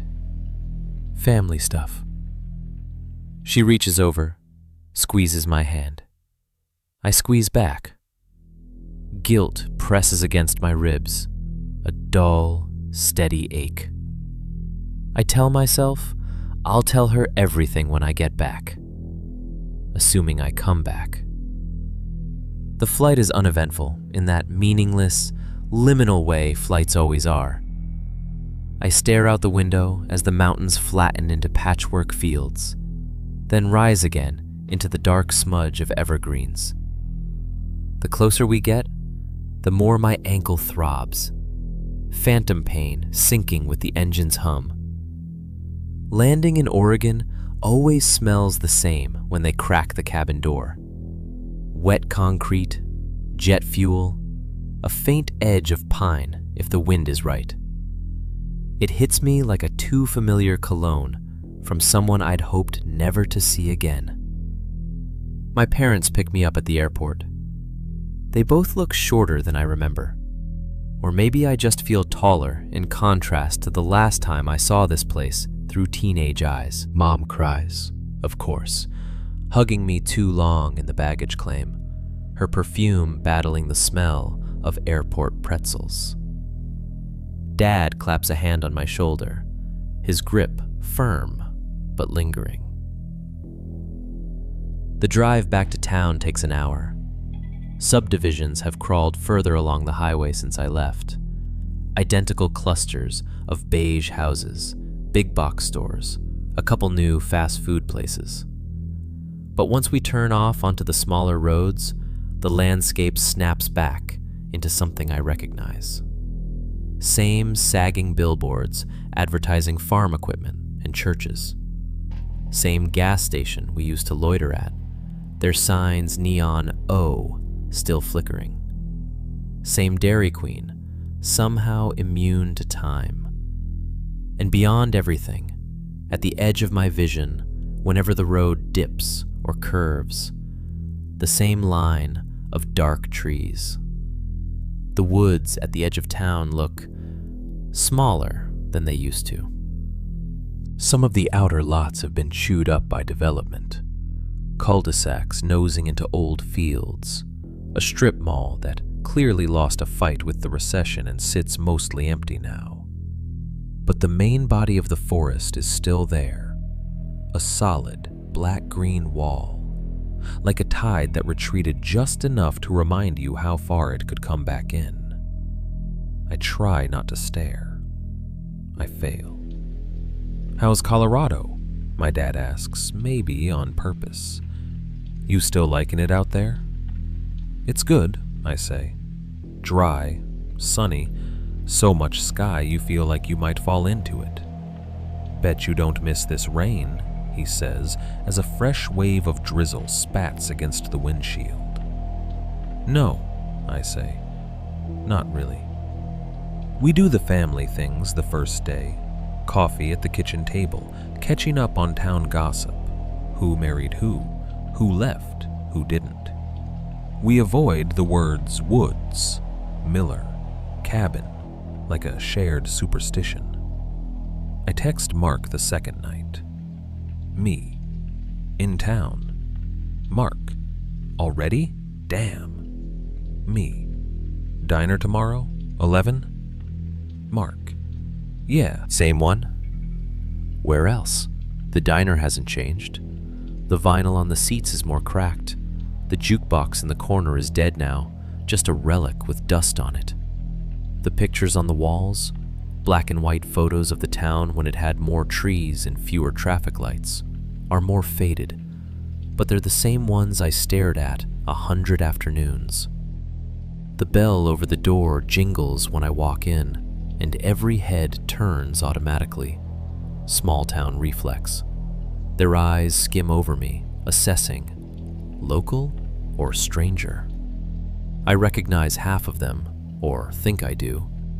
Age has rearranged faces into older versions of the kids I used to bump shoulders with in hallways. He's in a booth near the back, facing the door.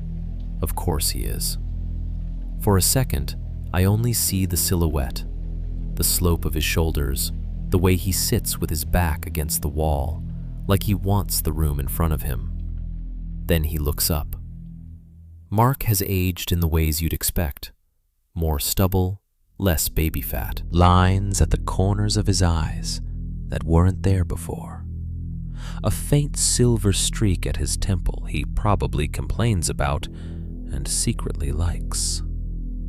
But there's something else, too. A tightness around his mouth, a certain alertness in his eyes that doesn't fully go away, even when he smiles. "Hey man," he says, getting up halfway out of the booth, before we both realize we never planned if this was a hug situation. We end up doing that half hug, half shoulder bump thing, clapping each other's backs like we're trying to prove something about masculinity and not how close we came to dying together. He smells like coffee and aftershave, and a hint of nicotine he probably thinks gum covers. "You look old," I say. "So do you," he answers. "I thought Colorado was supposed to keep you fresh. You look like you do taxes for fun." "I do," I say. "It's a kink." We laugh, too loud and too long for how funny that really is. The tension needs somewhere to go. We slide into the booth. The waitress comes over, recognizes us, makes polite noises about how long it's been, how we've grown. We order coffee and breakfast food we won't finish. For a little while, we talk about everything except why we're both here. Jobs, traffic, rent, parents, the weather, that one teacher we had who finally retired. It's a cover conversation, a thin sheet draped over a shape everyone can see. Eventually, the sheet slips.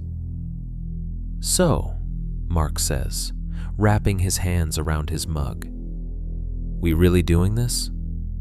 His eyes flick to the window, where the reflection of the diner overlays the parking lot, the street, and beyond them, the faint suggestion of the tree line in the distance.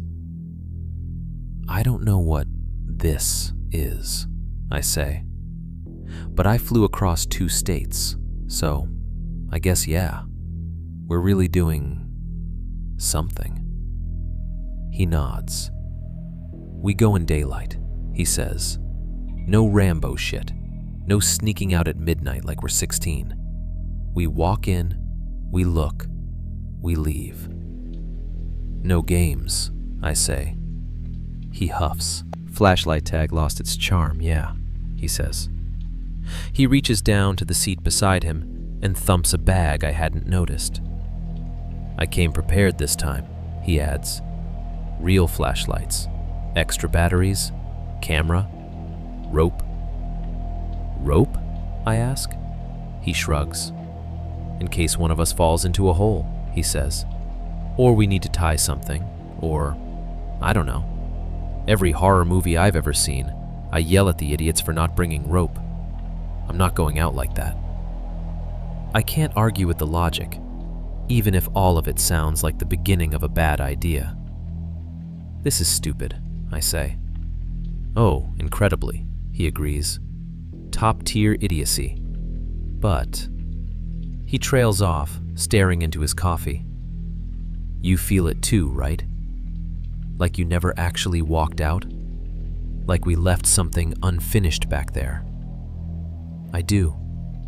The maple leaf necklace, Hannah's photo, the comment about Miller's cabin, the whistling at his door, the way my ankle still twinges when I think about stairs."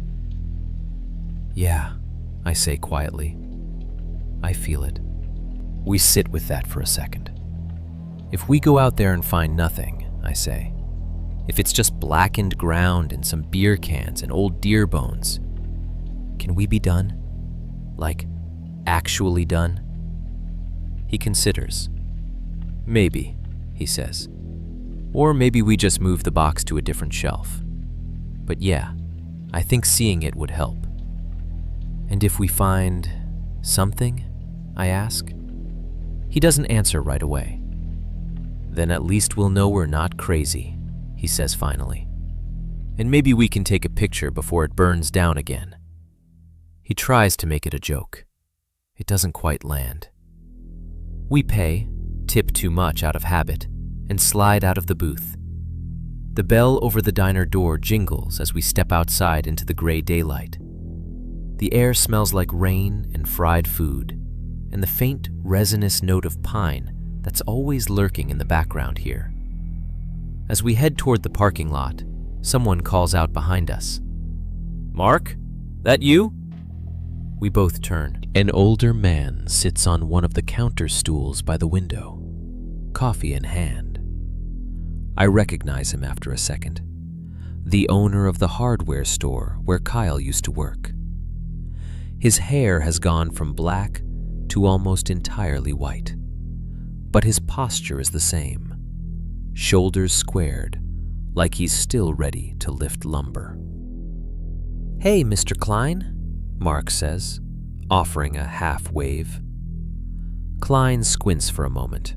Then his gaze shifts to me. "And look at that," he says. "Dynamic duo back in town. Thought you boys escaped for good." "Just visiting," I say. He nods slowly, eyes flicking between us with an assessing weight that makes me feel 16 again. "You boys staying away from Miller's Land this time?" he asks, voice light, but with something under it. My mouth goes dry. I open it, close it. Mark steps in. "Yeah," he says. "We're just grabbing food, catching up. That's all." Klein snorts softly into his coffee, eyes drifting toward the window, toward the line of trees visible down the street. He says. Then, just as we turn to go, he mutters something under his breath. It's quiet, almost swallowed by the clatter of dishes, the low murmur of conversation, the hiss of the grill. But the words reach us anyway, threading through the ambient noise like they're meant only for us. "Didn't get him last time," he says. "Doesn't mean he's gone." I don't know if he's talking about the man with the shotgun, or something that's been out there a lot longer than him. Morning doesn't help as much as I thought it would. The sun is up when Mark pulls into my parents' driveway, but it's one of those Oregon mornings where the light feels half-hearted, diffused through low clouds, everything washed in gray. The kind of light that flattens shadows, but doesn't quite banish them. His truck looks newer than his dad's old Ford, but it has the same attitude. Mud on the tires, a dent on the rear bumper that's clearly his fault. There's a coil of rope and a battered backpack in the bed, along with a small plastic toolbox that rattles when he hits a bump. He honks once, more out of habit than necessity. I'm already at the door with my jacket on. "Got everything?" my mom asks for the third time. Her eyes keep flicking to my ankle, as if it might spontaneously break again. "Yeah," I say. "We're just going to drive around, maybe walk a bit, that's all." She's too polite to say bullshit, but it hangs in the air between us anyway. My dad stands behind her, arms folded. "Stay away from the creek," he says. "I mean it." I don't answer. If I promise, I'll be lying. If I don't, we'll have an argument we don't have time for. I squeeze my mom's shoulder instead and step out into the cool air. Mark leans over and pops the passenger door open from the inside. It creaks in a way that makes my stomach lurch. "You ready?" he asks. "Nope," I say, hoisting myself in. "Drive." We don't talk much at first. The engine fills the silence, a steady low rumble as we roll out of the neighborhood and onto the main road. Gravel crunches under the tires where asphalt gives way to older surfaces. The wipers squeak occasionally, pushing aside a light mist that never quite turns into rain.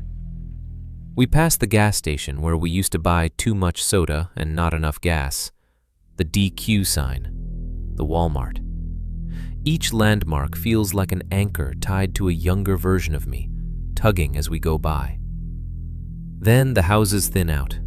The road narrows. Trees creep closer.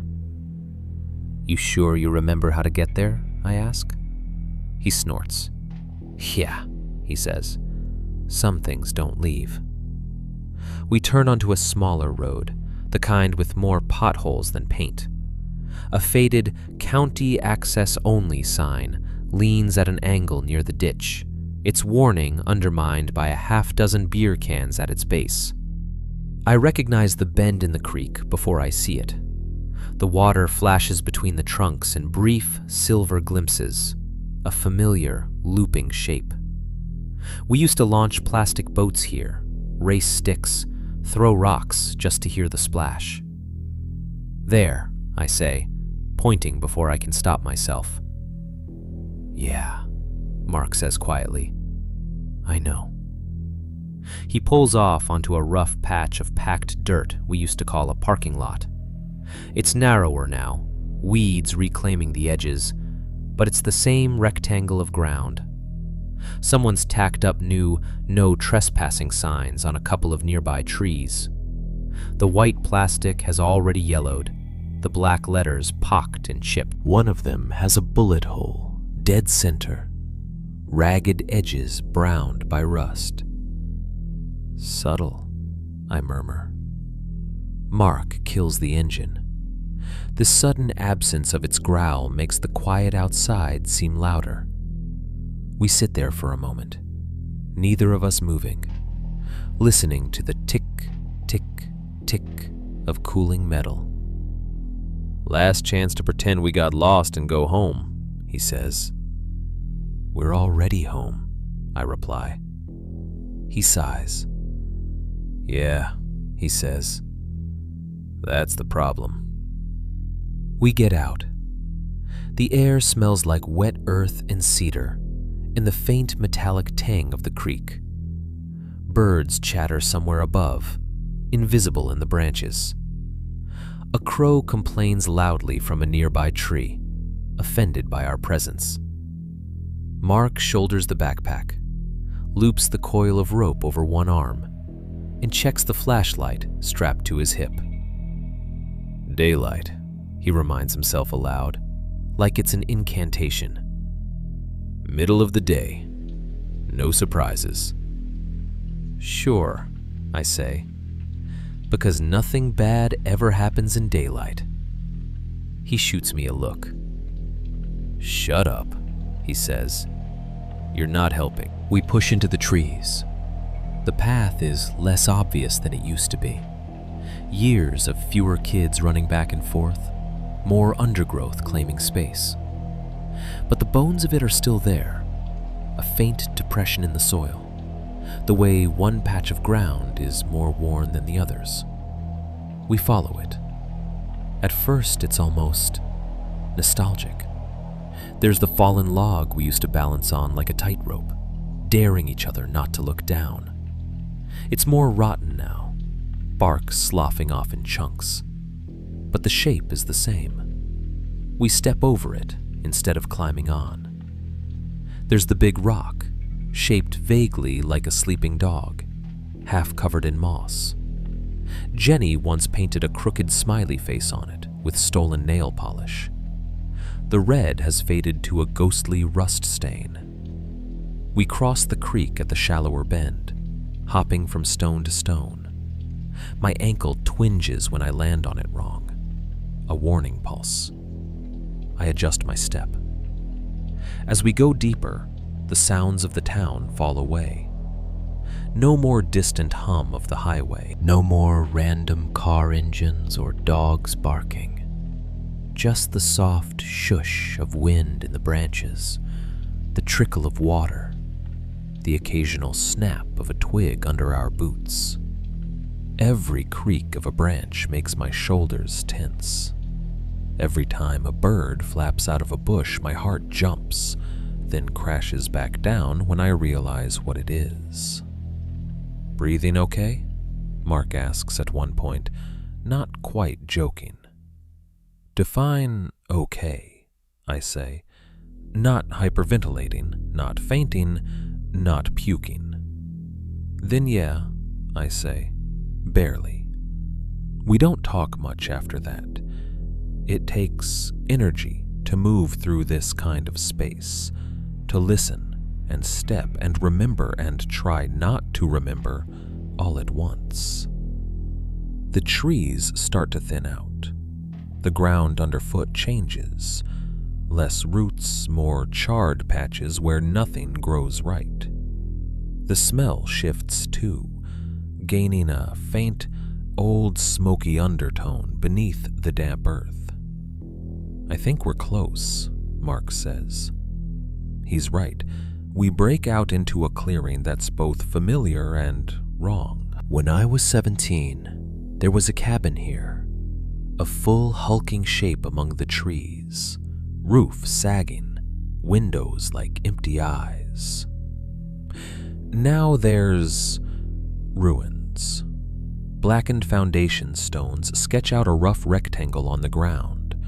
Charcoal-colored beams lie collapsed in a tangled heap, half buried under years of leaves and needles. Twisted strips of metal poke out of the ash, maybe roofing, maybe something else. The center of the clearing is mostly bare dirt, darker than the surrounding soil. Along the edges, scrubby plants have started to reclaim the space, brave green shoots pushing through the scars. It looks like the photos the detective showed me. It looks like a place that burned a long time ago, and then just sat. My stomach drops anyway. Is this it? Mark asks, even though we both know.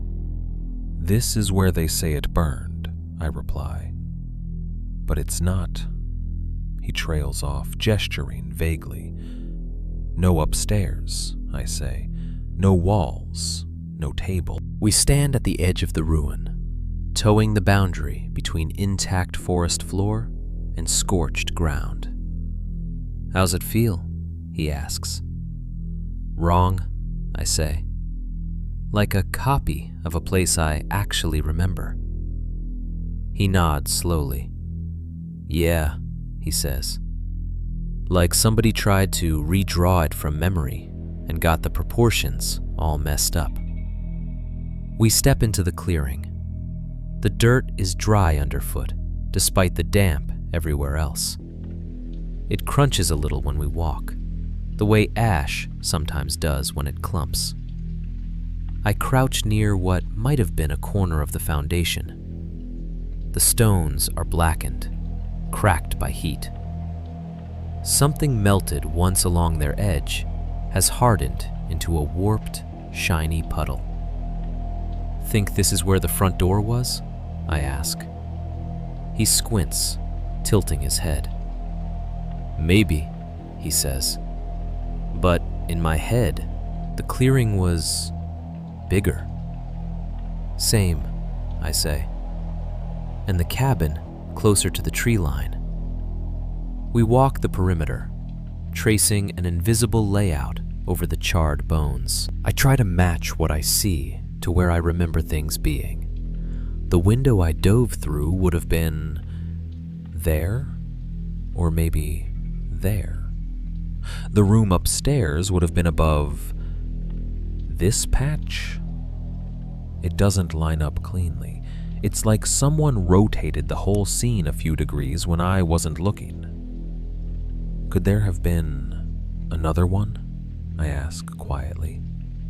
Another cabin, different spot? He chews his lip, thinking. Maybe, he says. Miller had a lot of land. Sheds, outbuildings, hunters build weird shit. But why would we both remember this clearing if it was somewhere else? We reach the far side of the foundation, near where the trees press closest. Something about the ground here looks off. The rest of the clearing has that broadly even, fire-scorched look, ash and dirt mixed, disturbed mostly by time and animals.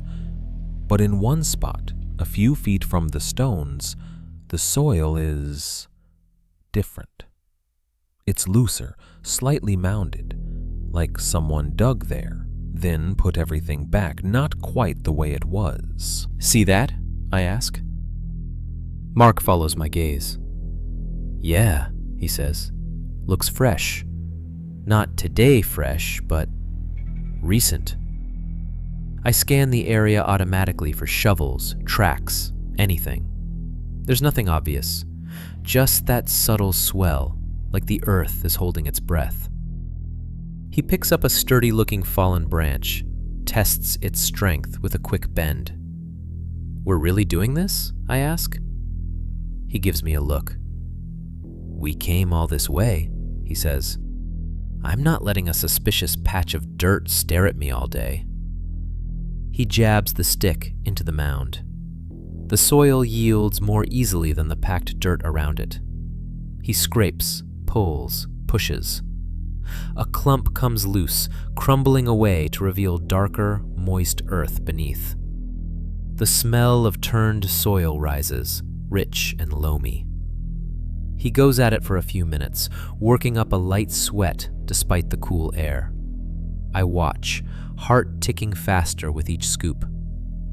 Something hard clinks against the branch. He freezes. "Did you hear that?" he asks. "Yeah," I say. He crouches, drops the stick, and starts digging with his hands. Dirt packs under his nails. His breath hitches when his fingers close around something solid. It comes out of the ground with a sucking sound, roots clinging, dirt falling away in clods. At first, it's just a shape, rust brown, crooked. Then he brushes more soil off, and it resolves into a brutal outline I know too well. It's a hook. Not a little hardware store cup hook. A meat hook. Thick, curved metal, tapered to a dull point corroded by time. There's a loop at one end where a chain or rope probably ran through once. Rust mottles the surface, but in the grooves near the base, something darker still clings. Stained into the metal in streaks that aren't quite the color of rust. The color of something that was once red and wet and hot. I swallow. "It's just a hook," I say, hearing the tremor in my own voice. "Yeah," he says. "Just a hook, like all the other hooks you told me about."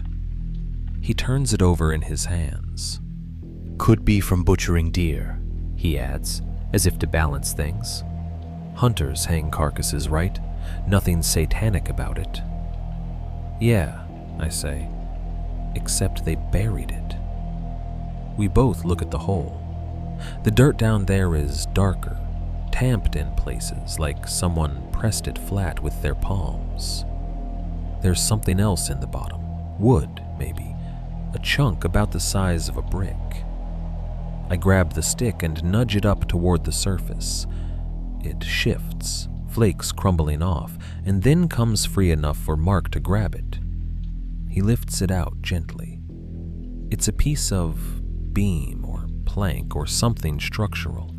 The outer surface is scorched, blackened.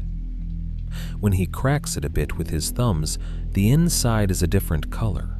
Dark, yes, but not burned all the way through. It looks soaked, like whatever hit that wood sank in deep and never really left. Mark holds it closer to his face, squinting. "Smell that," he says. I lean in reluctantly. Under the damp earth and the ghost of old smoke, there's another scent. Faint, but there. Metallic. Sour. Familiar. Blood.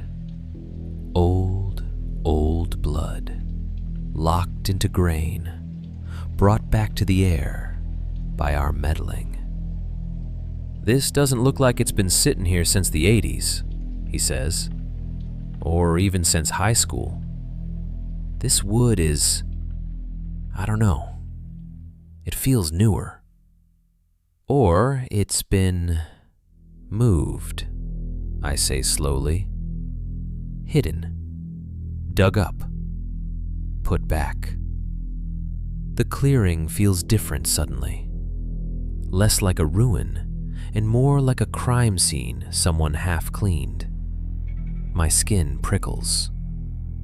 Maybe the cabin they found and the cabin we were in aren't exactly the same thing, I say. Maybe there was more than one structure. Or he rebuilt. Or something that shouldn't be here keeps finding ways to exist. Mark finishes. He drops the wood back into the hole, like it burns. We stand there, holding a rusted hook and breathing too hard in the middle of daylight, with birds singing overhead and the town not very far away. "You still glad we came?" I ask, voice thin. He looks at the hook, then at me. "Ask me tonight," he says. We stare at the hook and the stained wood a little too long. Daylight or not, my brain keeps wanting to slide back into that upstairs room. Metal against bone, wood under my cheek, the feeling of being something hunted and pinned. Standing here, holding a piece of that world in my hands, makes it too easy. "Okay," Mark says finally, dropping the beam back into the shallow hole like it's a dead animal. "I've had enough of this arts and crafts project." He wipes his palms on his jeans, leaving smears of dark dirt. "We saw the ruin," he goes on. "We found a murdery party favor. We proved something. Want to call it, grab a beer, and lie to each other about feeling better?" He means it halfway, maybe more than halfway. But there's something else humming under my skin now, a sense that we've only been walking along the edge of whatever this is, and the real shape is still just out of sight. "What if this isn't it?" I ask. He looks at me, brow furrowed. "What if what isn't it?" he says. "This," I say, gesturing around at the burned foundation, the charred dirt. "What if this is just the version the adults are willing to see? The one the reports are about? The shack that burned? What if the place we were in isn't exactly here?" He glances toward the tree line on the far side of the clearing. "There's a fun thought," he says. "So you're saying the murder cabin has a summer home? Or it moved," I say. "Or we did. I don't know." Silence washes over us, the kind that's full of rustling leaves and creaking branches, and the occasional bird call. Normal forest noise. Nothing like that night. "Come on," he says after a beat. "We're here. Let's at least see what's past this." He jerks his head toward the trees beyond the ruin. A part of me wants to yank him back toward the truck, toward town, toward anything that doesn't smell like old smoke and secrets. Another part knows if we leave now, I'll spend the rest of my life wondering what was 50 yards further into the trees. "How far?" I ask. "Until it feels stupid," he says. "Then 50 yards past that." It's not funny, but I huff a laugh anyway. We skirt the edge of the burned area and re-enter the woods on the far side.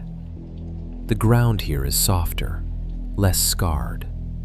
Low bushes and ferns fight for space. Fallen branches crisscross like half-hearted tripwires. There's no clear trail, but there are hints. Places where the undergrowth is thinner, a faint depression in the soil here and there, like feet have passed this way. Not often, but more than never. "Deer path?" Mark suggests. "Maybe," I say. "Deer with big-ass boots." We follow it. The further we go, the stranger it feels. Not because of what we see, but because of what fades. At first, the forest sounds are normal. Bird calls from different directions, a woodpecker rattling on a distant trunk, the soft, steady hush of the breeze. Then, gradually, layers start dropping away. The birds go quiet, one species at a time. The woodpecker stops mid-phrase, like someone hit pause. Even the wind seems to lose interest, the branches above us slowing their sway, then almost stilling. Within a few minutes, the only sounds left are our footsteps and our breathing. The change is subtle and total. It's like walking into a soundproofed room. No obvious barrier, just a sudden awareness of how loud you are, because everything else isn't. My ears pop. I stop for a second, swallowing to clear the pressure. It doesn't go away. You feel that? I ask quietly. Yeah, Mark says. His voice sounds wrong in the hush, too sharp, like when a storm's about to roll in and your head knows before the sky does. There's no storm on the horizon. The light through the canopy is the same flat gray, but the air feels heavier, like the forest is holding its breath. We keep moving. The trees grow closer together here, branches interlocking overhead to block more of the sky. The ground slopes slightly downward, then up again, creating a shallow bowl we walk down into and climb out of. Somewhere in the middle, I realize I can't hear the creek anymore. Can't hear traffic, can't hear anything beyond this pocket of woods. It's just us, and whatever decided to turn the volume down. How far have we gone? I ask. A quarter mile? Mark guesses. Maybe less. Hard to tell. It feels longer. The faint trail we've been following bends to the right. The brush gets denser, snagging at our clothes, resisting us like fingers. Branches scrape my jacket with dry shh sounds that seem too loud in the muffled air. Then, all at once, the trees loosen. We push through one last curtain of branches and almost stumble forward as the resistance disappears. We're in a clearing, smaller than the burned one, more enclosed. The trees ring it tightly, their trunks forming a close circle. Moss creeps higher up their bark here, thick and plush, like the ground has been damp longer. And in the center of the clearing, sitting on a patch of ground that looks unsettlingly untouched by time, is a cabin. My body recognizes it before my brain gets its act together. My legs go a little weak, my stomach drops, my heart slams against my ribs with a familiar, choking rhythm. It's not exactly the same as I remember. That would almost be easier to dismiss as hallucination, but it's close enough that all the differences feel like the kind you get when you dream about your house. Everything is slightly off, but it's still your house. The roof sags on one side, shingles missing in ragged patches. The front steps are warped. One board split down the middle, like someone stomped it too hard years ago. The windows, what little I can see of them, are boarded from the inside, planks crossed haphazardly. The door is there, same off-center position, same crooked frame. But this time, there's a heavy chain looped through the handle and around a rusting iron staple in the frame, secured with a padlock the size of my fist. The wood is gray and weathered. Moss fingers creep up the lower logs, cobwebs net the eaves. It looks old, abandoned, but not dead. The structure is intact. This is no ruin. Behind me, I hear Mark breathe out a low, involuntary fuck. We stand at the edge of the clearing, neither of us willing to step closer yet. It feels like the space itself might notice. Tell me you're seeing that, I say. I'm seeing it, he says, and I kind of wish I weren't. My brain scrambles to reconcile all the information it's getting. The cops' photos, the burned foundation, years of officials saying, "It burned, it's gone," and this. Could they have rebuilt it? I ask. Like some hunter, some weirdo decided to reconstruct the old place out here? He shakes his head slowly. Who? He says. On whose dime? For what? And why would they hide this one and point everyone toward the barbecue pit down the hill? We take a step forward. The air in the clearing feels thicker somehow. Not colder exactly, but denser. Every inhale feels like I'm pulling something weightier than oxygen into my lungs. I can hear my own heartbeat in my ears. Mark's breathing too, a little faster now.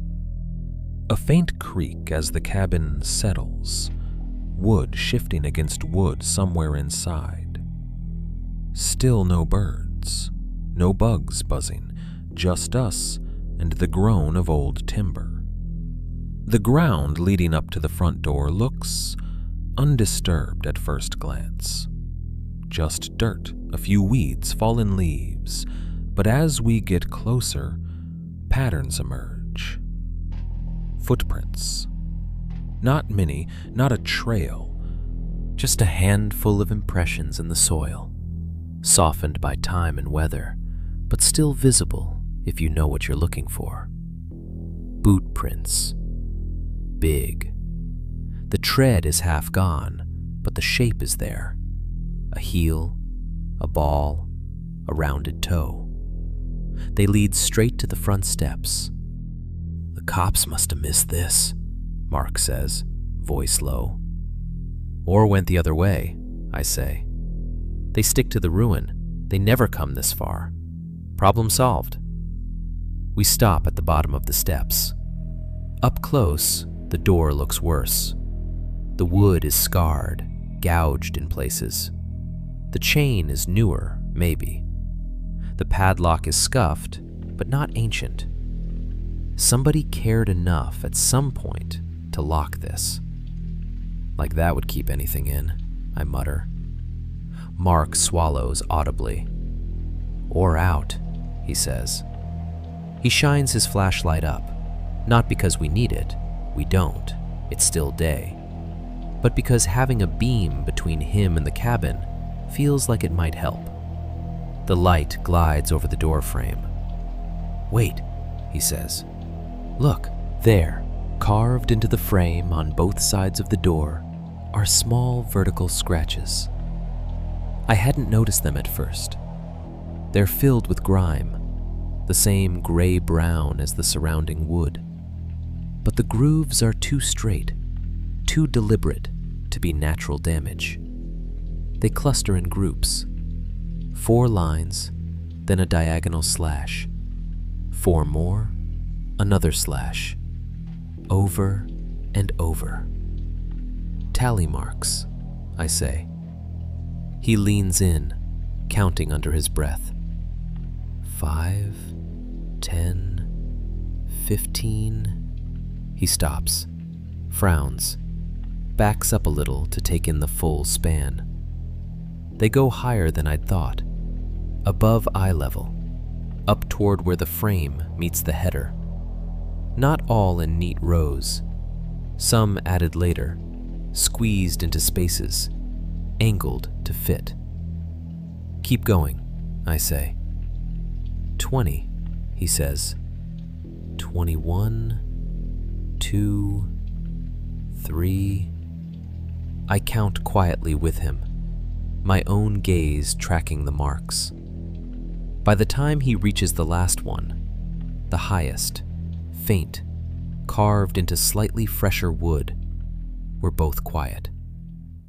31, he says.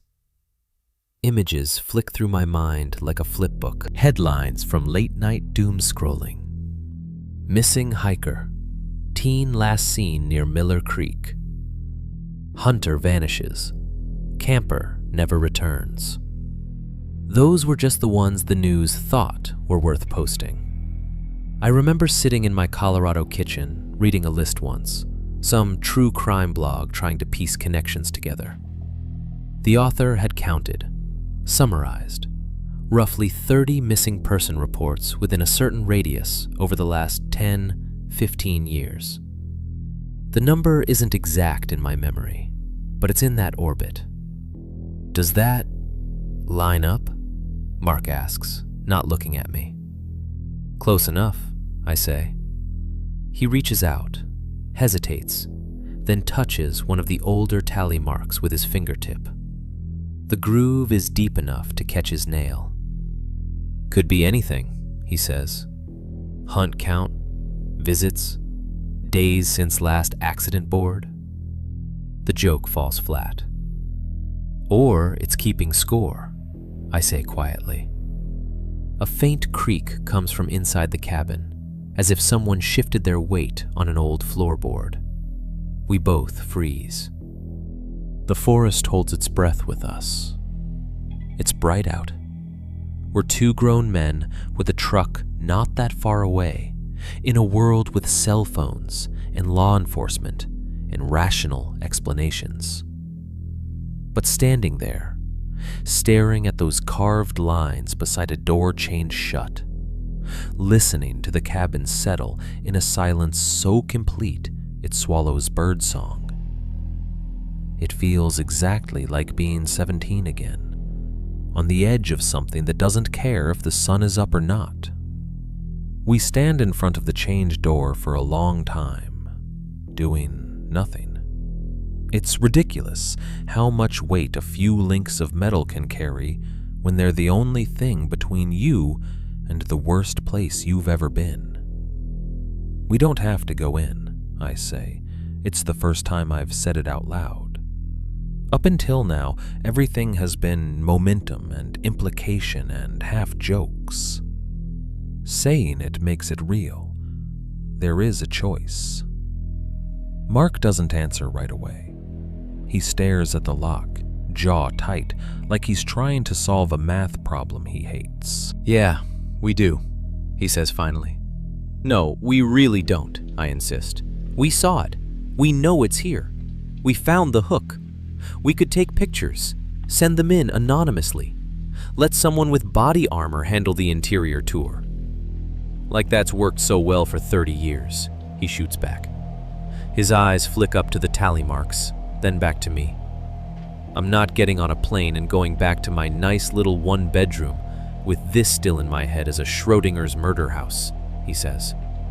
Either it's just old wood and stains and our brains, or it's something worse. But I need to know. I hate that he's saying exactly what I've been thinking. How many horror movies start with that sentence, I ask. How many end with, and then we ignored it, and everything was fine, he counters. I look at the door. Up close, the chain doesn't look that strong. It's thick enough, sure, but there's rust along the links, crusted in the crevices. The padlock is big but old. One of those heavy ones that look impressive until you realize metal fatigue is a thing. You brought a rope, I say. You didn't happen to bring bolt cutters, too. He gives me a look. I brought something better, he says. My dad's tire iron. We backtrack to the tree line where he dropped the backpack earlier and dig around until he produces a long, solid piece of metal with a lug wrench on one end and a flattened, wedge-like curve on the other. Very subtle, I say. Figure the forest won't call the cops, he replies. We move back to the door. Standing this close, I can feel the cabin more than see it.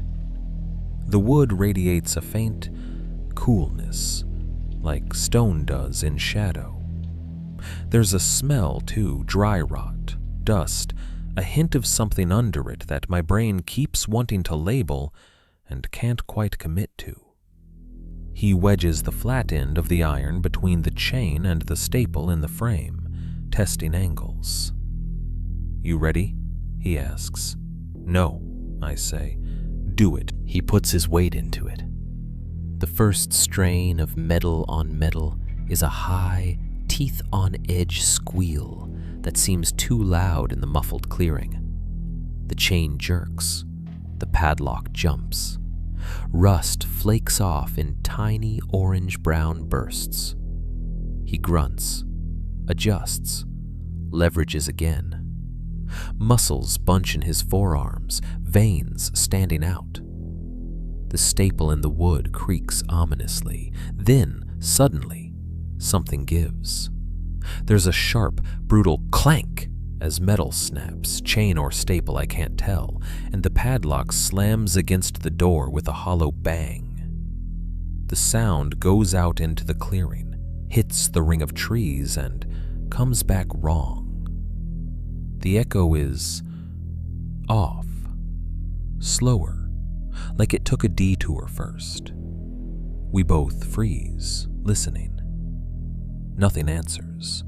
No footsteps, no voice, no whistling. Mark exhales shakily. Still daylight, he reminds himself. Still stupid, but daylight.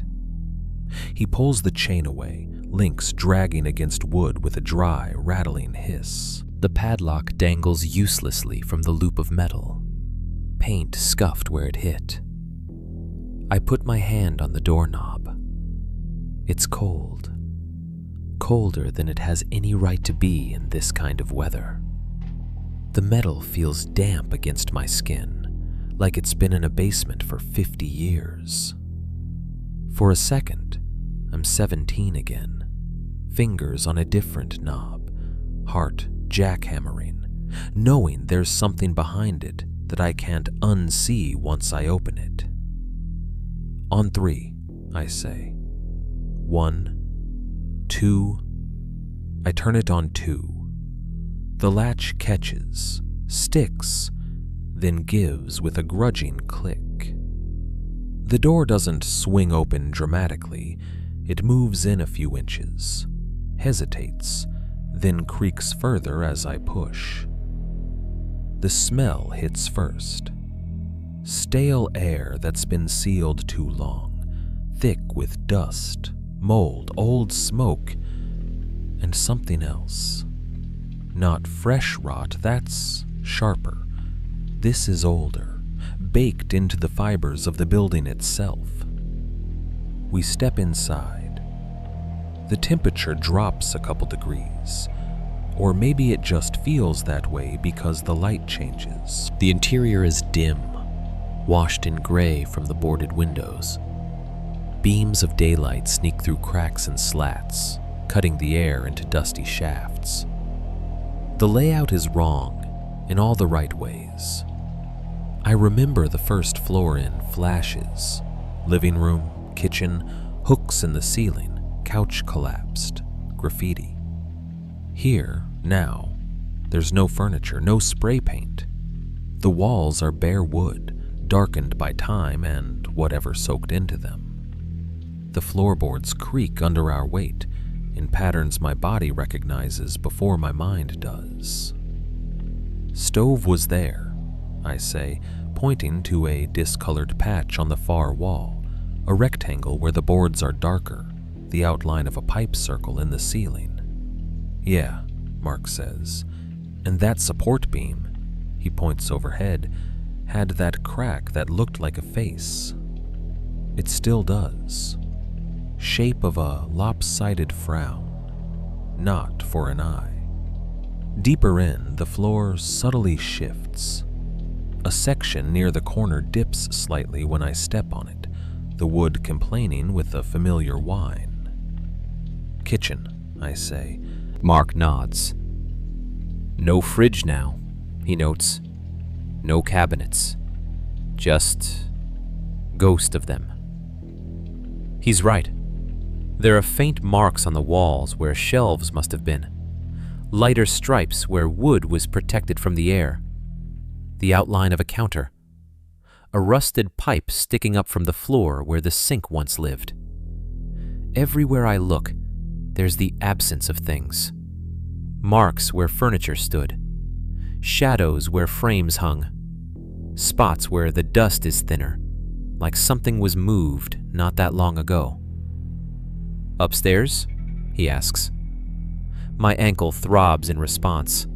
a phantom echo of an old break. Yeah, I say. The staircase is narrower than I remember, but that's probably just because I got larger.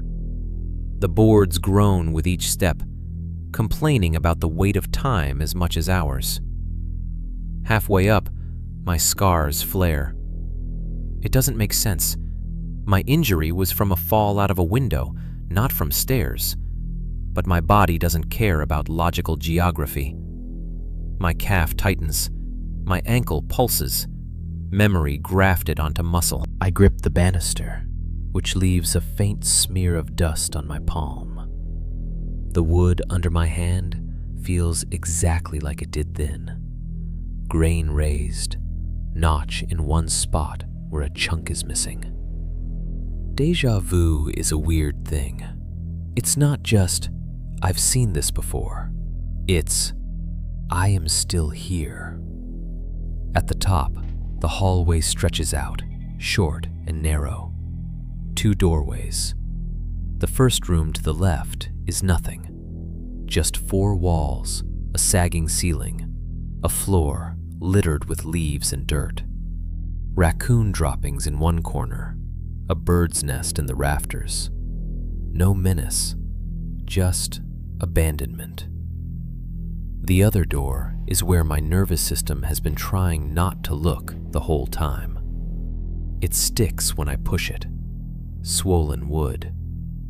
I lean in, shoulder against the panel, and it gives with a shudder.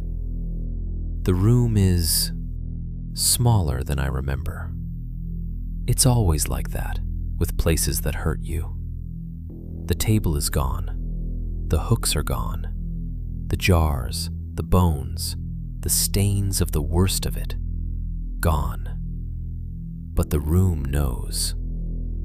There's a pale rectangle on the floor where the table sat once. Boards slightly less dark, less worn, an island in the middle of the gloom. Around it, faint scuff marks radiate, like something heavy was dragged and pivoted again and again. On the ceiling, there's a rusted nail driven into a beam, nothing hanging from it now. Beneath it, the wood is discolored in a narrow, vertical stripe down the wall, like something dripped there long enough to leave a trail. Someone has tried to erase the worst of it. The walls are painted, or were, flaking white slaps over wood in big, careless strokes. In the places where the paint peels, you can see darker patches underneath, shapes that don't match water damage, smears that are the wrong color. Somebody came in here and said, "This needs a coat of paint," Mark mutters. That's almost more fucked up than just leaving it. My throat is tight. My tongue feels thick.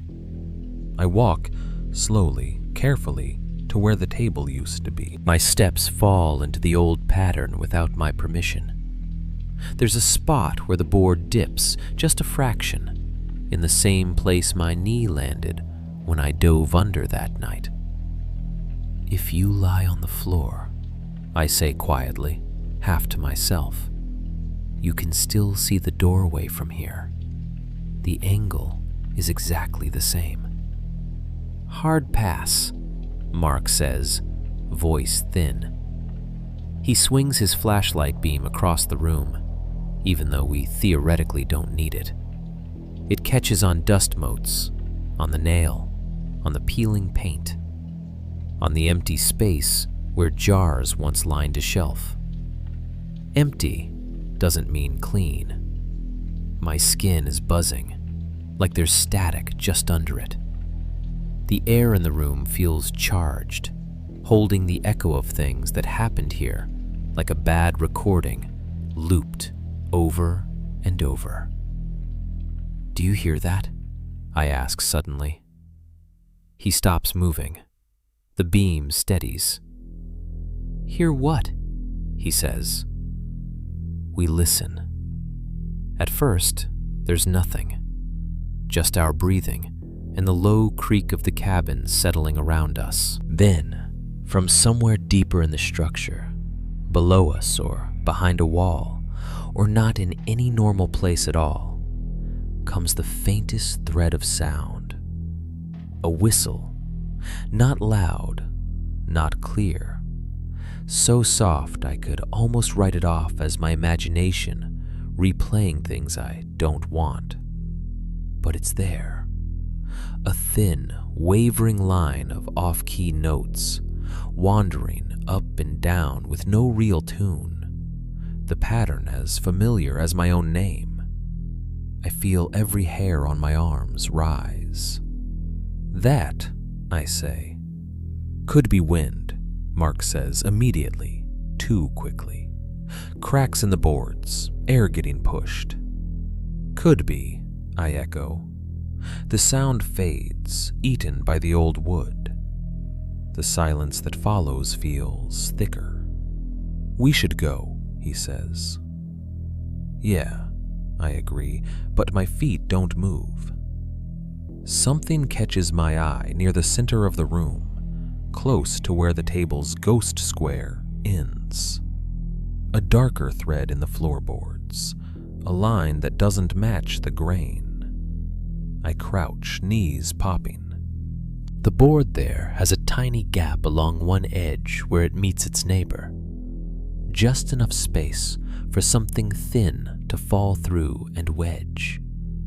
There's a shard of glass stuck there, barely visible, just the corner, glinting dully under a film of dust. My heart kicks harder. Hang on, I say. I slide my fingernail into the gap and pry. The wood resists, then relents with a faint splintering sound. The glass piece works its way up, scraping the sides, and finally pops free into my palm. It's small, maybe the size of a postage stamp. The edge is curved slightly, like it was once part of something round. One side is smooth, the other has a jagged break. Dried brown residue crusts along the inside curve. My stomach flips. Jar, I say softly. From one of the jars. There could have been a million jars, Mark says, but his voice has lost any conviction. There's a scrap of paper stuck to the outside of the shard, fused on by old sticky something. It's too small to read clearly, just part of a printed label, half of a number, a couple of letters. I turn it over, spine prickling. Something else is stuck to the corner. For a second, my brain refuses to identify it. It's so out of place in this room, this town, this whole timeline, that my mind does a double take. A tiny silver shape, tarnished but still recognizable, caught in the residue as if it fell into the jar and got glued in place when whatever was inside dried. A maple leaf, sharp points, angled stem, a charm. The chain is broken, just a short length still attached, the rest missing. But the leaf itself is intact, pressed flat against the glass by however many years of pressure. My hands start to shake. What is it? Mark asks, moving closer. I open my fingers slowly, palm up. He looks. All the color drains from his face. Shit, he whispers. I don't need to say it. We both know. Not just a maple leaf, not just any charm. Her maple leaf.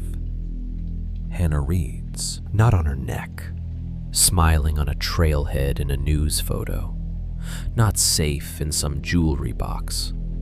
Here, on this floor, in this room, in this cabin that isn't supposed to exist. Recently enough that the fraction of label on the glass hasn't fully rotted away. Recently enough that the metal hasn't been eaten entirely by rust. She was here, I say. The words feel wrong in my mouth. like speaking them might summon something. The cabin creaks softly around us, as if shifting its weight to listen. Somewhere, impossibly far and uncomfortably close, a faint whistle starts up again. For a few seconds after I say, "She was here," time just stops. It's like the cabin, the forest, even the dust in the air is holding completely still, waiting to see what we do with that sentence. Mark is the first to move. He reaches out, his fingers hovering over my palm, like he wants to touch the charm, but is afraid it'll burn him. "Careful," he mutters. "You'll cut yourself." I realize I've been clenching my hand tight around the shard. My palm stings where the glass edge bites into skin. A tiny smear of red wells up, mixing with the dried brown on the fragment. I almost laugh. Of course I'm adding fresh blood to the sample. It's what this place does. It collects. "We have to go," I say, my voice sounding wrong in my own ears. "We have to take this and go. Right now." "Yeah," he says shakily. "Yeah. We're done. I'm good. I've seen enough to last another 30 years. I curl the charm and glass into a fist, careful not to let it cut deeper. My brain is already racing ahead. We get back to the truck. We drive straight into town, straight to the sheriff's office. Dump this on somebody's desk. Let them say, "Animals only," to a missing woman's jewelry pulled out of a ghost floorboard. "We should call from here," Mark says suddenly. "Right now. 911. Report this. Make them come out." "And tell them what?" I snap. "That we broke into a cabin that doesn't officially exist and found evidence that proves they've been wrong for decades? You think they're gonna rush a squad car out because two guys who cried wolf once are doing it again on private land they're not supposed to be on?" He grimaces. "Point taken," he says. "We leave," I say. "We get out of the woods. Then we call. With pictures. With this." I lift my fist an inch. "And with a story that doesn't start with, 'So the murder cabin respawned.'" He gives a short, tight nod. "Okay," he says. "Yeah, out first." We step out of the upstairs room. The hallway feels narrower on the way back. The staircase steeper. My hand slides along the banister, picking up a new coat of dust. I move faster than my ankle likes, each step a small protest. At the bottom, the main room feels darker than it did before, even though no time should have passed, really. Light from the boarded windows has shifted, gone from flat gray to something warmer and lower. It hits me then. "How long have we been here?" I ask. Mark glances at his watch, then frowns and taps the face. "Battery must be dying," he says. "It's stuck. Says 3:30. My phone, when I drag it out of my pocket, tells a different story. 6:47 p.m. "That's not possible," I murmur. "We left before noon. It was, what, maybe 40 minutes to get out here? We've been in the cabin an hour, tops." He digs his phone out, checks it. His expression tightens. 6:48, he says. "Sunsets at what, 7:30 these days?" "Earlier under the trees," I say. He steps to the doorway and peers out. The clearing is steeped in that weird pre-dusk light now. Everything a little more gold, the shadows a little longer. The sky beyond the canopy has shifted from flat white to a bruised kind of blue. "We need to go," he says quietly. We step out of the cabin and back into the tight ring of trees around the clearing. The air out here feels a few degrees colder. Or maybe it's just the way the light is thinning, the warmth bleeding out sideways with the sun. The forest is still wrong. There should be an evening ramp-up of noise, birds settling, insects starting their night shift. Instead, there's that same heavy hush we walked into earlier. Our footsteps sound too loud, our breathing too harsh. "Which way?" I ask. "We follow our tracks," he says. The ground here isn't great tracking material, but we were two full-grown men stomping through ferns and brush. There are bent stems, scuffed patches of dirt, a broken twig here and there. We retrace our path with only a little guessing. At the edge of the weird pressure bubble, the air pops in my ears again, like I'm coming off a plane. Sound opens up a fraction. I can hear the creak in the distance again, faint but real. "Better," Mark mutters. We keep moving. My body remembers this trail, even if it's changed. The angle of the slope, the way you have to step around that trio of closely clustered trunks, the root that grabs at your boot if you're not watching. The light between the trees is dimmer now.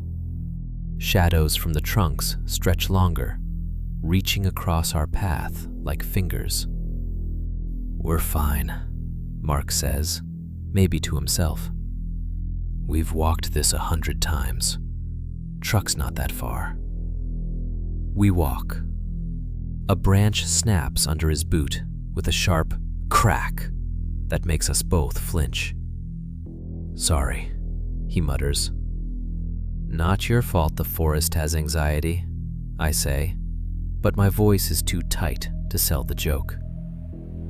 We walk. After a while, I become very aware of my own heartbeat. It's thudding faster than it should be for the pace we're keeping, a heavy drum against my ribs. Each inhale feels just a little too shallow. I tell myself it's the exertion, the old injury, the static in my head, not the way the light is bleeding out of the sky. "Can you?" I start, but stop. I don't need to finish. He hears it too, the whistle. Soft at first, barely there, a thin filament of sound threading between the trees. Same pattern, same wrong notes. Up, down, meandering. Not a song, but a habit, muscle memory of the lips. It comes from behind us. No, not behind. To the side. No, above? It slides around, hard to pin, like it's using the trunks like speakers. We both stop dead. "It's just the wind," Mark says immediately. "Too fast, too high." "There is no wind," I say. We listen. For a moment, it almost fades, and I think maybe I did imagine it. Then it returns, clearer now, closer. The first time I heard it, I was running for my life through these woods with a broken ankle, adrenaline doing more to move me than my muscles. The sound then had felt mocking, a soundtrack to someone else's fun. Now it feels patient. "He's not supposed to be real," I whisper, which is the stupidest sentence I've ever said out loud. Mark's face has gone several shades paler. "He's old," he says. "He shouldn't even be alive.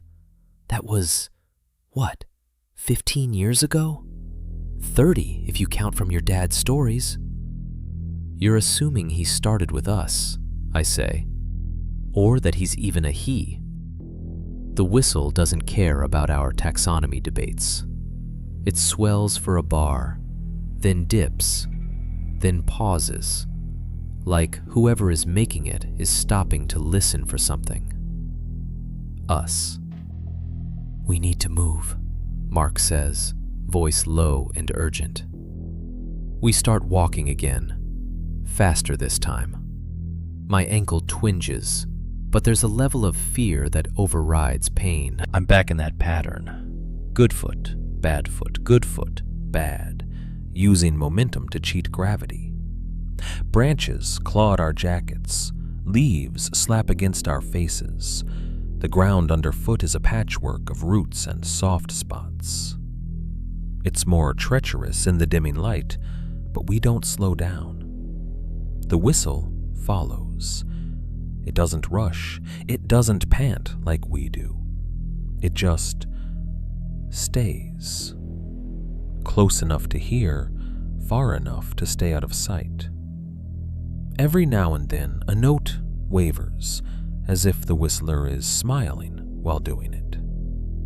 "This way," Mark says, veering slightly left. I remember this bend. I trust him. I have to.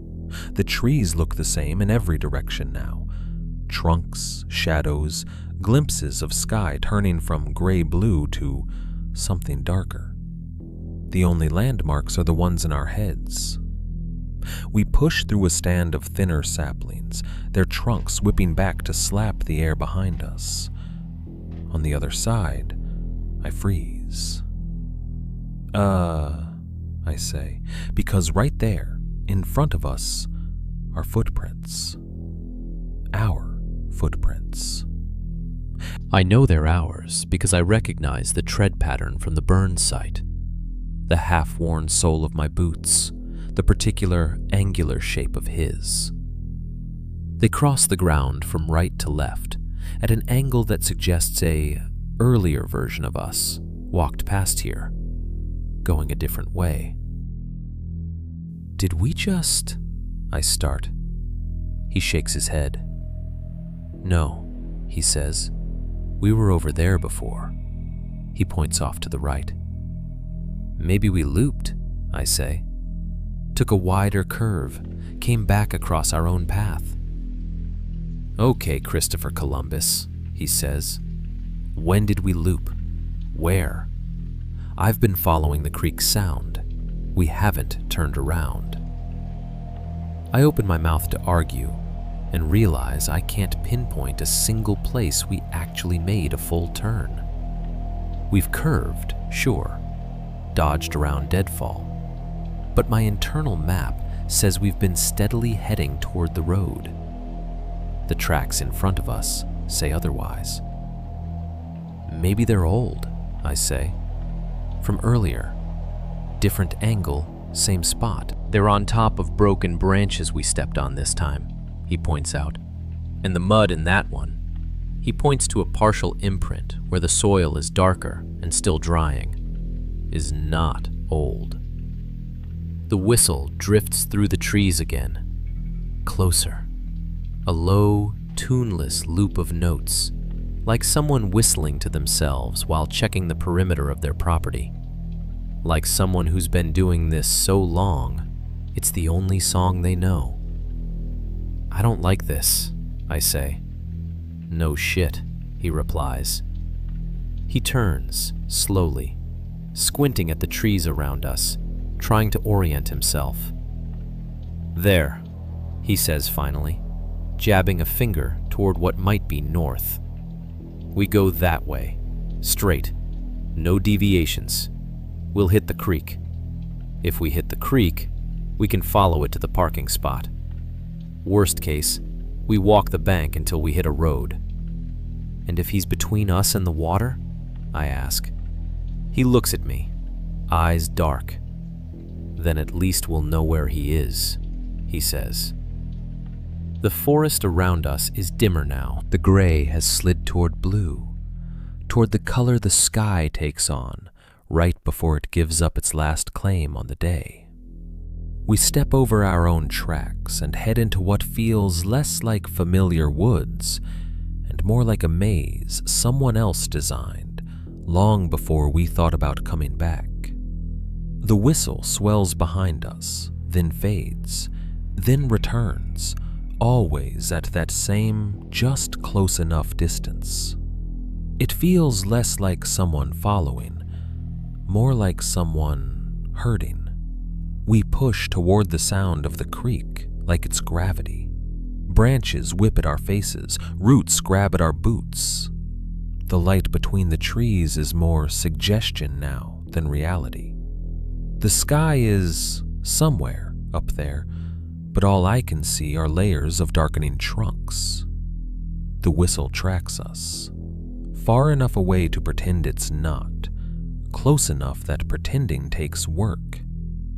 Then, mid-phrase, it stops. The silence that follows is worse. My lungs seize up on an inhale. The forest feels like it's crouching. "Don't stop," Mark mutters. "Keep moving." We push forward another 10 yards, 20. Each step sounds like gunfire in the hush. Twigs snapping, leaves crunching. My ankle twinges with every uneven patch of ground. Then a voice rolls through the trees. "Didn't expect you boys to come back." It's not loud. It doesn't need to be. It comes in from the left, I think, but the echo bends it, bounces it off trunks until it's everywhere at once. Low, rasping, with that same wet undertone I heard the first time in the cabin. Older, maybe, rougher, but unmistakable. Thought I was done hearing that voice anywhere but in my head. "Thought you were smarter than that," it adds. I stop dead. Mark grabs my sleeve, fingers digging in hard enough to hurt. "Move," he hisses. "Where is he?" I whisper. "Wrong question," Mark says. "The question is, where aren't we?" The voice doesn't speak again right away. That might be the worst part. We listen, straining, but all we get are our own 2 loud breaths and the tiny sounds our bodies make when we're scared, swallowing, shifting, the rasp of fabric. Then, somewhere to our right this time, a twig snaps under something heavier than we are. A boot. We pivot, half stumbling.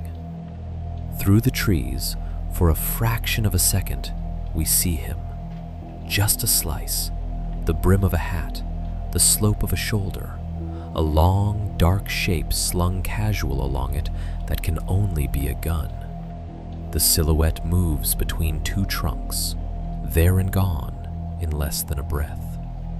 My heart kicks hard enough that black flickers at the edges of my vision. "Run," I say, my voice raw. We run. It's not the smart kind of run, the controlled jog of people who know where they're going.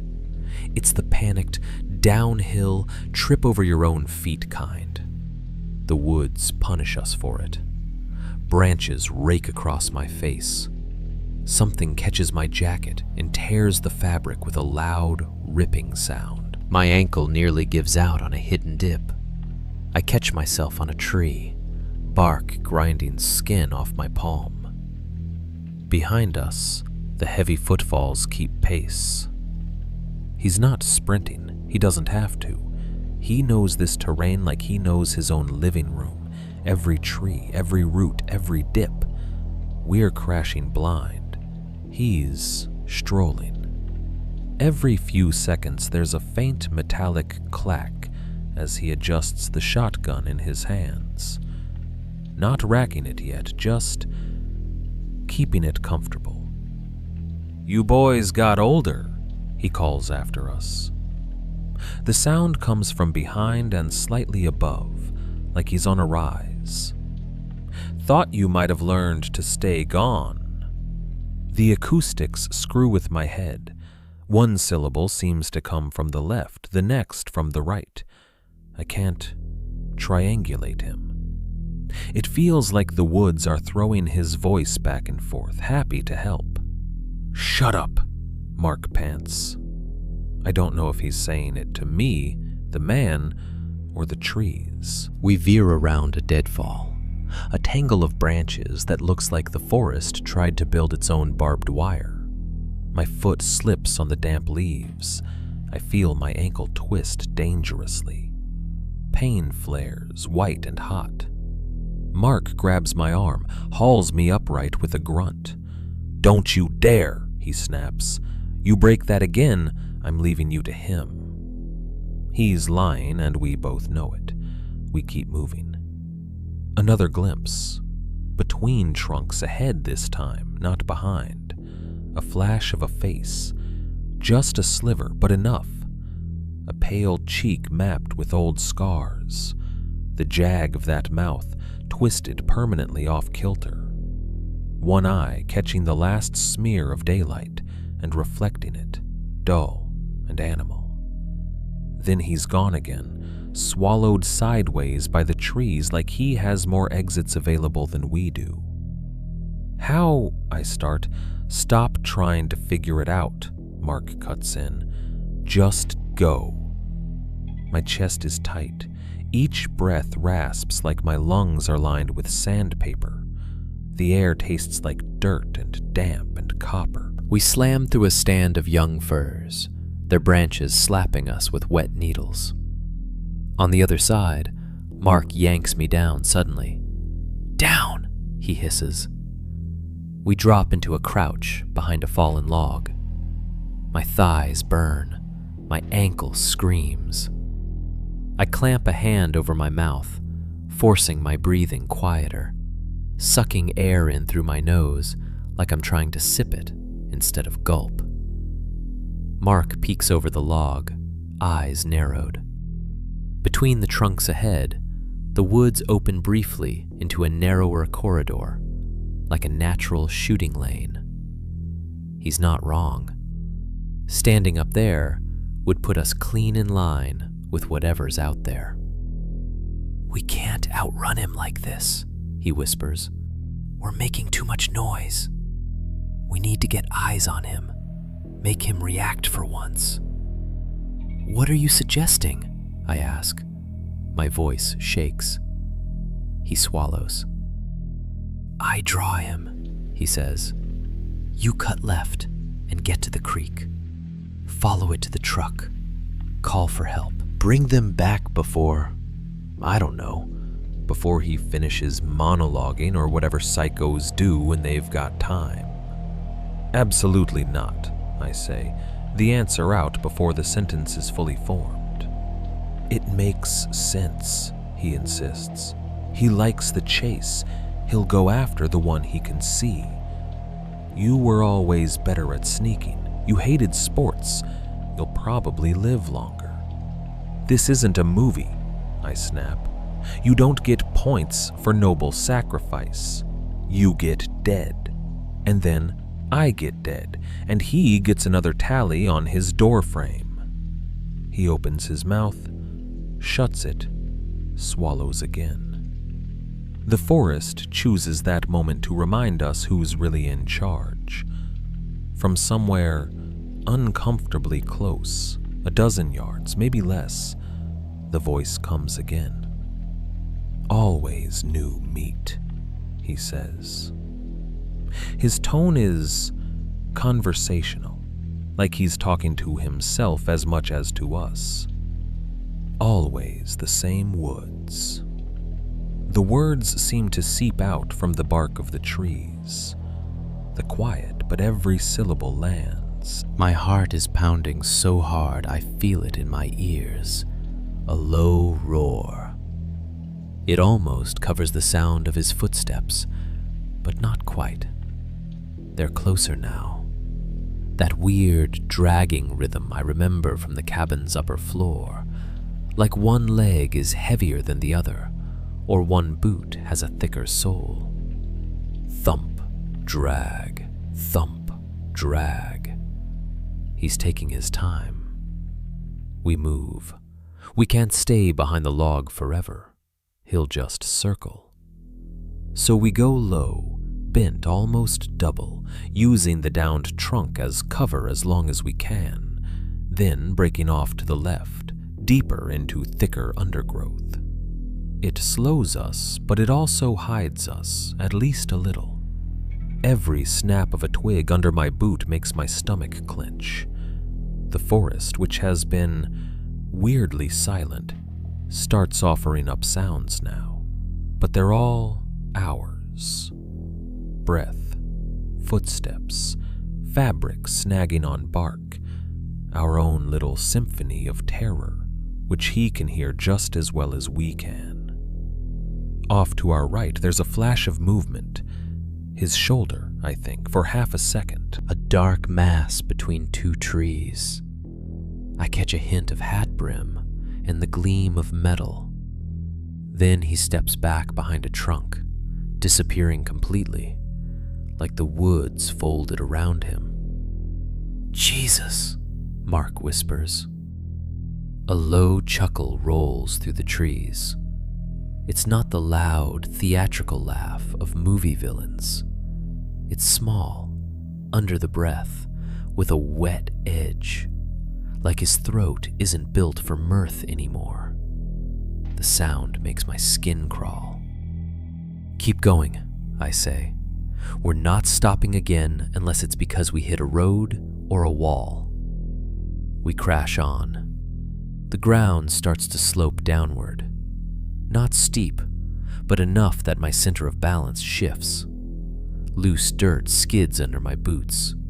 Branches catch my shoulders, tugging. Then the earth gives way under my foot. Not completely, just enough that the soil collapses a few inches, sending me lurching forward. I throw my hands out, hit the far edge of something, and catch myself before I tumble. "What the?" I start. We both look down. We've stumbled onto the edge of a shallow pit. It's not big, maybe 6 feet long, 4 feet wide, 2 feet deep, but it's wrong. The sides are too straight to be natural, the angles too sharp. Bits of rotten planks cling to the edges, like there used to be a covering over it that rotted away. The bottom is a mess. Bones. Some are old, bleached almost white, edges softened by time. Others are newer, still holding a tinge of yellow, bits of tendon clinging in dry threads. They're layered, jumbled, long bones, jointed ones, ribs. These aren't all animal bones. I don't need training to see that. Femurs with the wrong proportions, a pelvis that's distinctly human, phalanges that are very clearly finger bones, a skull fragment near one corner, the curve and thickness all wrong for deer. Among them, rusted metal glints darkly, an old animal trap half buried in bone and dirt, the kind with heavy jaws and brutal teeth, now frozen open with corrosion. A chain snakes from it, disappearing into the wall of the pit.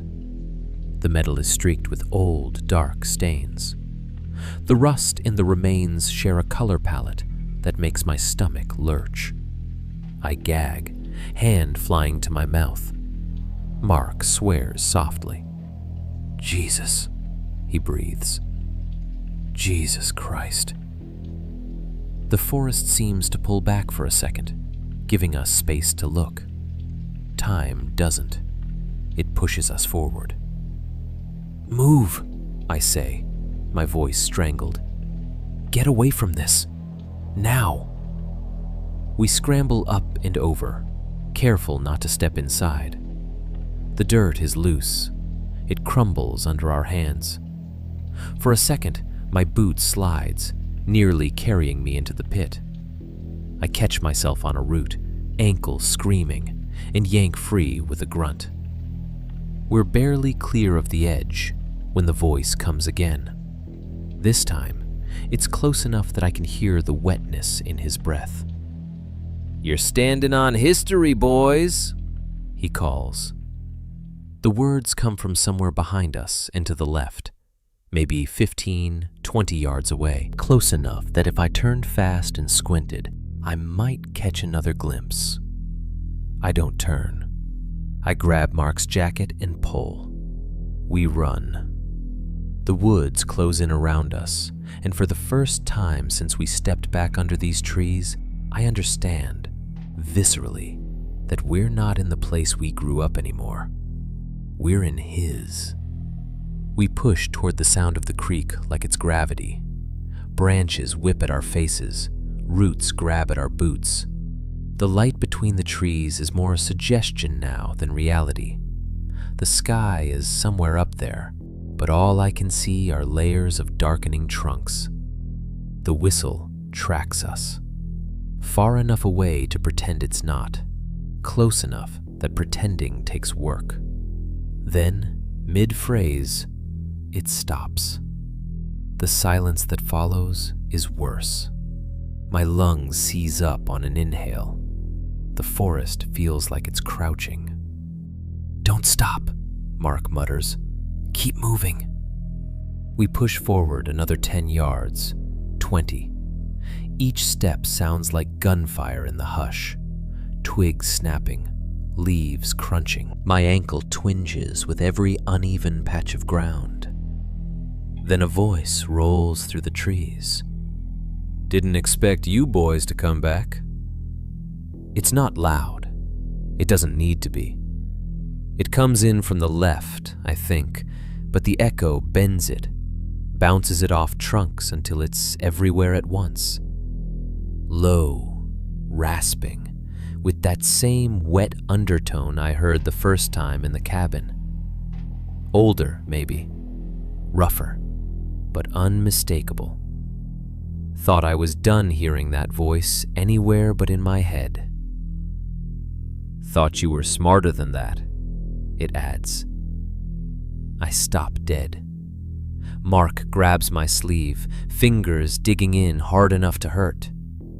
"Move," he hisses. "Where is he?" I whisper. "Wrong question," Mark says. "The question is, where aren't we?" The voice doesn't speak again right away. That might be the worst part.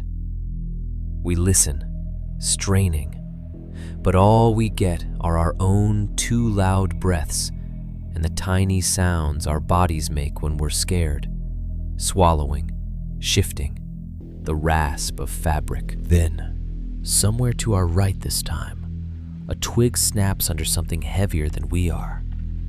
A boot. We pivot, half stumbling.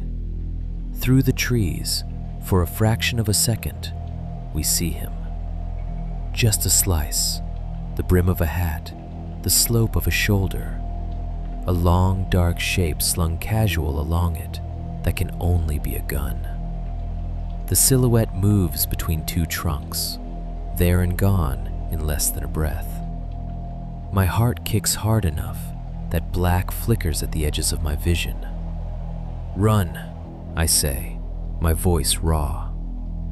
We run. It's not the smart kind of run, the controlled jog of people who know where they're going. It's the panicked, downhill, trip over your own feet kind. The woods punish us for it. Branches rake across my face. Something catches my jacket and tears the fabric with a loud, ripping sound. My ankle nearly gives out on the hidden dip. I catch myself on a tree, bark grinding skin off my palm. Behind us, the heavy footfalls keep pace. He's not sprinting. He doesn't have to. He knows this terrain like he knows his own living room. Every tree, every root, every dip. We're crashing blind. He's strolling. Every few seconds, there's a faint metallic clack as he adjusts the shotgun in his hands. Not racking it yet, just keeping it comfortable. "You boys got older," he calls after us. The sound comes from behind and slightly above, like he's on a rise. Thought you might have learned to stay gone. The acoustics screw with my head. One syllable seems to come from the left, the next from the right. I can't triangulate him. It feels like the woods are throwing his voice back and forth, happy to help. "Shut up," Mark pants. I don't know if he's saying it to me, the man, or the trees. We veer around a deadfall, a tangle of branches that looks like the forest tried to build its own barbed wire.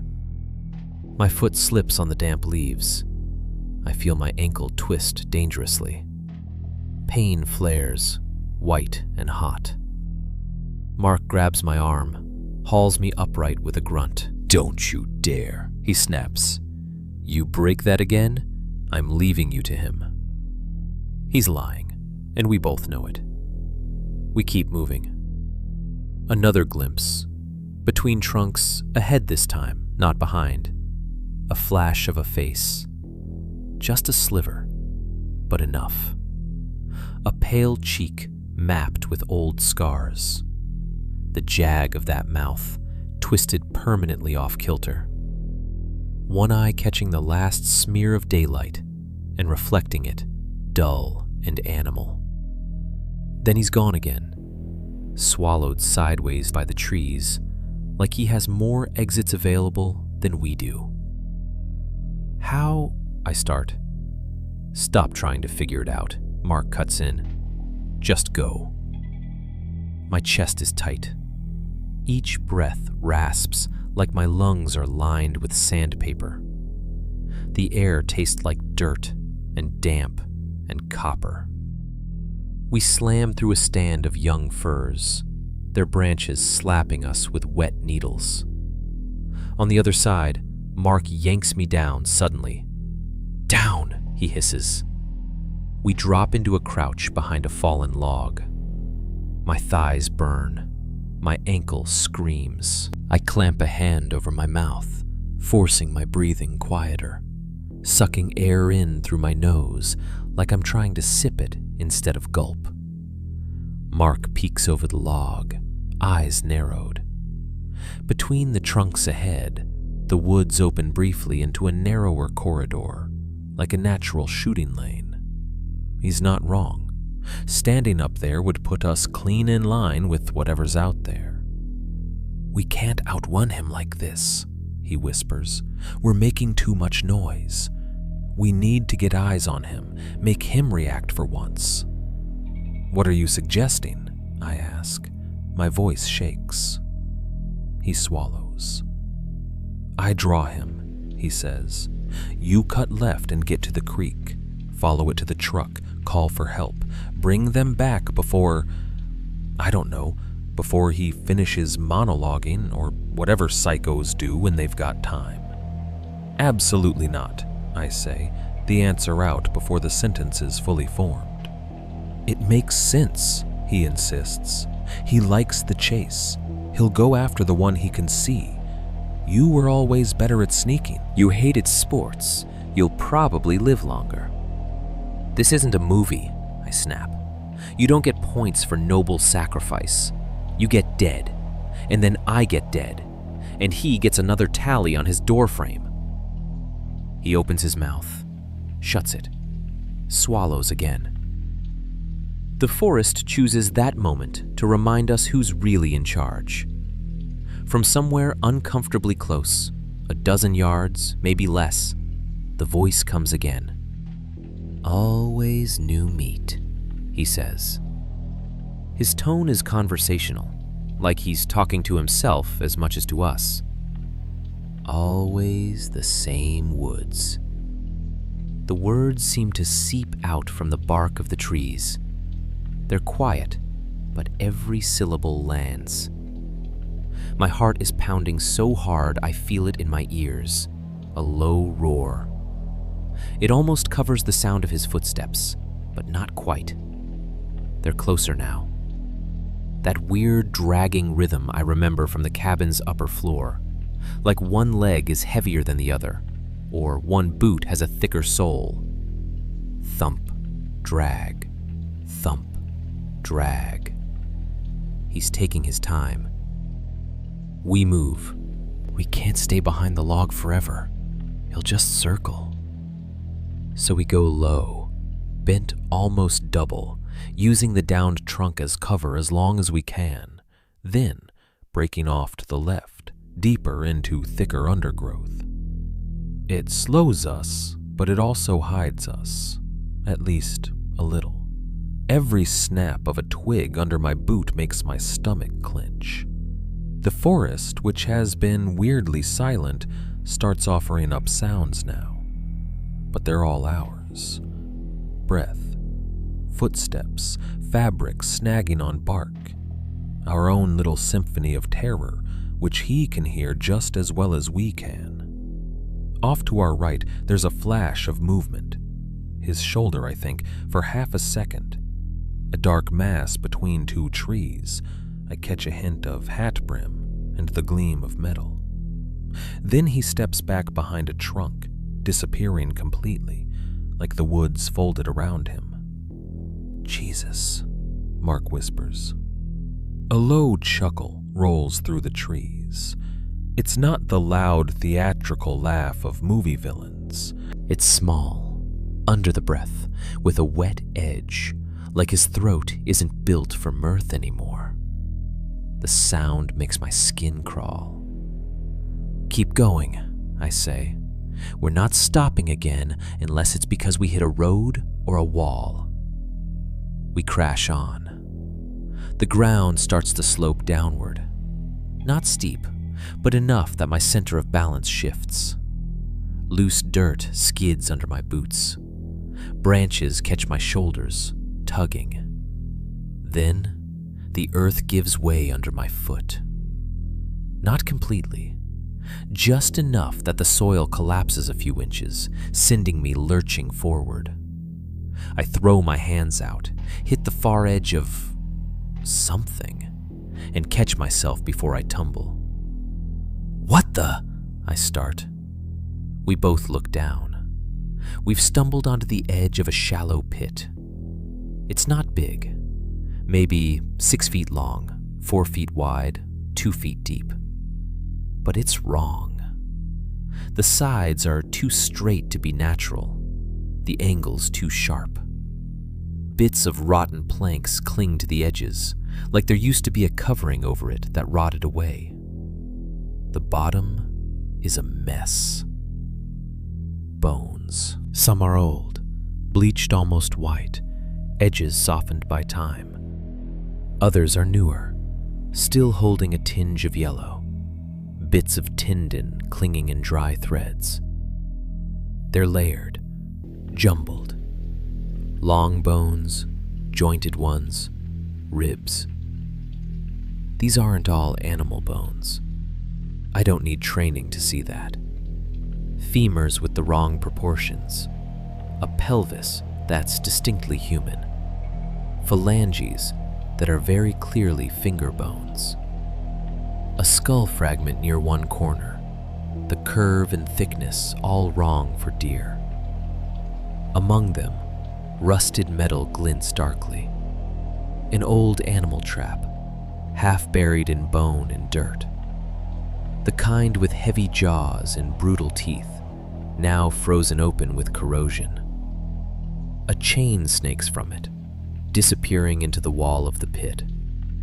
The metal is streaked with old, dark stains. The rust in the remains share a color palette that makes my stomach lurch. I gag, hand flying to my mouth. Mark swears softly. Jesus, he breathes. Jesus Christ. The forest seems to pull back for a second, giving us space to look. Time doesn't. It pushes us forward. Move, I say, my voice strangled. Get away from this. Now.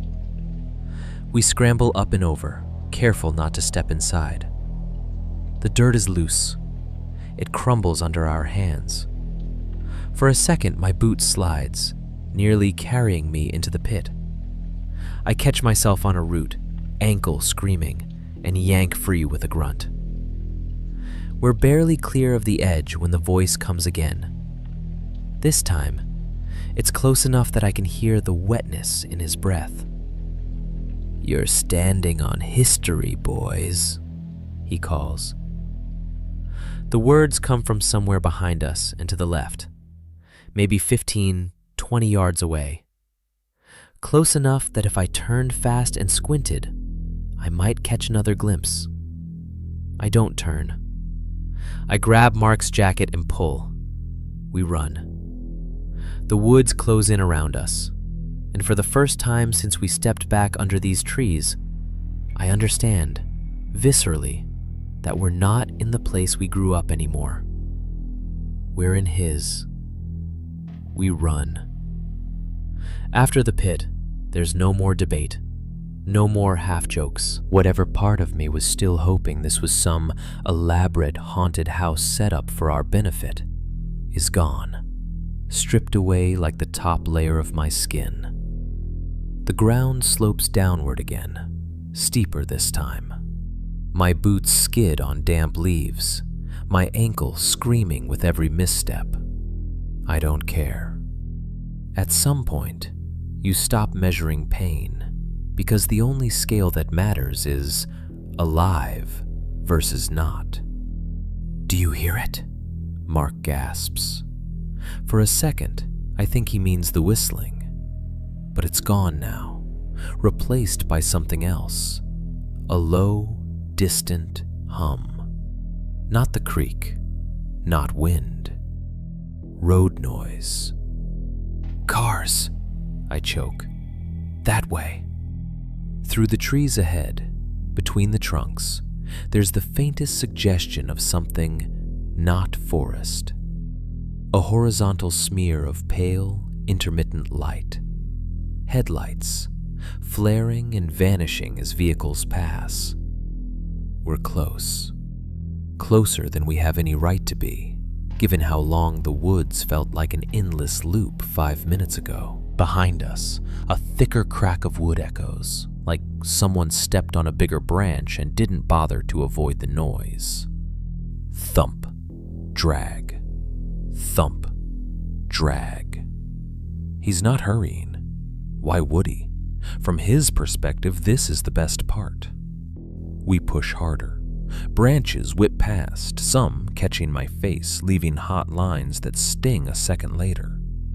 My lungs are burning. I can taste iron, whether from exertion or the cut on my hand or my own terror, I don't know. The faint glow between the trees resolves into something more concrete, a strip of gray, then the suggestion of a guardrail, then the flicker of yellow lines as headlights sweep past. "We're almost," I start.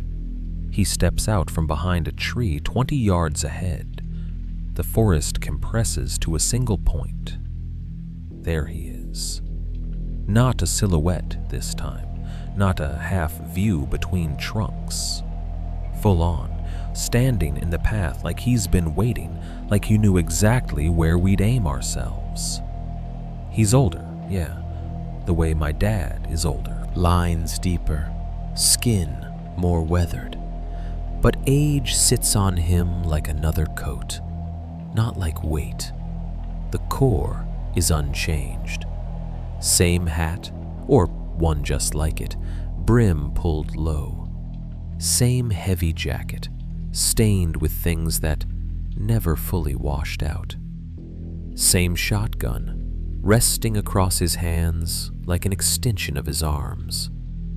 And that face, the scar that cuts from the corner of his mouth up toward his cheek, pulling one side into a perpetual half-smile. The misaligned eyes, one slightly higher, one slightly more sunken, both the color of weak tea gone cold. They meet mine. Recognition flickers there. Not just the general predatory, prey kind. Something more specific. "Well now," he says. He grins, and this time it's wide, full, teeth yellowed and uneven. "Look at you," he says, "all grown up." My body locks.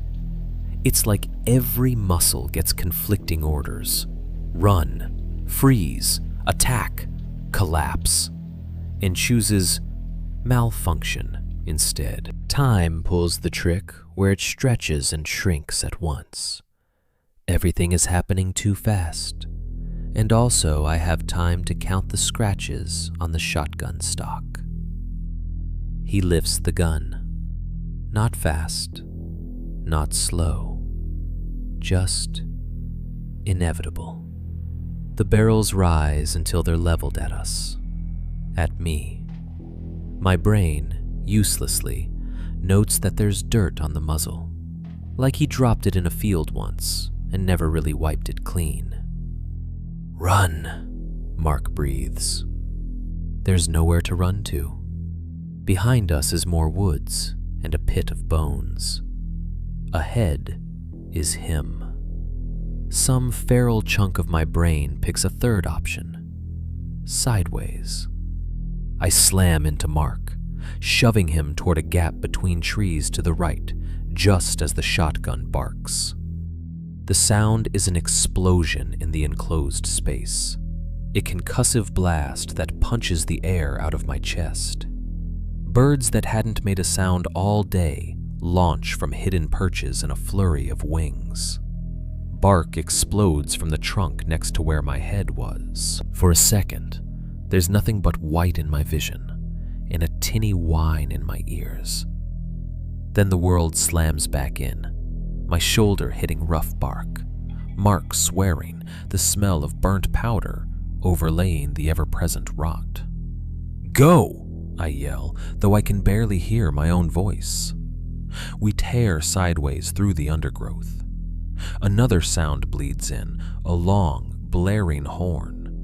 It cuts through everything else, absurdly mundane and completely alien to this space. The kind of noise you hear in traffic, not in a kill box. "Road," Mark gasps. He sees us. We crash through the last line of trees and stumble out into a strip of ditch grass and gravel, just as a car screams by on the 2-lane road. Headlights hit us full on, bleaching us out. For a split second, we're two animals in a spotlight. The driver slams the brakes. Tires shriek, rubber burns. The car fishtails, then regains traction, skidding to a stop 10 feet past us. I go to my knees on the shoulder, palms hitting gravel hard enough to embed little stones in my skin. My chest heaves. Every breath feels like dragging razor wire into my lungs. The car door flies open. "What the hell is wrong with you?" a man's voice shouts. "You trying to die out here?" He's out of the car and on us in seconds. A middle-aged guy in a reflective work vest, jaw clenched in fury and fear. I stammer. Mark bends over, hands on his knees, gasping. He points at the tree line, trying to shape words. "In the woods," he chokes. "There's a man. Gun. I twist around, finger already lifting to point, ready to say, "There. Right there. He's right." The tree line stares back at us. Dark. Still. No figure. No movement. No glint of metal. No whistling. Just trees, shadows pooling between them, the undergrowth hiding whatever it wants. "Sir, you need to calm down," the driver says, more sharply now. He glances at the trees, then back at us. "If this is some kind of drunk stunt..." "He shot at us," I snap, something like anger slicing through the fear. "There's a cabin. Up there. There are bones." Okay, he says, hands up like he's dealing with wild animals. "Look, I'll call the sheriff, all right? You guys look like you've been through something. Just don't run out in front of any more cars. He goes back to his vehicle, grabs his phone. The adrenaline that got us here is starting to ebb, leaving me shaking. My ankle throbs in earnest now. My shoulder aches where I hit the tree. My cut palm stings, little flecks of gravel embedded in the bloody groove. In my fist, still clenched so tight it's starting to cramp, the glass shard digs deeper into my skin. I open my hand slowly. The maple leaf charm glints faintly in the car's hazard lights. Even smeared with my blood, it's recognizable. We hand it over at the hospital first, because that's where we go again. Different building, different staff, same fluorescent lights and smell of antiseptic. A deputy meets us there, notebook out, expression trying to balance skepticism with concern. We tell the story, or enough of it that he writes things down instead of calling for a psych consult. Cabin, pit, bones, shotgun, a man, the necklace. He eyes the charm, the glass, the dried brown on it, and the fresh red. "Where exactly did you find this?" he asks. "In a cabin," I say. "Upstairs, in the floor, on Miller's land." He chews his pin cap, frowning. "That cabin burned," he says. "Years ago." "No," I say. "A cabin burned. This is another one. Or the same one, or whatever. It doesn't matter what you write on the report. It's there." He exchanges a look with someone I don't know. It's the same look I've seen all my life in this town, just on different faces. Time passes in a blur of statements and questions, and the subtle condescension of people who think they're dealing with hysteria. They send units out. They send dogs. They send a couple of people from the city who wear jackets with letters on them and talk quietly in corners. They find disturbed ground. They find old bones. Some are clearly animal, some less obviously so. They use words like under investigation and forensic analysis and possible historic site. They put up tape, then take it down. They close the area off temporarily, then quietly open it again a few weeks later with new no trespassing signs and a line in the paper about unsafe structures and environmental risk. The maple leaf charm goes into an evidence bag. Nobody promises me it will bring Hannah home. The official report, the one that eventually makes its way into small articles and public statements, says the investigation is ongoing, that there is insufficient evidence at this time to suggest an active, targeted threat to the community. Insufficient evidence. Bones in a pit, a cabin that shouldn't be there, a necklace pulled out of a floorboard. Not enough. They recommend people stick to marked trails. They say they'll increase patrols during hunting season. They talk about bears and unstable ground. We leave town. My parents hug me like they did the first time I limped out of those woods. My dad doesn't say, "I told you so." He doesn't have to. His silence is heavy enough. On the drive to the airport, the tree line watches. I expect, on some level I hate myself for, not to make it out. For the truck to blow a tire, or for a logging rig to cross the line, or for something with that dragging gait to step into the road one more time. We get to the airport. We get on our flights. We land in our cities. Life, as it likes to do, resumes its shape. I go back to my office, to spreadsheets and meetings and small civilized frustrations. Emily asks how my parents are, what we did, if anything weird happened. I tell her some version of the truth, with the edges sanded off, the way we do when we want to be believed more than we want to be honest. At night, when the house is dark and she's asleep down the hall, I lie awake and listen. The house makes noises. All houses do. The heat clicks on, ducts expanding with a soft ping. The fridge cycles with a low hum. The building settles. Sometimes, a floorboard creaks in the hallway. Old wood, old nails, dry air, gravity. That's what I tell myself. Sometimes there's a soft bump at the bedroom window. Branches. Always branches. Even when there aren't any that close. Once in a while, rarely, thank God, but not so rarely I can forget, it's something else.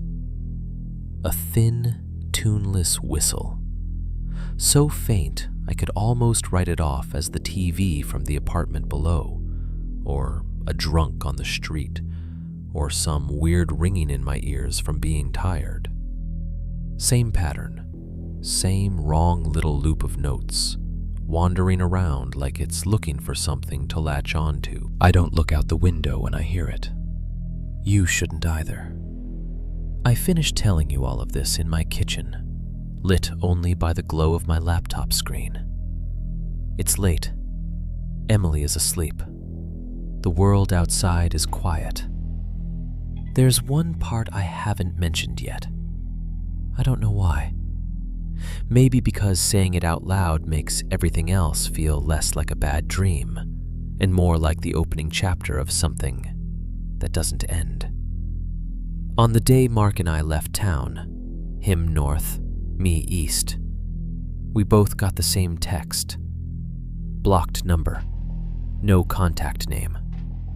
Just a gray bubble popping up on our screens within minutes of each other. Good game. See you boys around. There was a photo attached. Grainy. Dark. Taken from across a street at night. The light caught the edge of a porch, a front window, a familiar outline of a house. My house. Not my parents', not my childhood home. The little two-story in Colorado with the cracked driveway and the maple tree out front, in the bedroom where my wife was asleep. We reported it, of course. Screenshots, call logs. Our respective local cops shrugged and put it in a file. Spoofed number. Prank. Probably someone from back home messing with you. Maybe. Maybe not. I can move again. I can change locks. I can leave every light on. But the woods follow you.